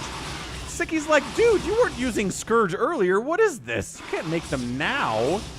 Oh man. Ah, then Scourge from Sziky come in, and more mutas are popping out. Defender's advantage kicking in too. Ugh, battle's over. Both players licking their wounds, going home with 2 Mutalisks and sending sending slow overlords across the map. What's up, laid back taps? Oh no. Okay, so we're doing it. We're building a Devourer out of a very injured Mutalisk because you get all your HP back when you morph into a into a Guardian or a Devourer. Wow. These Sloverlords dying would be 2 games today where a Zerg player sent Sloverlords across the map and they died, and it supply blocked them. But our man is not sending them back home. He's also not running them directly into the main base of Sziky. That would be horrible. That would be horrible. But, yeah. 14 to 18 workers. Predator is up. Oh, crap. We found the Overlord. Sicky's like, are these bait? Are these baits? Because I kind of feel like they're bait. Yeah. So bigger Mutaball here from Predator against a smaller Mutaball from Sziky. But Devourers. Ooh. Acid Spored. Acid Spored. Slows your attack speed. Makes you take extra damage. Oh, Acid Spores are good. We don't see them ever in 1v1 games. Every once in a while we do. They're more popular in fastest map because Zerg gets up to crazy Sky Zerg shenanigans in fastest map more than they do in any other matchup. But hooray, we got Devourers. Third base coming in from Predator. Oh. Yeah, got a connection. And then they do damage too, right? It's not just the debuff. They're doing 25 damage per shot. It's just their attack speed is abominably slow. So we don't really factor the damage that they do into this as much. We really factor in the debuff as the more important thing for the Devourer. Oh, yeah, another Muta goes down because the Acid Spores are 4 Acid Spores. That's 4 extra damage per hit. Aww, losing Overlords too. Oh, supply block on Predator. Alert, alert, supply block on Predator. 300 APM for both players. But you can't fight when you've been acid spored. Okay, I mean, I think Sziky should have fought that. I think he backed out, but he should have fought it.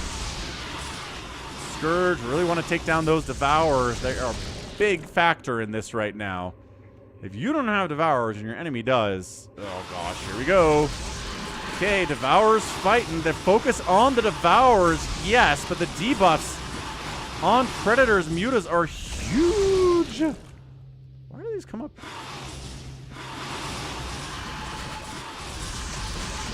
Why is there a yellow outline around Zyky's mutas but not around Predator's mutas? Is that just because he's yellow? Is that oh, you just get a color outline around your guys. Did I not know that? How did I not know that? Man, you learn something new with StarCraft every day, I swear. Anyway, Predator's alive. He actually has more workers than Sziky does. He's mining out this back wall so he can transfer drones over here more safely than trying to go out around this way, which is covered by mutas currently. Upgrades are at the 1 Carapace. 2 Carapace upgrades here from Predator. Gotta wait for these acid spores to wear off, man. Scourge connecting on a Mutalisk. No spore here yet. Trying to spore it up. Nice flip around with the Scourge from the unexpected angle from Predator. Dude, is Predator going to win this despite not having the tech that Sziky does?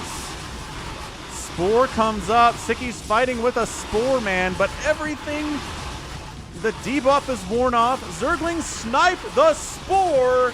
They come from across the map. The drones have to evac from this position. The Spore dying was huge, and Zyky's in the lead. 42 to 34 overall supply. Natural base of Predator is a ghost town. What's up, Alex? Oh, Overlord's dying. Really big deal, too. Don't want to get supply blocked in any matchup, but especially not in a mirror matchup. And some Lings got down here and killed some stuff. 23 to 20 workers. The third base is rolling from Predator, though. This game is crazy. Predator throws out a WTF. I don't know why exactly, but he threw out a WTF anyway. Good Scourge hit on that Muta. Oh, he complains about the lag and then rage quits. Sziky, Hungarian Master, gets the win and an insanely hard-fought ZVZ. Wow. Zyky's on top with 46 total supply, a handful of Mutalisks with 1 armor upgrade, and that's it. No more Devourers left. Does he have any Scourge? No, a couple Lings. This was scraptastic. Absolutely scraptastic. That was nuts. So Sziky comes out on top. Predator with the third base didn't help him as much as those Lings sniping that Spore did, as the Devourer Acid Spore debuff did. That was awesome. That was a great ZVZ. 10 out of 10.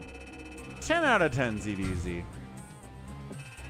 Yeah, look how close this is. Produced Sziky a little bit more, killed a little bit more.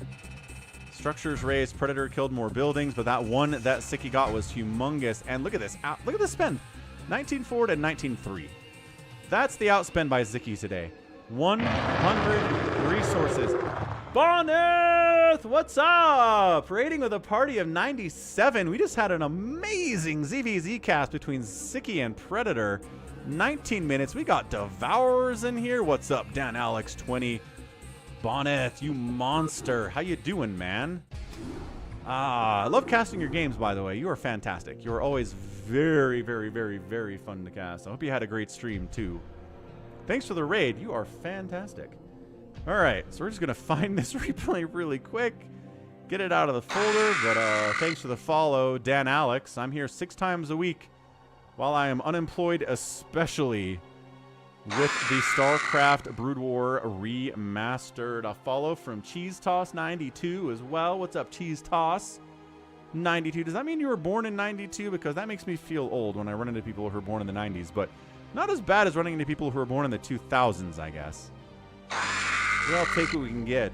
Yoshimba, thanks for the follow. Welcome. Bonyth, me from that period of time. How good were you, Bonyth? Back in 2008, man. You're better today, I'm sure. Yeah, Cheetos in the house. Thanks for the follows, guys. You're the best. Yeah, if you need more StarCraft in addition to Bonyth, I am here for you. So 0313. There it is. 0313, Sziky Predator. That was beautiful. That was beautiful. Alex, I was at my software company, my previous job, for 11 years. I was hired in December of 2012, and I got fired, or laid off, whatever, in September of 2024.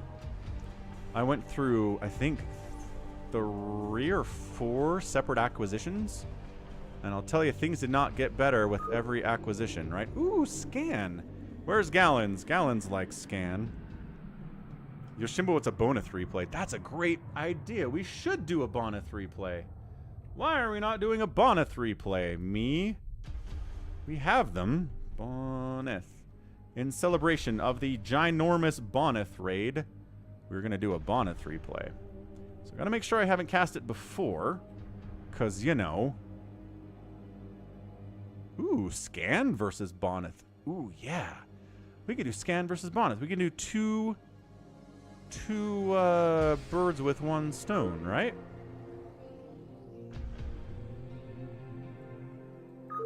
In here. In here. There's one in here. I saw it. I saw it. Oh my gosh, there are a hajillion replays in here, though. What's the name of it? 2862. Zoom, zoom, zoom. Zoom through the folder super fast. 2862. Ah, there we go. Blue Storm. Scan. Bonyth. Let's rock.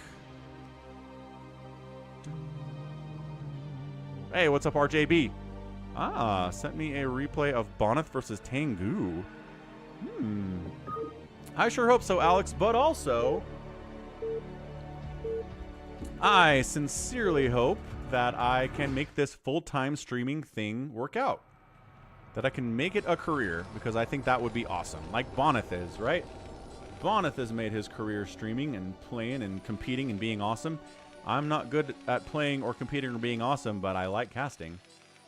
So that's my whole thing. All right, Bonyth, Scan, place your bets. Place your bets, ladies and gentlemen, here on Blue Storm. Bottom left, it is an orange Terran player. It is Scan. And in the top right, Bonyth, the purple Protoss. Both players about 300 APM. Probe coming out early for the Scout.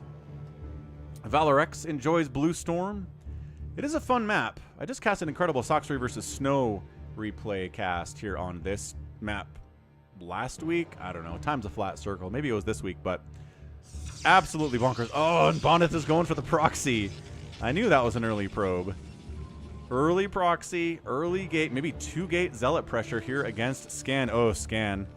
I need you to see this, man. Yeah, it'd be good for me and good for everyone, Alex. Exactly. Exactly. Money's coming in on Bonyth here. Got a lot of Bonyth viewers. Makes sense. Okay, this has to be 2-gate. You don't proxy this deep 1-gating, right? Look at him blocking off. No probe, you're not allowed. It's like, okay, probe's not coming. Time to expand. No? Time to not go command center first, and I haven't scouted Bonyth. That seems like a terrible idea. So there's the 1-gate. Probe comes in. Look at me being normal. La la la la. I'm harassing you like I always do. No, there's not a proxy out here anywhere. Not even one. Not even the smallest of proxies. But then there was. It's the 1-gate. Getting gas behind it. Okay. So it's going to be a super fast zealot, but look at this man hardwalling. I mean, you can slip through here, but wait, can you? Is this looks like it's hard-walled. But delaying construction on the barracks is going to help immensely. Oh, look what he found. Look what he found. Ah, surprise! Quelle surprise! C'est un gateway. High ground here. Yeah, Jacko, it's a Scan, replay, and Bonyth. How you going, Jacko? Okay, so probe is... Okay, barracks finished. Zealot is here. Here goes nothing. Attacking that wall. That is hard-walled for sure. What's up, Canyon Lund? How you doing? Okay, we can repair. We're fine. Like, this was a blind, hard wall out of scan. What did he see there exactly? What in the name of all that is Fergus McDoodson did he do? Maybe he just knew the proxy is in Bonyth's back pocket. Maybe he just... he felt it was the right thing to do, and he shut it down. Shut that down hardcore. So now we're making Dragoons, because they're better at breaking walls than Zealots are when Marines are behind them. Especially with Singularity Charge, which he's doing. One base, Singularity Charge, Dragoon pressure, factory on the way from Scan. Let's see if Scan gets a tank out here first. I would probably go tank. Because, like, Vulture's good against the Zealots especially, but you can repair against Zealots. If Zealots show up, they're not as big of a deal as if a Dragoon shows up. So I would personally choose to go for a Siege Tank first. So Machine Shop it? Yeah, Machine Shop it. And the follow-up here is what? Nothing? We're just a one-gating Protoss here, Bonyth. Feel like you could afford a second gate. Alright, so there needs to be some repairing happening. Oh, that lift and land was smooth. That was so smooth. Yep, so Dragoon's a problem. That's why there's a Siege Tank on the way. And Spider Mines as the upgrade on the Machine Shop first.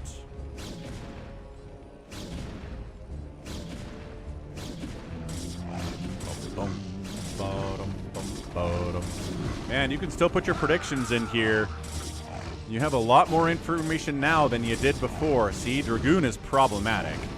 He's killing Marines, but this tank's going to pop out, and this is going to hold.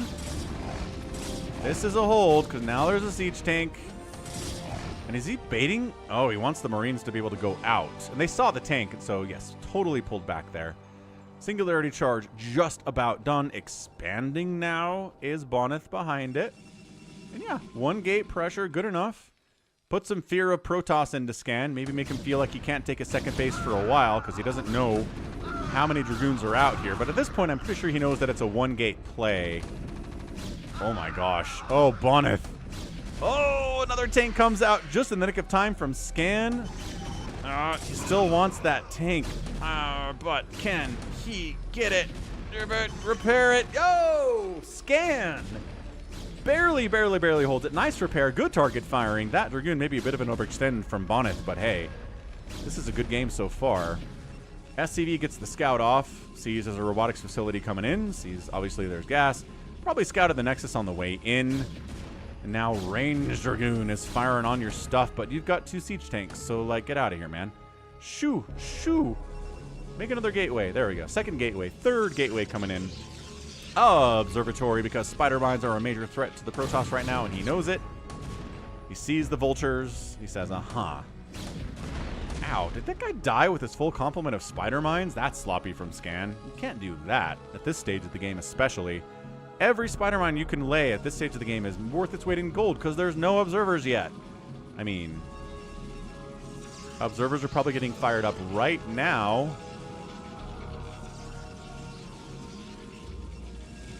No? Okay. Who needs observers? We just made an observatory. That's all we needed. The observatory for fun. Observers are... Now he's doing it. I looked away and he started an observer. He knew. Bonyth knew. He knew what was happening. Some great PvTs on the channel today. Not always my favorite matchup, but when they're good, they're really good. A lot of the time they end in 4 minutes is the thing about PvTs.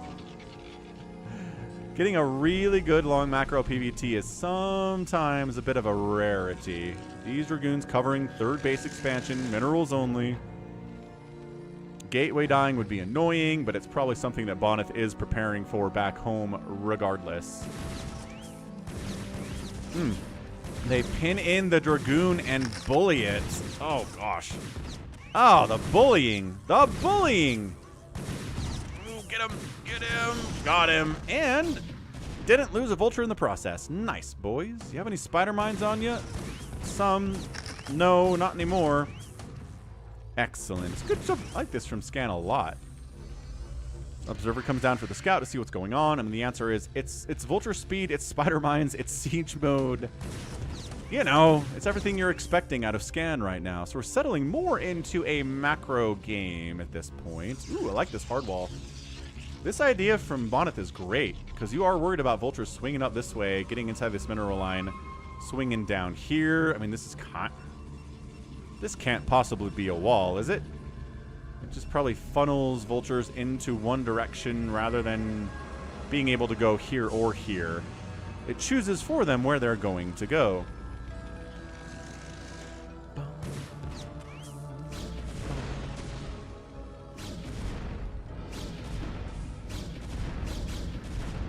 Spider mines. See you later, alligator. Third base coming in from Scan. Yeah, it's just traditional mech, guys. It's vultures, it's siege tanks, it's 2 factories right now, trying to get a quick third base up. He basically held the 1-gate proxy stuff of Bonyth well enough that he feels like he can get away with getting a third base at this stage of the game. Getting a vulture in here for probe kills is really nice, too. 4 kills. That was a really effective vulture, man. They are cheap. And if they can kill stuff with spider mines and with their fragmentation grenades, they're going to have a great, great time. That's what it is, right? Fragmentation grenade. Yes, it is. That's a good quiz, by the way. If you ever want to quiz someone on their StarCraft knowledge, ask them what each type of attack from each unit is called. Particle disruptor? Phase disruptor. Dang it. See, it's hard. It is really tricky sometimes. Vulture swinging up the left side. You didn't block off this area, but there's nothing really to kill, so that makes total sense. Makes all of the sense in the world. Uh-oh. Uh-oh. Recarriering? Bonyth. That is an air weapons upgrade, and that's a Stargate. Ooh, 3-base carrier, but without the 3rd gas. That's a little bit tricky. But if you're just hybrid carrier, right? You just want 6 carriers, a lot of zealots and dragoons. That can work out for you. I like the probe scouting this potential location for Scan to expand to. Did not take it. Both players going for minerals only 3rds. Again, it makes more sense, I think, for the Terran. More sense. Oh, this soldier swing by is brutal. Aw, man. More workers going down. 60 to 52, 51. 60 to 51 workers in favor of Scan. This third base getting saturated is massive for him. Bonyth is in so much trouble. He's ahead by like 10 supply, but that's not enough to make a difference. Second Stargate Fleet Beacon. Third Stargate Fleet Beacon. There you go. 3 Stargate Fleet Beacon scanned? Nope. Yes. Totally sees the Fleet Beacon and the extra Stargates. Okay. So great scan by Scan. The man has to have good scans. It's his name. It's required by law. 6 factories here in the main base. 7th factory. Does he have Carron boost yet? He doesn't need it right now. He should probably start it soon. Because carrier production is not going to start for a minute, and it takes forever to complete. So, man, what's up the stream? I keep getting complaints on my channel that it's like, why don't Protoss make carriers anymore? Why is everything gateway, man? And yeah, I hear ya. There are definitely more gateway man today in PvT than in the past, perhaps, but you know, if you come to the Falcon Paladin channel, you'll see a lot of carriers in PvT. That's exactly what we're getting here, folks. 3 carriers in production at once. Amazing here out of Bonyth. He needs another base, but the cost effectiveness of the carrier is insane.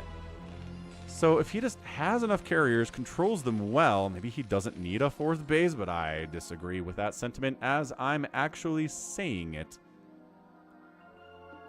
So that's fun.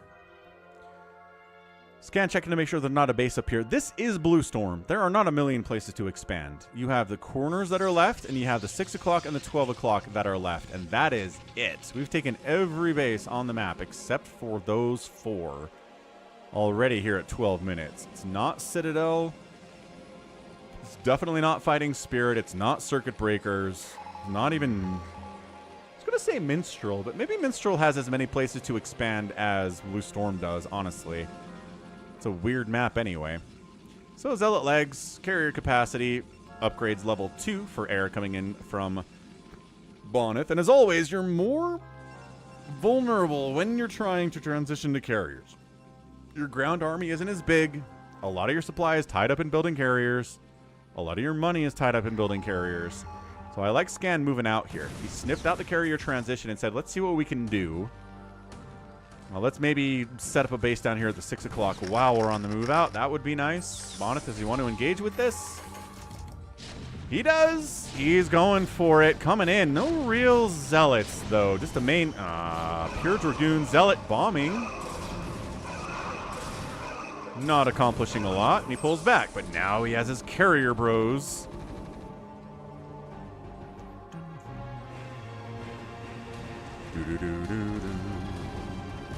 Okay, so there's not a lot of anti-air here, actually. There's like 2 Marines. So suddenly Bonyth is doing great. These carriers are swinging around. The interceptor count is kind of garbage because there's only 3 carriers here, and they're all working on building their full complement of interceptors. But Scan's doing what he can, wiping out these Dragoons because Bonyth needs them. He can't just win this thing with carriers. That's not how it works in the current meta. Terran is too good for that. Alright, so we're getting some value from these tanks, that's for sure. Dude, are these guys that low on interceptors? Look at them continuing to produce here. Can they kill the Nexus before the carriers kill them? Abso-friggin-lutely they can. Wow. Wait, not if they unsiege. Go get it. Okay, they barely got it. That was scary. Meanwhile, Vultures are all up in here in Bonyth's natural base, throwing spider mines down, killing zealots. Probes are dying all over the place. It's 62 to 29 worker count. Oh, those zealots dying, but all the spider mines are gone. That's good. And Scan's taking the top left. Dude, Scan played this so well. Insanely well. He did not kill those carriers, did he? No. He did not. They are here. They ran away from the Goliaths because Goliaths are scary. The Goliaths are here. They've got +1 attack, no armor. The carriers are at +2 attack, no armor, no shields, no further upgrades coming for them at the moment. You got it, Ganon. Carriers clearing out some harassment in the bottom right base that Bonyth has been trying to take here, but it's a bit of a ghost town, unfortunately.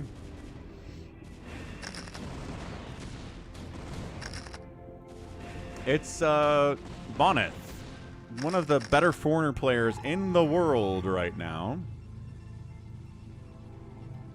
He streams on Twitch. He gave me a raid a minute ago. Wikipedia says he's arguably the best Protoss player, best foreigner Protoss player. He's got a Wikipedia page here. He's Polish. No real surprise there. Poland has provided us some of the greatest foreigner StarCraft players in the history of StarCraft. Mana's from there. Lasers from there. Anyway, this game's over. It's 130 to 96 supply. Scan is up. I know carriers are good, but I don't know if carriers are this good. If this base is dead, this base is happy. 70 to 32 workers is absolutely brutal. Absolutely brutal stuff. But Bonyth believes in the power of the carrier. He's not willing to give it up. He's going to fight for the carrier as long as he has it, as every true Protoss should. Going to try to use the, use the space here, the dead air space, the high ground to low ground transitions to get a good, favorable engagement for hybrid ground and air Protoss and maybe try to win this game. But the numbers are not looking great for him right now. 170 to 103 supply. RJB says it's Bonyth, DeWalt, and Zarun. Is Zarun Chinese? I'm being racist here and just assuming he's Chinese. But yeah, probably Chinese. All right, man. Carriers. Good. Look at this. Look. Forcing Scans out of the Terran player. Hiding in the shadows. Hiding in the dark. Man. Oh, can we glitch this guy through? He's trying to glitch. I think he's trying to glitch this guy through. He's trying to glitch through anyway, but then it gets hard walled by another pylon. You can glitch through this gap maybe, but the carriers are here to shut it down. Zanhoon. What's up, Mad Doctor? Zanhoon it is. The second best unit in the game, Ganon, is Psystorm. It might even be the best unit, honestly. It's great in every matchup. It is used in every matchup. It is incredible in every matchup. Psystorm. Okay, here we go again. Trying to carrier micro, fall back into the darkness. Scan's taking the 12 o'clock. He's willing to be patient, dude. He is utterly willing to be patient. Just continue to max out, develop a bank, expand everywhere, take the 6 o'clock. Why not?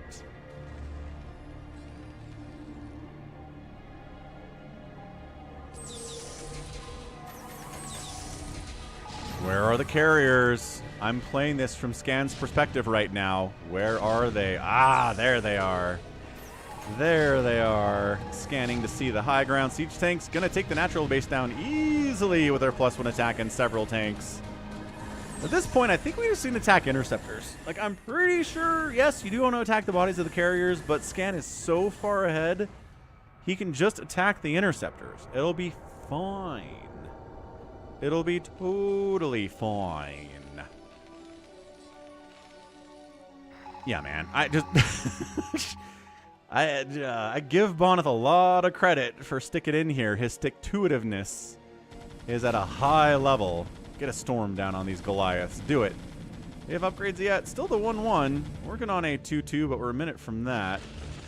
Yay, there you go. We can up those Goliaths. Give the carriers an easier job with your storm, you guys. See, storm is still here.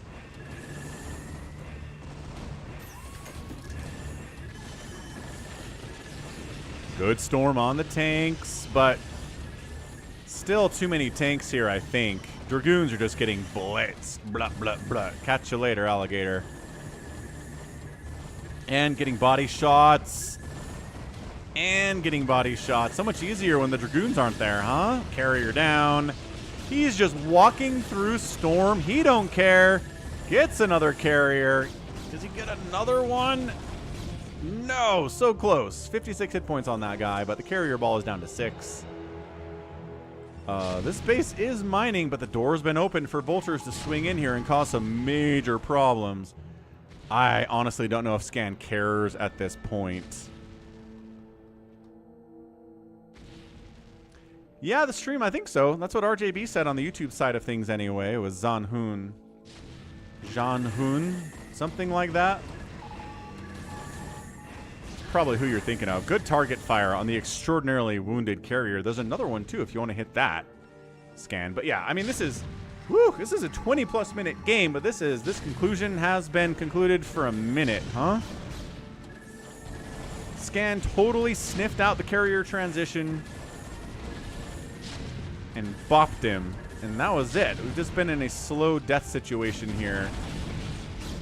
Archon's trying to get working. 146 to 70 supply is actually better than it's been for a hot minute for Bonyth.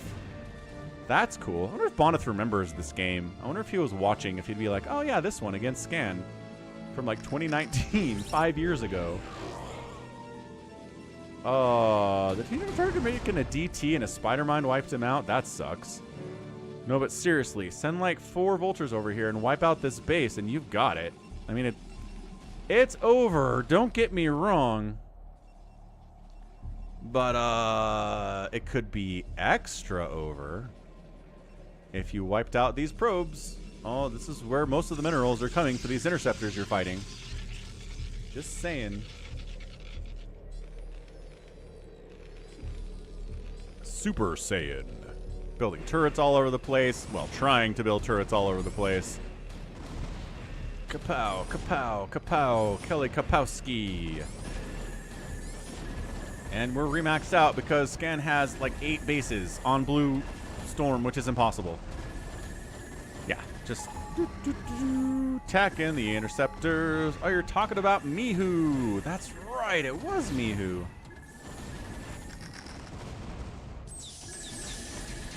So is Mihu on your list then, RJB, or is he not right now? I feel like he should based on that performance. You want more consistent performance. And there's your GGs. Bonyth finally taps. Scan gets the win. Yeah, I mean, look. As a Terran player, you have to be on top of scanning the enemy base to see when they're transitioning into carriers. And if they're doing it, you can sometimes get over there and murk them. So, GG. Scan gets the win. Ends up outspending the Protoss by a hajillion, like 13,000 resources, which is bonkers. Wow. Oh, just talking about Protoss players. Good call. Good call, RJB. All right, man. That was fun. So, yeah, if you're enjoying the stream today, hit that like button. If you're on YouTube, you can give me a follow out on Twitch as well. Both these things are a way to support the channel without taking any money out of your pocket at all, which is so good. That's the best way to support someone, I think. So we'll get that replay out of there. That was fun. That was really, really fun. Okay, how are we doing on time, folks? We are getting into the last hour here, so we need to start doing some elite players in the world right now. So let's go up to our RJB casted folder and look for something that we're really excited to get into here. Ooh, DeWalton scan would be a nice little follow-up to that Bonyth scan, huh? Snow versus Noel. Snow's a lot of fun, obviously. Hero versus Bishop. Gallons wants speed versus flash. Do I have a speed versus flash replay? Maybe I do. It's entirely possible that I do. But I don't remember one in particular. What is this 35-minute Shine versus Rich game? Let's do this. What the heck? Like, I know Rich is an up-and-coming player. We like him a lot. Trying to compete in SSL, but Shine's an amazing player too. We'll do this, and then if you can find a speed versus flash, we'll do that maybe to wrap up the stream. How's that sound? Good, good. So we're on Dominator. Let's throw up another prediction state out on Twitch.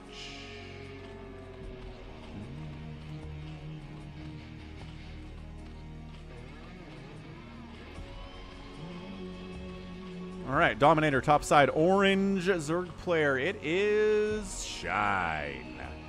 And on the bottom side, blue Protoss. It is Rich under a Smurf name, Stately. Is this Rich from the TV series Bald and Beauty? Probably not, Chicho Dormy. I don't know what that is. What's up, Cyrillic Characters and Taro Adun? Welcome to the stream. Welcome to the Falcon is Unemployed stream. We're doing these 6 days a week. Sunday, Monday, Tuesday, Wednesday, Thursday, Friday. Sunday, Tuesday, Thursday. Earlier streams, later streams on Monday, Wednesday, Friday. Everybody gets to be involved. Everybody has a good time. There are no speed versus flash replays from RJB from 2024 and 2023. That's horrendous. That's crazy. Flash has been laddering like crazy. Speed's been laddering like crazy. I'm surprised they haven't run up against each other. Maybe not in a... well, maybe not in a replay that RJB has, I suppose. I suppose. All right, RJB is going deeper in, folks.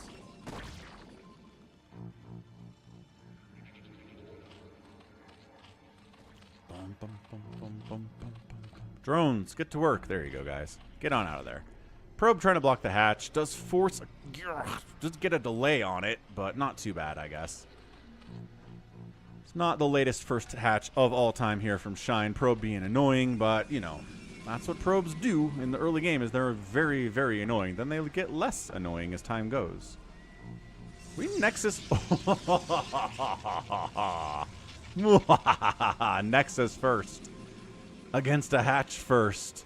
Guess what we're going to do? Quick third hatch. He's checking to see if there's a Nexus coming in, and then he's going to toss on it down a really fast third hatch to deal with. Yeah, he sees that forge timing, and he sees the hatch, or the Nexus. Nice. Okay, there you go. Bam, tosses it down. Okay, macro.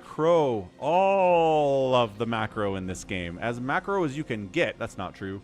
I guess Rich could go for like a 3 Nexus before Forge kind of craziness. That'd be exciting. Probably lead to death. But this is as macro as you can get without just dying to everything, right?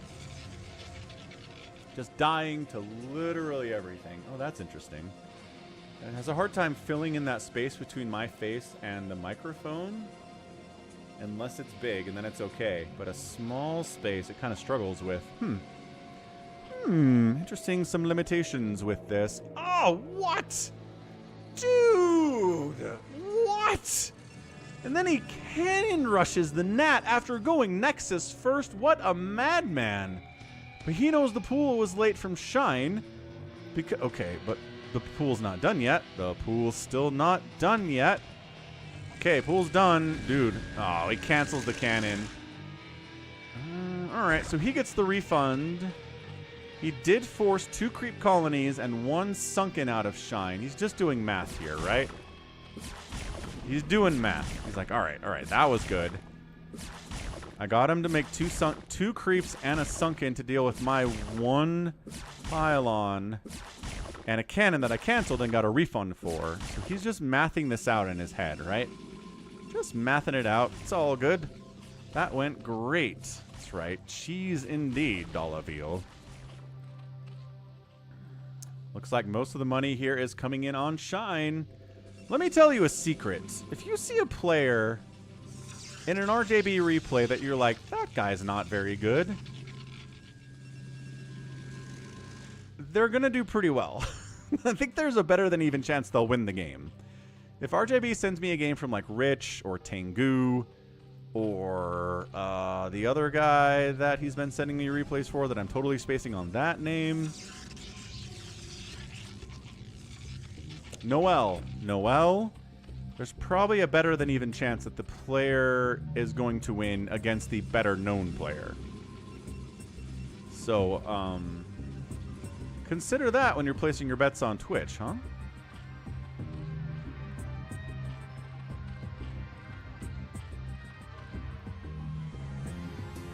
There you go. Rich is arguably the best non-ASL qualified Protoss in the world right now. He's right on the edge. Right on the edge of being an awesome guy. Oh, it's a Hydra Den opening versus a Stargate +1 from Rich. That's not good. But, you know, getting Zealots with +1 is pretty good against Hydras. Oh, 8 Hydras on the way. This is Hydra bust. Shine is gonna go, folks. Yeah, Tengu and Noel. Good times, dude. Really good times. All right, here we go. Here comes Hydra Bust. How do we deal with this? We throw up an absurd amount of cannons because we are pretty far away from Storm right now. And the only way to stay alive is going to be Zealots with legs, which we're kind of far away from that too. And cannons. Oh, this gateway is gonna die. This forge is gonna die. It's not actively working on an upgrade. Did he cancel it? I bet he was. Yeah, he canceled it. He saw the Hydras were coming, so he just canceled it prematurely. He knew it was gonna die. That's amazing. Like, that is some good foresight from him. So, all right, here comes Shine, being super annoying. Doesn't have the range upgrade yet, but there you go. Now it's done. Now we can attack stuff from distance without getting attacked by the cannons. But the cannons themselves are gonna... Oh, good move back. I was really impressed with that move back. I thought it was gonna be enough. I really did. Whoop, whoop, whoop. Hang on. Hang on. Yeah, and this way, this forge doesn't even really matter that much. He's going for Templar Archives. I would be tossing up speed here, too. Getting speed for your lots really helps in the situation, but he's got the cash. Well, he sometimes has the cash for it. He's just not doing it. More probes and more gateways, I guess. Yeah, this would be extra hard to jump on if you had to deal with speed lots, but that is not what Rich is going for. Interesting. Interesting. So it's 46 to 27 workers. Rich has been probing like an absolute madman. He's getting Storm. He has pretty much aborted his Corsair idea because when there's a million Hydras on the map, that's not a good idea for anyone. Does he have the plus? Nope, he canceled +1 too. He's like, you are a scouting unit, Corsair. If you can kill something, that would be great. But if you can't kill something, that's also totally fine.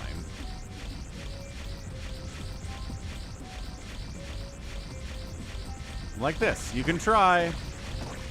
You can try and you can try. No, hang on. Hang on. Hey, great victory. Got a kill. It totally worked out. Slowlings creeping in here to see what's going on. Getting metabolic boost? No. We're making a lair, Falcon. Don't worry about me. 33 drones up on 3 bases. 3 gases rolling. Shine is moving hard. Throwing up a Spire, which the Corsair scouts. That's big. That's a great scout. Do we go back in to Corsairs? Or do we think the Spire is only going to be for Scourge? These are questions that our guy Rich has to figure out, right? I like the DT play, maybe for Dark Archons? But no, it's really just if you're dealing with Mutalisks, you want Dark Archons. Much less of an issue, like much less good against Hydralisks is how I generally see it. Macro Hatch, love a good Macro Hatch, love a good Macro Hatch. Love a good Spire. It is Maelstrom and Dark Archons, though. Okay, metabolic boost, lurker aspect. I really... What do we think? Placing our bets. We think it's going to be Mutas? I don't think so. I think it's going to be Scourge. I think it's going to be Scourge to try and snipe the obs for these lurkers. That's it.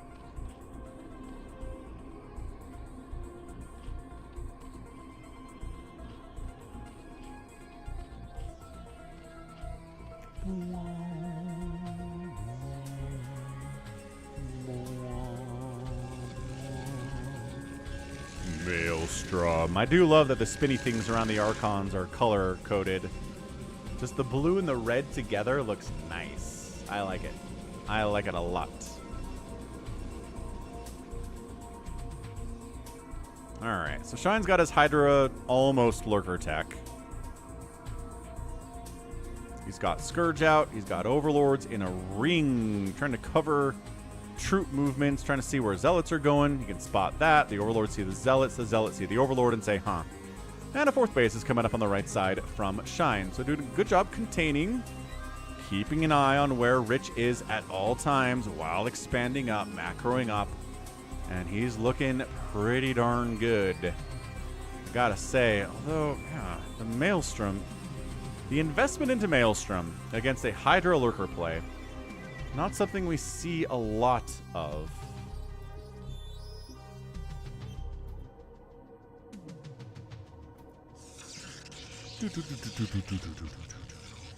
Okay, 3rd base coming up from Rich. That's a big freaking deal right now. You cannot skip out on that. Okay, 4th base coming in. Hive on the way from Shine. Yeah, he's just being left alone at an alarming rate if you're a Protoss fan. He's just going up to Hive. He's going to get Adrenal. He's probably going to get Defilers, because why wouldn't you get Defilers? Because you're... Who's the player that I always yell at for not getting Defilers? Hero? I think it's Hero who's the Zerg player who's like, meh, who needs spellcasters against Protoss? Not me. And then he dies terribly, and it's really sad. Alright. Picking up. Hashim. Yeah. All 3 races have the same number of different units. Do they have the same number of spellcasters? I don't know. What are you asking? Hyuk does that too, yes. Hyuk will go Hydra Lurker forever against Protoss. There's Reavers, there's Storm. It's like the worst thing in the world. And the game goes 25 minutes, and then all the Zerg players are sad. So there's the Hive. Good stuff. Every Zerg player is like, thank goodness you went for Hive. But you got a Queen's Nest, so what else are you going to do with that? Get Queens? All right. Protoss pushing in before Defilers show up. This is a good window of opportunity to go for it. Big fan. Big fan of going before defilers show up. So this is it. But high ground lurkers that are spread. There's your Maelstrom Storm combo. Look. Hey, 3 Hydras died. Like, that's the thing about Maelstrom Storm against Hydras. It's like, you killed 2 Hydralisks. As opposed to you killed 27 Mutas with your Maelstrom Storm combo, right? It's way more value. And he's gonna die because he's on the front lines for reasons that even he doesn't understand. And he gets, like, he's the low priority target. There you go. Catches a lurker spine and explodes. Flanking the other way, though. Oh, Shine goes for the surround. Beautiful stuff. Okay, Storm catching the backside. Good awareness from Rich to shut that down. Hydra's on the top side. Hydra's to the south side. Speed lots all over the place, though. Lurker count reduced to 1. Where is my Adrenal upgrade? Start my Adrenal upgrade. Where are my Defiler Mound? Where is my Defiler Mound, if I'm going to be grammatically correct? And no Dark Swarm means that Dragoons are way better against Hydras than they should be. 2 attack, 1 armor. The Hydras are at 1 attack, no armor. But he held, right? He held the attack. He made enough units to hold the attack. He gets Adrenal fired up. When he has a second to breathe, he'll probably expand here now that he has a second to breathe. And Rich did expand behind the attack, sort of. He waited until it was almost over to do it, but hey, that works out too. Not going to complain about it. More lurkers are on the way. Hydras, lurkers, Defiler Mound, Defiler Mound. Where are you, Defiler Mound? Yeah, RJB says, oh, so yeah, the Hydras have 2-1 now. They didn't during the attack. We checked that. Yeah, great time. Ooh, Mad Doctor says that Plague is the best upgrade in the whole game. Ooh, Psionic Storm, Dark Swarm, I think are better, personally, but they're all... Plague is very good. Very, very good. So, like, we're not getting a Defiler Mound, but also, we have Adrenal. Good op snipes there. So, I feel good about it. What's up, Alessandro? I don't know. Confused. Confused. Because we got the Hive... We got the Adrenal, so I'm halfway happy about it. But where the heck's the Defiler Mound, sir? Expanding over this way. Sure, why not, Shine? I mean, it's dead as a doornail if it gets... Oh, it's going to get scouted because Rich is smart. Yeah, and Dark Swarm would be terrible if we didn't have Consume either. So, Consume is the best one. What's up? Miguel Frescos. Nice cat. Wearing sunglasses emoji. I like that. Yeah, little Lings trying to scout out, harass a little bit. They've got Adrenal now, so they're super extra dangerous. Rich trying to rebuff that stuff. Does force a cancel on an expansion attempt out here from Shine. This got canceled too by these Zealots. And then some Adrenalings show up with 1-1 upgrades, and this Zealot is deader than a doornail. Pop, pop, pop, dead. Okay. Could not even fight back terribly. Oh, Dragoons fighting against Cracklings. Never good, but Psionic Storm can kind of help sometimes. It just got to storm the Dragoon too, which is super, super dicey.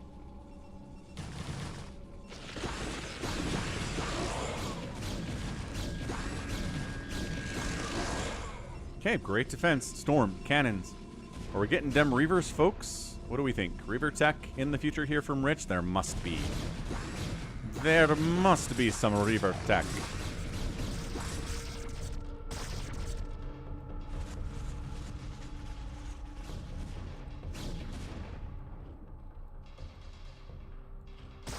All right. Again, no Dark Swarm for these lurkers to hide under. What are we doing, Shine? Every Zerg player is getting a little bit antsy right now. Buckaroo. Buckaroo of the Buckarooist. I mean, it's nice choke. Really hard to get any kind of concave here, but Storm's going to be extra good inside of a choke too. And then the lurkers on the flank attack from the backside causing all sorts of issues. Yes, RJB, please do. And, okay, these, man. don't know if those lurkers got the value that they wanted to. Do you want to still keep pushing up?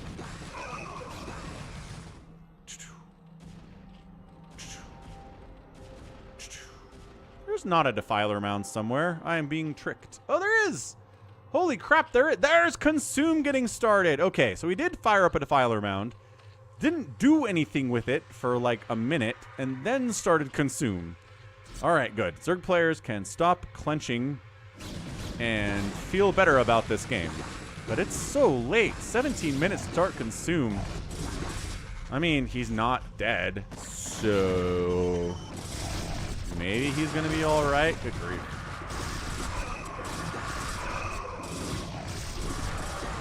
Once again, though, it's just this Hydra Lurker stuff without any Dark Swarm is just... You're giving the Dragoons so much more power. And the Archons are better, too. Like, they're pretty good under Dark Swarm, but they're better without Dark Swarm. Trying to set up Lurkers to take down Dragoons is a big ask, my friend, and all of them die. Accomplishing, like, 1 Dragoon kill. That's horrendous stuff here from Shine. He's desperate, though. He's down 121.89 supply. Consume is done. There you go. We're going to get a Dark Swarm. Oof. First Dark Swarm. 1845, man. 1845. Archon gets sniped. Dragoons can't handle these lings. Not at all. Not 2-2 Cracklings, man. 3-2 Dragoons, yeah, they're good, but the Cracklings are better. And... Divert. Lings are good, but not when they're outnumbered horribly. Kill that Lurker. That Lurker is expensive. I guess they really want to kill this base. There's a Nidus, though. Represents infinite reinforcements. The Overlord sees the early approach, giving time for the Nidus to eject some Lings, couple Lurkers, and a very important Defiler. And no. Absolutely not. Yeah, he sees the Defiler, and he's like, nah, do I? I want to go down. Seems like a bad idea, but also... Boop. Yeah, that's... No. I don't think so, man. Oh, good Storm in there. Maybe. What's so maybe about? What's so maybe about? What's so maybe about? Katie. Ah, Bare Naked Lady song from the mid-2000s. Good times. Early 2000s, possibly. Hey, what's up? How do you learn BroodWar? Says Captain Frog. So, there's this great Day 9 playlist. Day 9 teaches StarCraft. It's out of date for certain things, but I feel for the basics, it's a pretty good starting point still. Alessandro, yes, I have. I definitely have seen that video. I'm so happy that Flash is back. I am beyond happy that he's back because he's awesome. And if he's in, if he is in SSL2, it's going to be better altogether. DeWalt! What is up, DeWalt? We get a Bonyth raid. We get a DeWalt raid? What is happening today? The raids are through the roof. What's up? We're watching a Rich versus Shine replay today here on Dominator. It's been a killer one so far. Finally, Plague makes an appearance in this game at 21 minutes. It's late. What's up, BW Gorky? How's it going? Reps Tama, thanks for following. Welcome. I'm here 6 days a week with StarCraft BroodWar, with games like this, replay casting. We do live games on Sundays and Wednesdays. It's all a good time for everyone. Great Storm. Gorky, thanks for the follow, too. Where's the Dark Swarm? Where is it, Shine? Yericam, thanks for the follow. Welcome aboard, and thank you, DeWalt. Ah, now I want to cast a DeWalt replay. Ah. Amazing stuff here. Day 9 and SSL would be super great. I'd root for Day 9 and SSL. Some DTs in the mix. They're catching some Lurker Spine Splash, so they might die just to that, but there's no detection here from Shine. And this DT's getting some serious hacks off. Love getting some DTs in the mix. just because it's so chaotic, it's really hard for the Zerg player to recognize what's going on. Shine trying to expand down this right side again. Looks like our guy Rich is taking a base down here to the south. And we're kind of at a Mexican standoff up here on the left side for some reason. Woo! But yeah, Twitch Raiders, welcome aboard. Hit that follow button if you need more StarCraft in your life. Who doesn't need more StarCraft in their lives? Right. Okay, this is a canceled hatch. Can we get down this ramp with the lurkers and the defilers and the hiders? Probably not.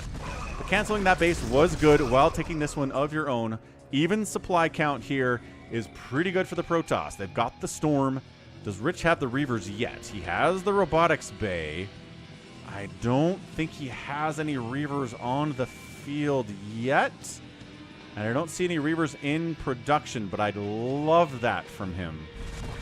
DT wanders in. Sees the base got replanted and gets wiped out. Traditional stuff there. Yeah, die. All right, man. So the Zealots at a 3-1-3 upgrade situation. The Lurkers are at a 3-3. So upgrades looking good for both players. Looks like a Lurker... Lurker gets around the backside of Rich's 5th base, whatever this is. Gonna kill some probes down there, too. Worker count for Rich is plummeting very tragically. Rich, get the probes out of there, man. 15 kill Lurker. Ooh, all mining of that base is shut down. Is this gonna work out for our guy Rich or his Shine? He's got all the tools. He's got the Plague. He's got the Dark Swarm. He's got the Lurkers. He's got the Hydras. He's got the Scourge. He's got everything he wants. And a Zerg player at 24 minutes with everything they want is extremely dangerous. Alright, so an OBS comes down. 3 OBS come down. To kill this 16 kill Lurker. It's a bit of an overkill to have 3 OBS down here. Maybe build a cannon here for future use. That'd be pretty nice, I guess. But yeah, I cannot wait for Flash to try to qualify for SSL2. I think he's going to make everybody up their game. I mean, come on. You know that Flash is in the next SSL? You're going to practice so hard.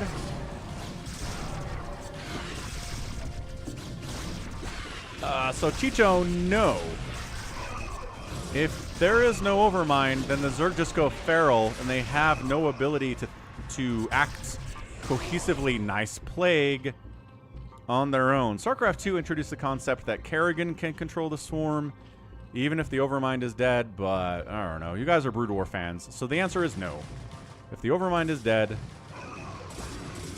well, yeah. If the Overmind is dead, oh no, I mean, BroodWar introduced the concept that Kerrigan can control the Swarm as well, so never mind.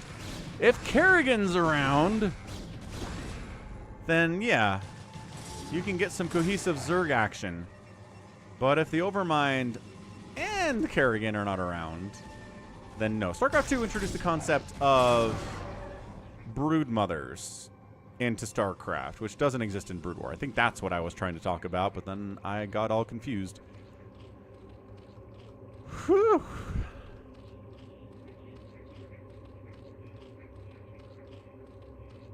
Okay, this game is a banger of a game. Holy smokin' Zola. Yeah, I don't know, man. I don't know if Shine's going to be able to do this. Wait, I don't know if Rich is going to be able to do this. Good storms. There you go. The storms are coming out hot and heavy now because the Dark Storms are coming in. Lurkers burrowing in. Zealots on top. Sunken trying to defend as well. This is a lot of Protoss, though. The Zealots clear out the Lurkers inside the Dark Swarm. More guys come in, but not inside the Dark Swarm, but a lot of them are here. And they have the 3-3, but Psionic Storm doesn't care about your 3 armor at all. This hatch going down would be a big deal for Shine. Falling back for now. Too many Lurkers to bust through that position. And that Sunken put in some serious work, too. I wish we got kill counts on static defense like you do in StarCraft 2, but... ah. A dream for another day. Because, yeah, that lurker would have or that sunken would have a lot of kills. Okay, these lurkers kind of setting up a bit of a contain over here. There are a lot of obs out on the map for our guy, Rich. Yes, and he brings all 3 observers down to wipe out a couple lurks. He needs to stop doing that. He needs to stop sending all of his lurkers down to one position. He needs to split them up more. Maybe have his army in different areas. They're in different control groups because there's too many of them for one control group. He needs to be a little bit more active, I think, in different places on the map if he's going to take this Shine down. Shine expanding again. This is a 1, 2, 3, 4, 5, 6, 7, 8th base for Shine. Nice Plague. Second Plague, even better. Defiler going to pay for it with his life or escape to do it again. It appears he's going to escape to do it again. Amazingly. All right. Lurkers dead, hatched down. Where's the swarm? Over here? Over here? Okay, so hatch down, knocking you down to 7. You had 8 for a minute. I mean, actually, this wasn't done yet, so maybe not. Tragically. Observers getting sniped all over the place. I mean, I guess this is why you have a lot of obs. It's because they keep getting sniped by Scourge. Counterattack into Shine. Maybe trying to set up something of a 6th base of his own. But that's going to get shut down by Lings and Lurkers for sure. But these 2 bases going down would be huge. And Rich is in position to maybe go for it here. Can he make it happen? Can he do it, folks? That's the question of the day. Reavers are finally being produced by Rich. Oh, did he have a shuttle with Reavers and it died to Scourge earlier? Is that what Ganon's talking about? I didn't click on it, so you don't know what was in it, I guess. 170 to 160 supply. Rich being active, macroing hard, spending his cash. Nobody maxed out at this point. It's been a bloodbath for sure. Attacking up a ramp into sunken lurkers, not great, but if it's only 2 lurkers and 1 sunken, maybe it's totally doable. What do we think? Ling's popping out at a great time here to try to assist, but the sunken dies. Now it's just a couple lurkers. The Zealots have a lot of work to deal with these Zerglings and that lurker, but they do get him, but more lurkers come in because Shine is reinforcing today like an absolute boss. What's up, Arcadiox? How you doing? This is Shine versus Rich. It's an incredible PvZ, almost at the 30-minute mark. Okay, good. Storms, great storms there. Protoss hiding out inside the Dark Storm against these Hydras is hilarious. Oh, how the tides have been turned, and then sending some Zealots in to try to snipe down this hatch, but Lurkers on position. Johnny on the spot there to shut that attempt down, and the Zealots are not going to get that done. However, another hatch of Shine does get wiped out. That's 2 hatches in about 2 minutes.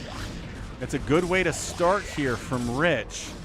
Yeah, I mean, these are older sources of income. Obviously, it's a depleted extractor, and the minerals are gone. Oh, losing that Archon at the end of that battle was not great. He could have been great in future fights for sure. All right, 135 to 159 supply. Ah, nice, Arcadiox. Yeah, man, Scan had a great game out there against Bonyth. Yeah, Bonyth got me a raid. DeWalt got me a raid. We're looking good today on the stream. New followers all over the place. This is fantastic. Okay, Reavers on defense. I like that for sure. But Rich is running out of steam, right? He's got 1 base mining right now. Shine has 1, 2, 3, 4 bases mining. It looks so like this whole tab looks great for Rich right now. But if he can't kill a couple bases and take a base of his own, I don't think he has enough to win this game. Nice Plague to the Plague. Ooh. The plaguiest of plagues, folks. Okay, good snipe on the obs. Great snipe on the obs. And then the lurkers come in and another Plague goes down. Rich, buddy. I don't know if we can do this, dude. And like I said, economically, he cannot keep up if this state of the game continues. You tried to take this base, but guess who's taking it now? That's right, Shine is. Ugh, yeah, I think this is a Shine win, folks. I do not see any kind of a path forward here that would indicate a win from our hero Protoss, who's played very well, but hasn't been able to expand enough or take down Zerg bases enough. And you got to do both, and it's tough. It's extremely, extremely tough to do both. All right? So hard to do both. Especially against somebody as good as Shine is.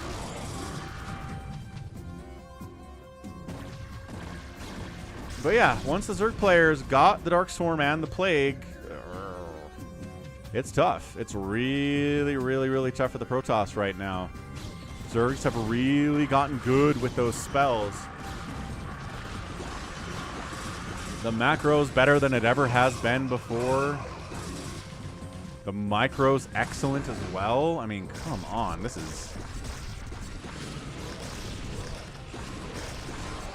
Yeah, you're killing hundreds and hundreds of Zerg. And there's just more plagues and more hydras and more lurkers and more lings, and it never ends. And now this base exists, and this is a last hurrah for Rich. Yeah, you know you're plagued when lurkers are killing our dragoons quickly, right? Okay, good storm there. A bunch of drones die. It's only 38 workers from Shine, despite his base count.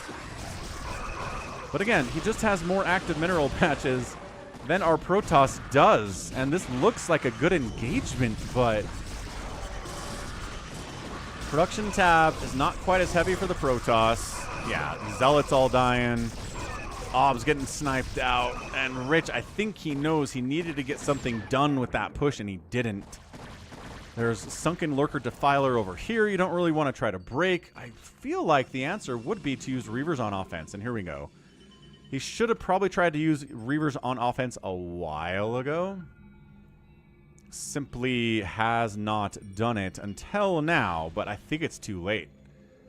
I simply feel like it is too late for him to now implement Reavers into his offensive strategy.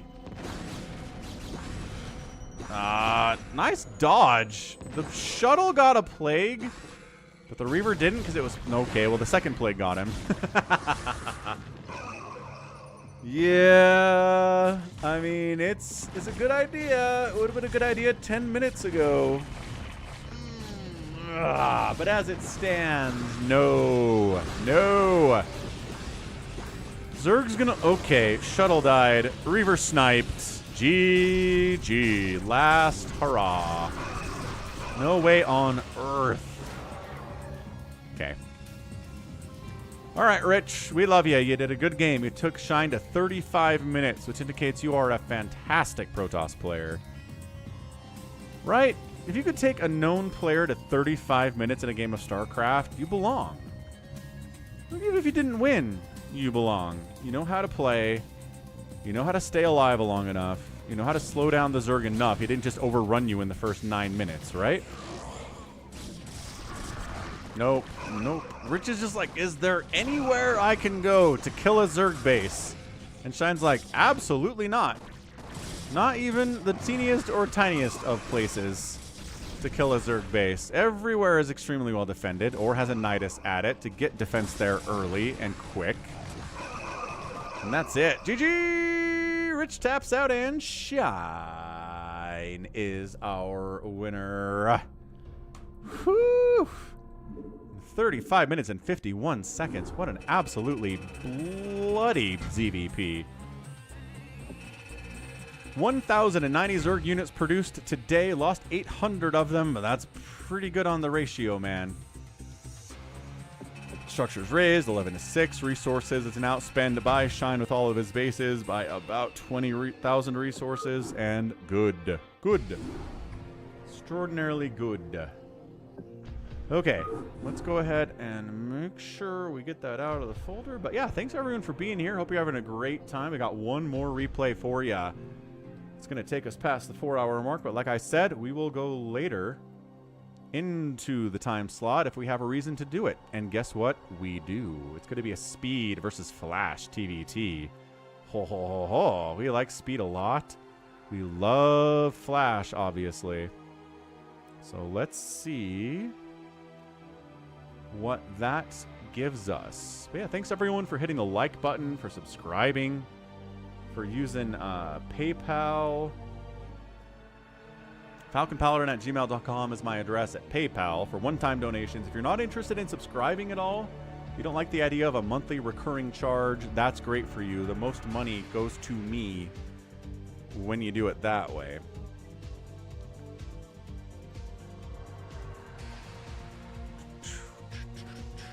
But super chats are good too. Prime subs, hey, what's up? If you're out on the Twitch, you can subscribe to me for free if you connect your Amazon Prime account, which is fantastic. All right, what's up here? What do we got? I moved it into the DEF CON folder, and it is 29. It's a 2019 replay, so it's a bit of an older one. Maybe speed's not quite up to the power that he's playing under his 10-minute flash name too. That's great. That's really funny. What's up, Amos? How you doing? Okay, we're on Overwatch. Definitely an older map. Let's see how we do in a TVT.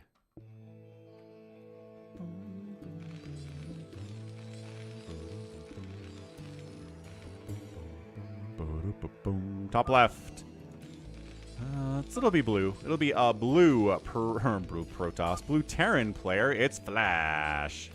I think we're talking about the name here. Bottom right, it is 10-minute Flash, who is Speed, who's also been known as Sexy in the past.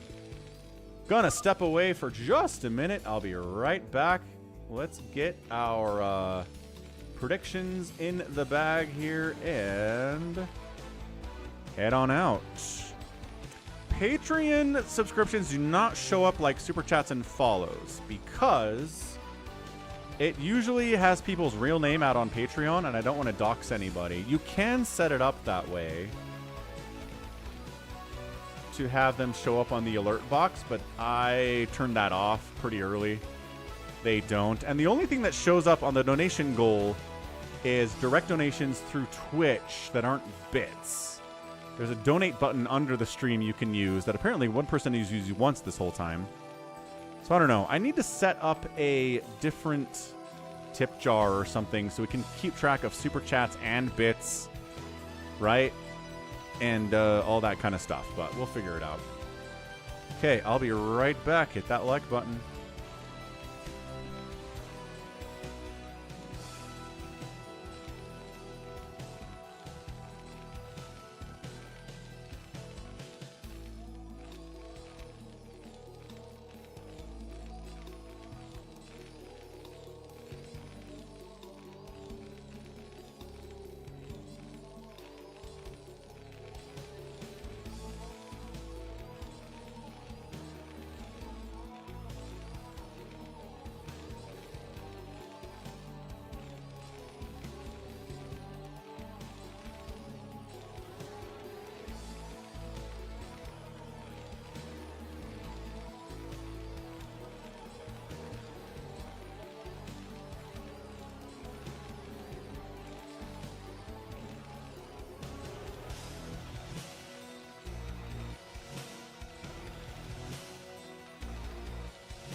All right. Gallons gets his speed versus Flash game here. Let's go. Okay, so what do we got? Both players are expanding at about the same time here. Both players are making vultures for vulture battles. SCV fights are happening here too. Both players are floating off their barracks. So definitely not seeing any kind of marine pressure here in this TVT, which can be something we see, but just not today.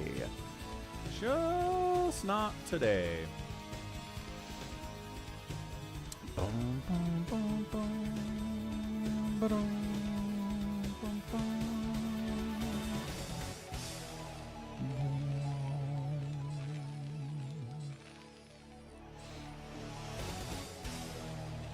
Real Squid, thank you for gifting a membership to Jared. Awesome stuff, man. Hydralisk level 2. Thanks, Squid. Jared is now magically a member. Appreciate it, dude. And Real Squid, an Overmind level supporter here on the channel as well. One of the 2 I have. Thank you, Real Squid, for the super chats and the gifted memberships and the constant support here, too. Really, really appreciate it. Couldn't do it without you, man.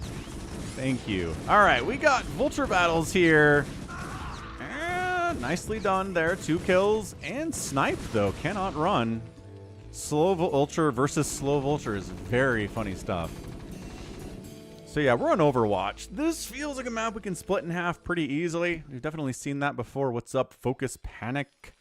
How you doing today? Both players just factoring up. We're going to get siege tanks. We're going to get vultures. We're going to maybe see some Goliaths. But really makes Speed, yeah, there you go, is Vulture Harass. This is how Speed made his name. Dude. Oh my gosh. He's, okay, a siege tank comes out, and now it's time to retreat. Yeah, Focus Panic is a Twitch sub and a YouTube sub. Rock on. Yeah, Beffrey, this is real Flash versus 10-minute Flash, which is Speed.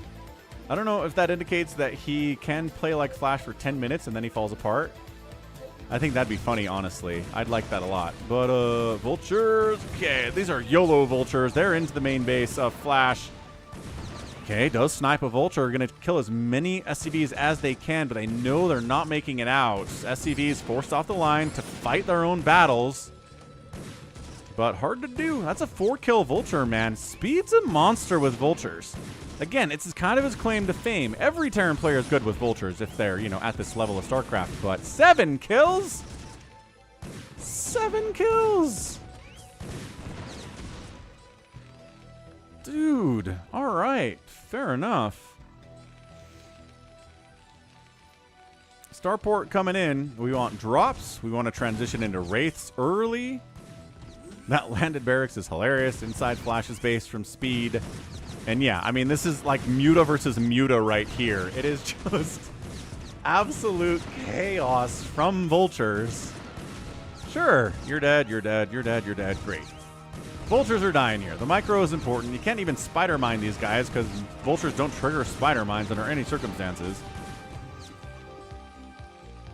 2 base on both sides. This feels like drops to me. This feels the starport is more about dropping Vultures inside Flash's main, which is why there are spider mines over here, keeping an eye on that area. Hold the bridge with a nice concave. SCVs come in to repair. Yeah, I like repairing. We see repair in TVT, I think, more than most places, most matchups, although it's good everywhere. It's always cheaper to repair something from 1 hit point all the way back up to full than it is to make a new one. That is the numbers. Those are the statistics. Yeah, just tooling around with your Vultures, throwing spider mines down everywhere. It is a Wraith, though. I thought this was going to be a drop ship, but he didn't control tower it, so it's a Wraith. Kind of like it. I mean, it's not like he's going 5-port Wraith or anything, which is a super... Yeah, it's a late to mid-game to late-game TVT thing. But honestly, Wraith shows up, and you're going to force turrets out of... Maybe turrets, maybe a Goliath out of Flash that he doesn't want to build, right?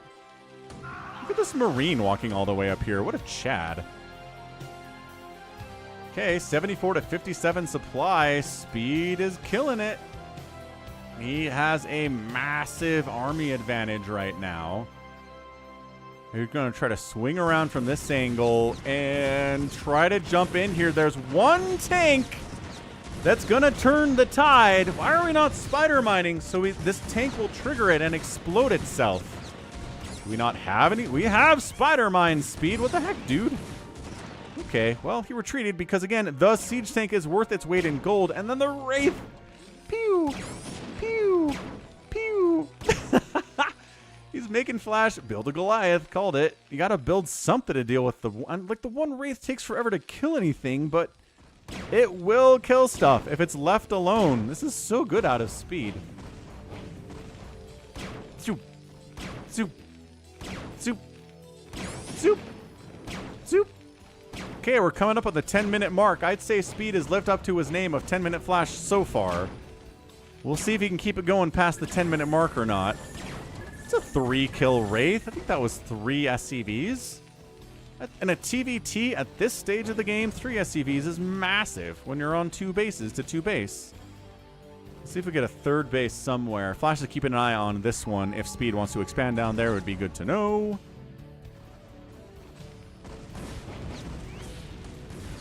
Okay, good snipe. Wraith. Dropship on the way. But, I mean, you force your opponent into making Goliaths. Do you really want to make some dropships right now? I guess that's what speed is up to here. Yeah, the Wraiths are squishy. But if there's nothing that can hit them, they're kind of amazing. That's what we're looking at right here. I mean, these guys are just untouched. Where'd the Goliath go? Not the main base. Oh, you're trying to build turrets now? Lol. Look how many shots it takes to kill an SCV if you're a Wraith. There's 2 Wraiths here. Oh, okay. Sure. It's like 1, 2, 3, 4, 5, 6, 7, 8. It is 8 volleys from a Wraith to kill a single SCV.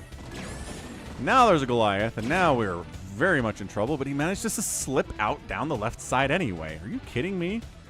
Who's going to be brave and take a 3rd base? Flash is. Flash just barely fired this up left side, 9 o'clock. But a dropship is swinging into the main base of Flash. 10 minutes. All right. The clock is turning midnight here. You're going to turn into a pumpkin in about 60 seconds. Well, now you are. You're a pumpkin right now. You're past 10 minutes, but this Vulture drop is insane. More SCVs dying. Responding Vultures trying to do what they can. Nobody has any upgrades on mech yet because we were working on it, but it's not there at 11 minutes because that's not how this matchup works.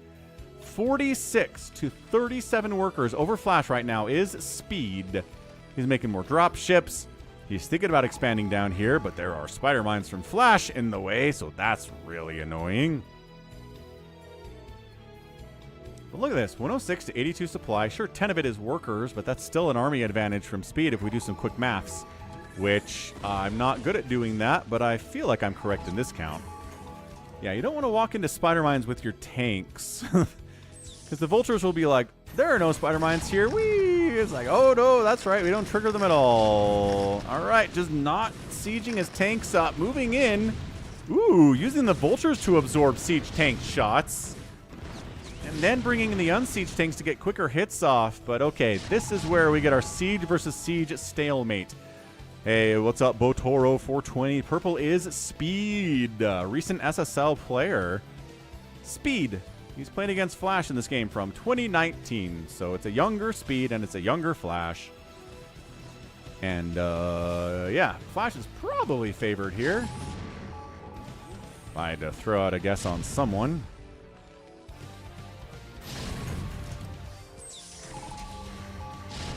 Okay, so our siege versus siege did not last very long. As Speed gets wrecked from this position. He's got a 3rd base coming up the right side. It's way, way, way later than Flash's, though. Oh, but we're dropping... siege tank, Vulture harass on the 3rd base of Flash. Full evacuation of the SCVs. Spider mines laid all over the place here. Vulture taking tank shots. Bam. Not dead yet, son. Oh, hang on. The responding tanks are too many, but now there are spider mines in your mineral line. Ooh, that was good. That was tricky. There's still one here, though. Oh, this is so dangerous. This is so dangerous. Having a spider mine inside your own mineral line like that? Oh,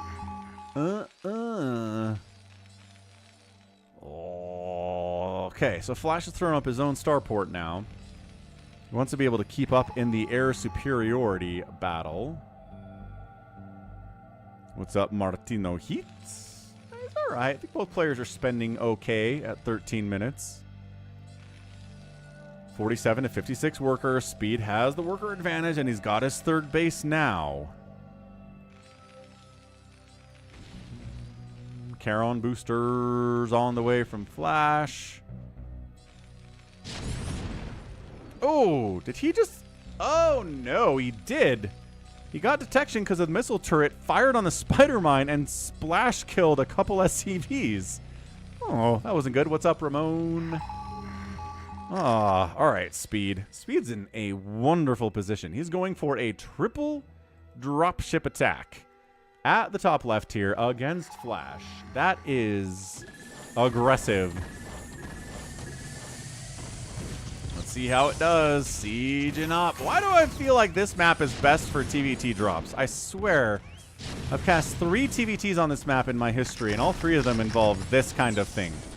Someone throws up siege tanks in the enemy base. It's really hard to dislodge. I guess it has this wide area to drop into. That would do it. Ooh, killing an armory would be nice. Okay, vultures coming in. Deuce spider mine. One of the tanks. Nice. Tank versus tank, and Flash wipes it out. Okay. That sucked. There's still a vulture in here somewhere. Oh, how'd you get back there, crazy guy? You're exploded. It doesn't matter. All right, so 3 base to 3 base. 59 to 58 workers. Ooh, Flash is actually caught up. He has caught up in SCV count here. So despite all the worker deaths he has had, he's actually okay, but it's Flash. What else did we expect? Ooh, Spider-Mine. Ooh, connecting on tanks. Tanks killing tanks. Unsieged tanks killing unsieged tanks. What's up, Woogie Boog? How you doing? Vultures all up in the house here again. Doing a good job killing SCVs as a lead now. 63 to 58. Woo-wee. Yeah, I also hope I get 1 million subs. That would be awesome.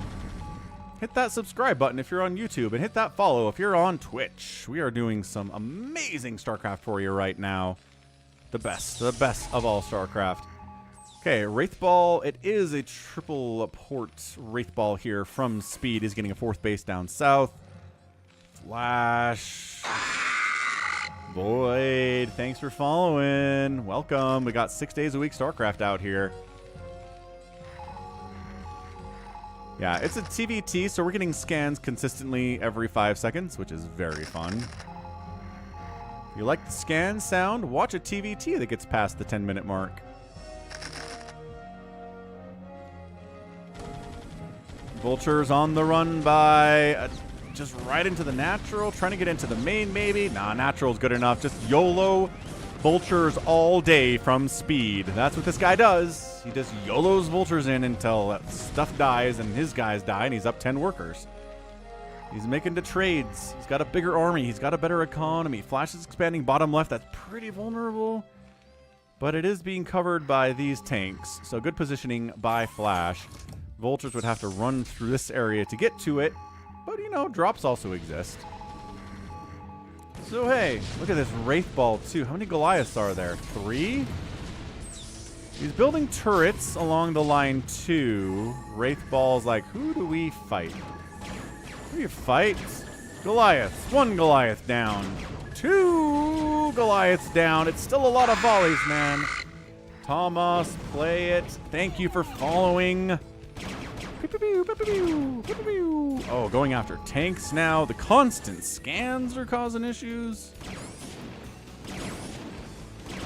Oh, and the harass on the SCVs. Like, Speed's one goal today has been to kill all of Flash's SCVs. He's doing pretty good at it, man. Oh, another couple. 70 to...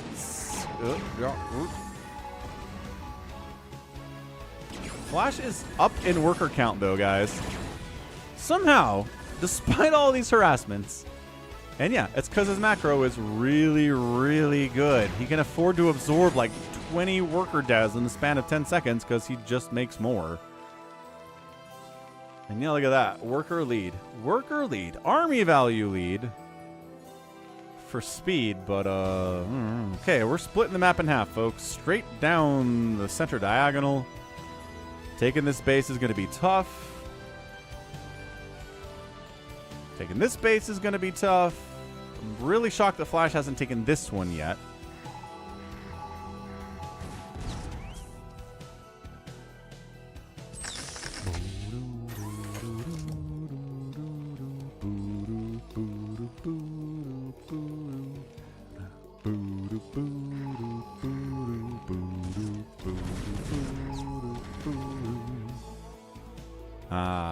One of my favorite chill parts of the soundtrack.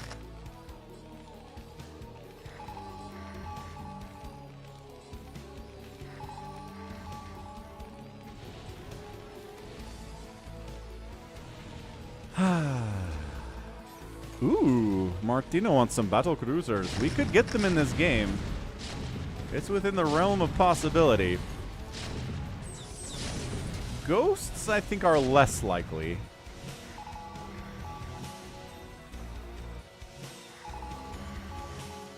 Whew, we'll keep an eye on it, though.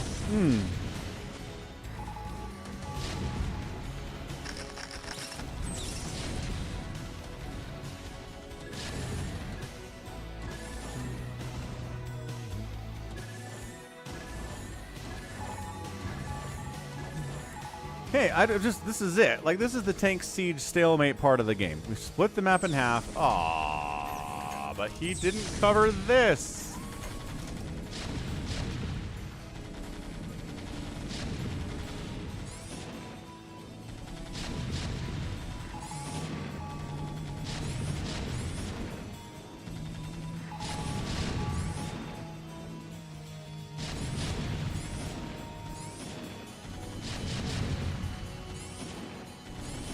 The heck? YouTube was like, hey, is it actually you that's streaming?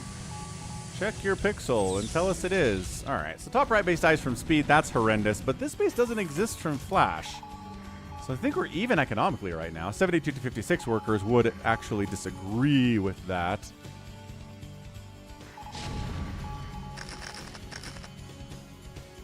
Yeah, look at this. Just the tanks marching out. 2-1 upgrades on that mech. The mech for speed's at 2-0. But he's working on +3, but so is Flash. The upgrades by Flash are better.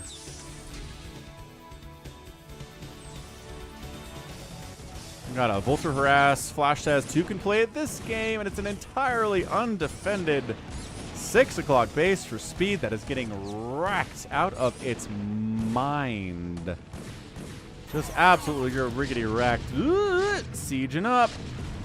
Overwhelming this right side, and Speed's losing it, folks. He's trying to do a counterattack into Flash's natural base. But it's not going as well as I think he wants it to. There's a lot of tanks over here at this 3 o'clock for Speed. Gonna peel some off to go actually defend against this attack to the natural base. Do not know where all those Wraiths went for our guy's Speed. I think they'd be useful at this point, but like all these tanks would die to Wraiths. So that base lifts off. The Wraiths are over here, and there is a Goliath there to deal with it. I'm serious. Send the Wraiths over here, wipe these tanks out. That'd be a massive, massive win. Flash is taking this low ground base that is moderately hard to hold, I think. And then, yeah, Flash just comes out, unseed siege tanks, breaking the line, shutting it down, and Speed's too busy trying to deal with these guys. High ground advantage is nice. There's a mischance involved here, right? Ooh, look at this. Screwing up the targeting on these tanks with the Vultures, trying to spider mine them down as well. Nice. 2 tanks down for a spider mine. You can't hit that? Oh, you can't see that. Well, there's 1 to go.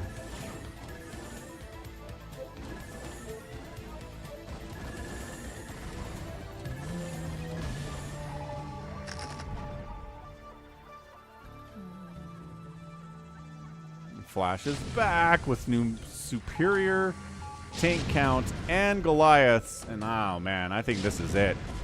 Dude, Speed killed so many SCVs and he's down like 30 workers. It's absolutely crazy.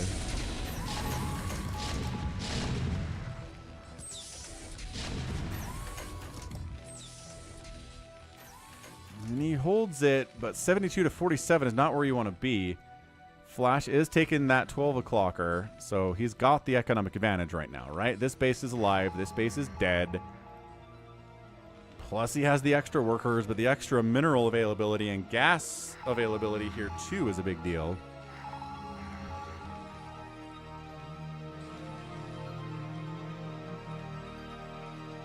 Keep thinking this is a drop, but there are just all of these spider mines inside Flash's bases from all the drops that Speed attempted to do. Yeah, scan. He's making a push into a tank line. Let's go. This game's been pretty active, you know? Not a lot of time just staring at each other across the way. There have been multiple attacks in multiple places. Drops and stuff, too. Another group of tanks is sieging up left side. Tanks siege up. Try to win the siege battle, but I don't think it was enough. Oh, and then he's getting squished from the other direction. This army value advantage that Flash has is so big. Yep, that's a GG. We're done here. I mean, if you can't even come close to approaching Flash's side of the map,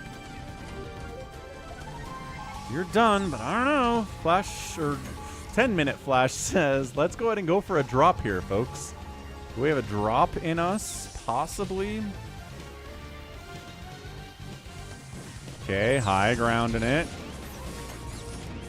Boom. Sieging up. Goliaths knew they could make this fight work for them, and it totally did. And then this drop, okay, taking out the 12 o'clock base of Flash a little bit. Dropships mostly managed to escape with their lives. No Goliaths on the map. For our dude Speed here, 6 o'clock base taking, there was Vulture attacks earlier, now there are Siege Tank Goliath attacks. And just never really been able to retake that top right base at all. I don't know what these SCVs are trying to do. Long distance mining, I guess. Something like that. But yeah, man, Flash is crushing. Flash is so strong right now. 134 to 109 supply, and that is it. We are done. I know I called this a while ago, but Speed still laboring under the idea that maybe there's a path forward for him to win this game, but there is not. Look, it's Flash. If it was somebody else, maybe you could squeeze out a victory here, but your tanks are dying at an alarming rate. Your pets' heads are falling off. He says, but I'm denying this space, Falcon. Great, you don't have this one. Flash is happily mining from 3 bases right now. You don't have this either. The economy for Flash is murdering you in a way that I don't think you're happy about. I mean, you probably shouldn't be happy about it, but whatever.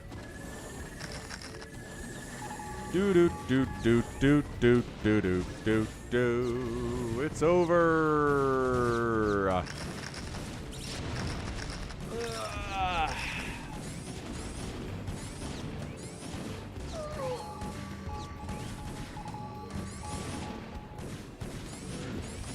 And I love this green screen technology. Thanks, NVIDIA. Thanks for giving me free green screen technology that works awesome. I am so happy about this. Be happy. That's my happy face. Dude, Speed, come on. Okay, well, he managed to drop down here on Flash's bottom left base, which is nice and everything, but his main base is dead, and all of his production's gonna die. And you can just lift the command center because you don't have any Goliaths in your army, and that's it. Good game, well played. Speed taps out, and Flash wins the final match of the day in 27 minutes. Yeah. I mean, it just came down to the expanding, right? Flash took this, had it forever. This never really came up for Speed. And for all the harassment that happened in the first 10, 15 minutes of the game from Speed, we looked up and suddenly Flash was ahead in income and ahead in worker count because he was expanding better and he was macroing better than Speed was. Speed was losing macro cycles, going to kill those SCVs, and Flash just made more SCVs. And then, yeah, just splitting the map in half, taking extra bases that your opponent doesn't have, and Flash just monstered it.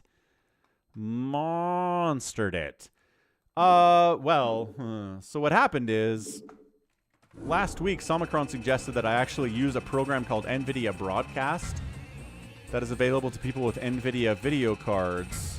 Yeah, the outspend was great there. And yeah, it's got a feature that just does a software level green screen. So I started to use that, figured it out. Somicron helped last night for like 10 minutes, and bam, we got it. That's it. That's all we needed, a software green screen rather than a physical green screen, and trying to get the lighting right and get the chroma key right, and it was horrible. This is way better. Very happy about this. Okay, well that was a good stream. Some amazing games here for sure. Oh, let's make sure that we choose our victor in that last one. All right, awesome. So this was a great stream. Super heads up, great, amazing thanks from Bonyth and DeWalt for the raids today. Those were both fantastic. So good to get those. We've got, what else do we have here? Follows from all sorts of DeWalt and Bonyth followers too joining the party. We got a $5 super chat from Nibbler, 250 bits cheered from Suga. Michael came in with a $20 super chat. We got a $20 Canadian super chat from Leave It to Reaver. And then 500 bits from Ganon. Actually, I think that was from yesterday's stream, but whatever. And yes, Somicron is a smart guy. Definitely is. Gotta listen to him more. So let's go ahead and raid someone real quick. I'll be back tomorrow with more StarCraft. A bit of a later stream, as per usual, on Fridays, right? That's the schedule. Monday, Wednesday, Friday, later streams. Sunday, Tuesday, Thursday, earlier streams. Let's go ahead and raid Zerg? Zerg. I'm following him. Let's start a raid. Okay, rock on. So again, say hi to Zerg for me. Give him a follow. More content creators on Twitch need follows. And that's it. Love y'all. Thank you. Thank you, Alexander. Thanks, Woogie. Thanks for the 100 bits from Kroko Sobek. Appreciate the follow. End to the stream there. We'll catch you tomorrow with more StarCraft. And yeah, until then, you guys stay safe and stay healthy, okay? And take care of yourselves. Goodbye.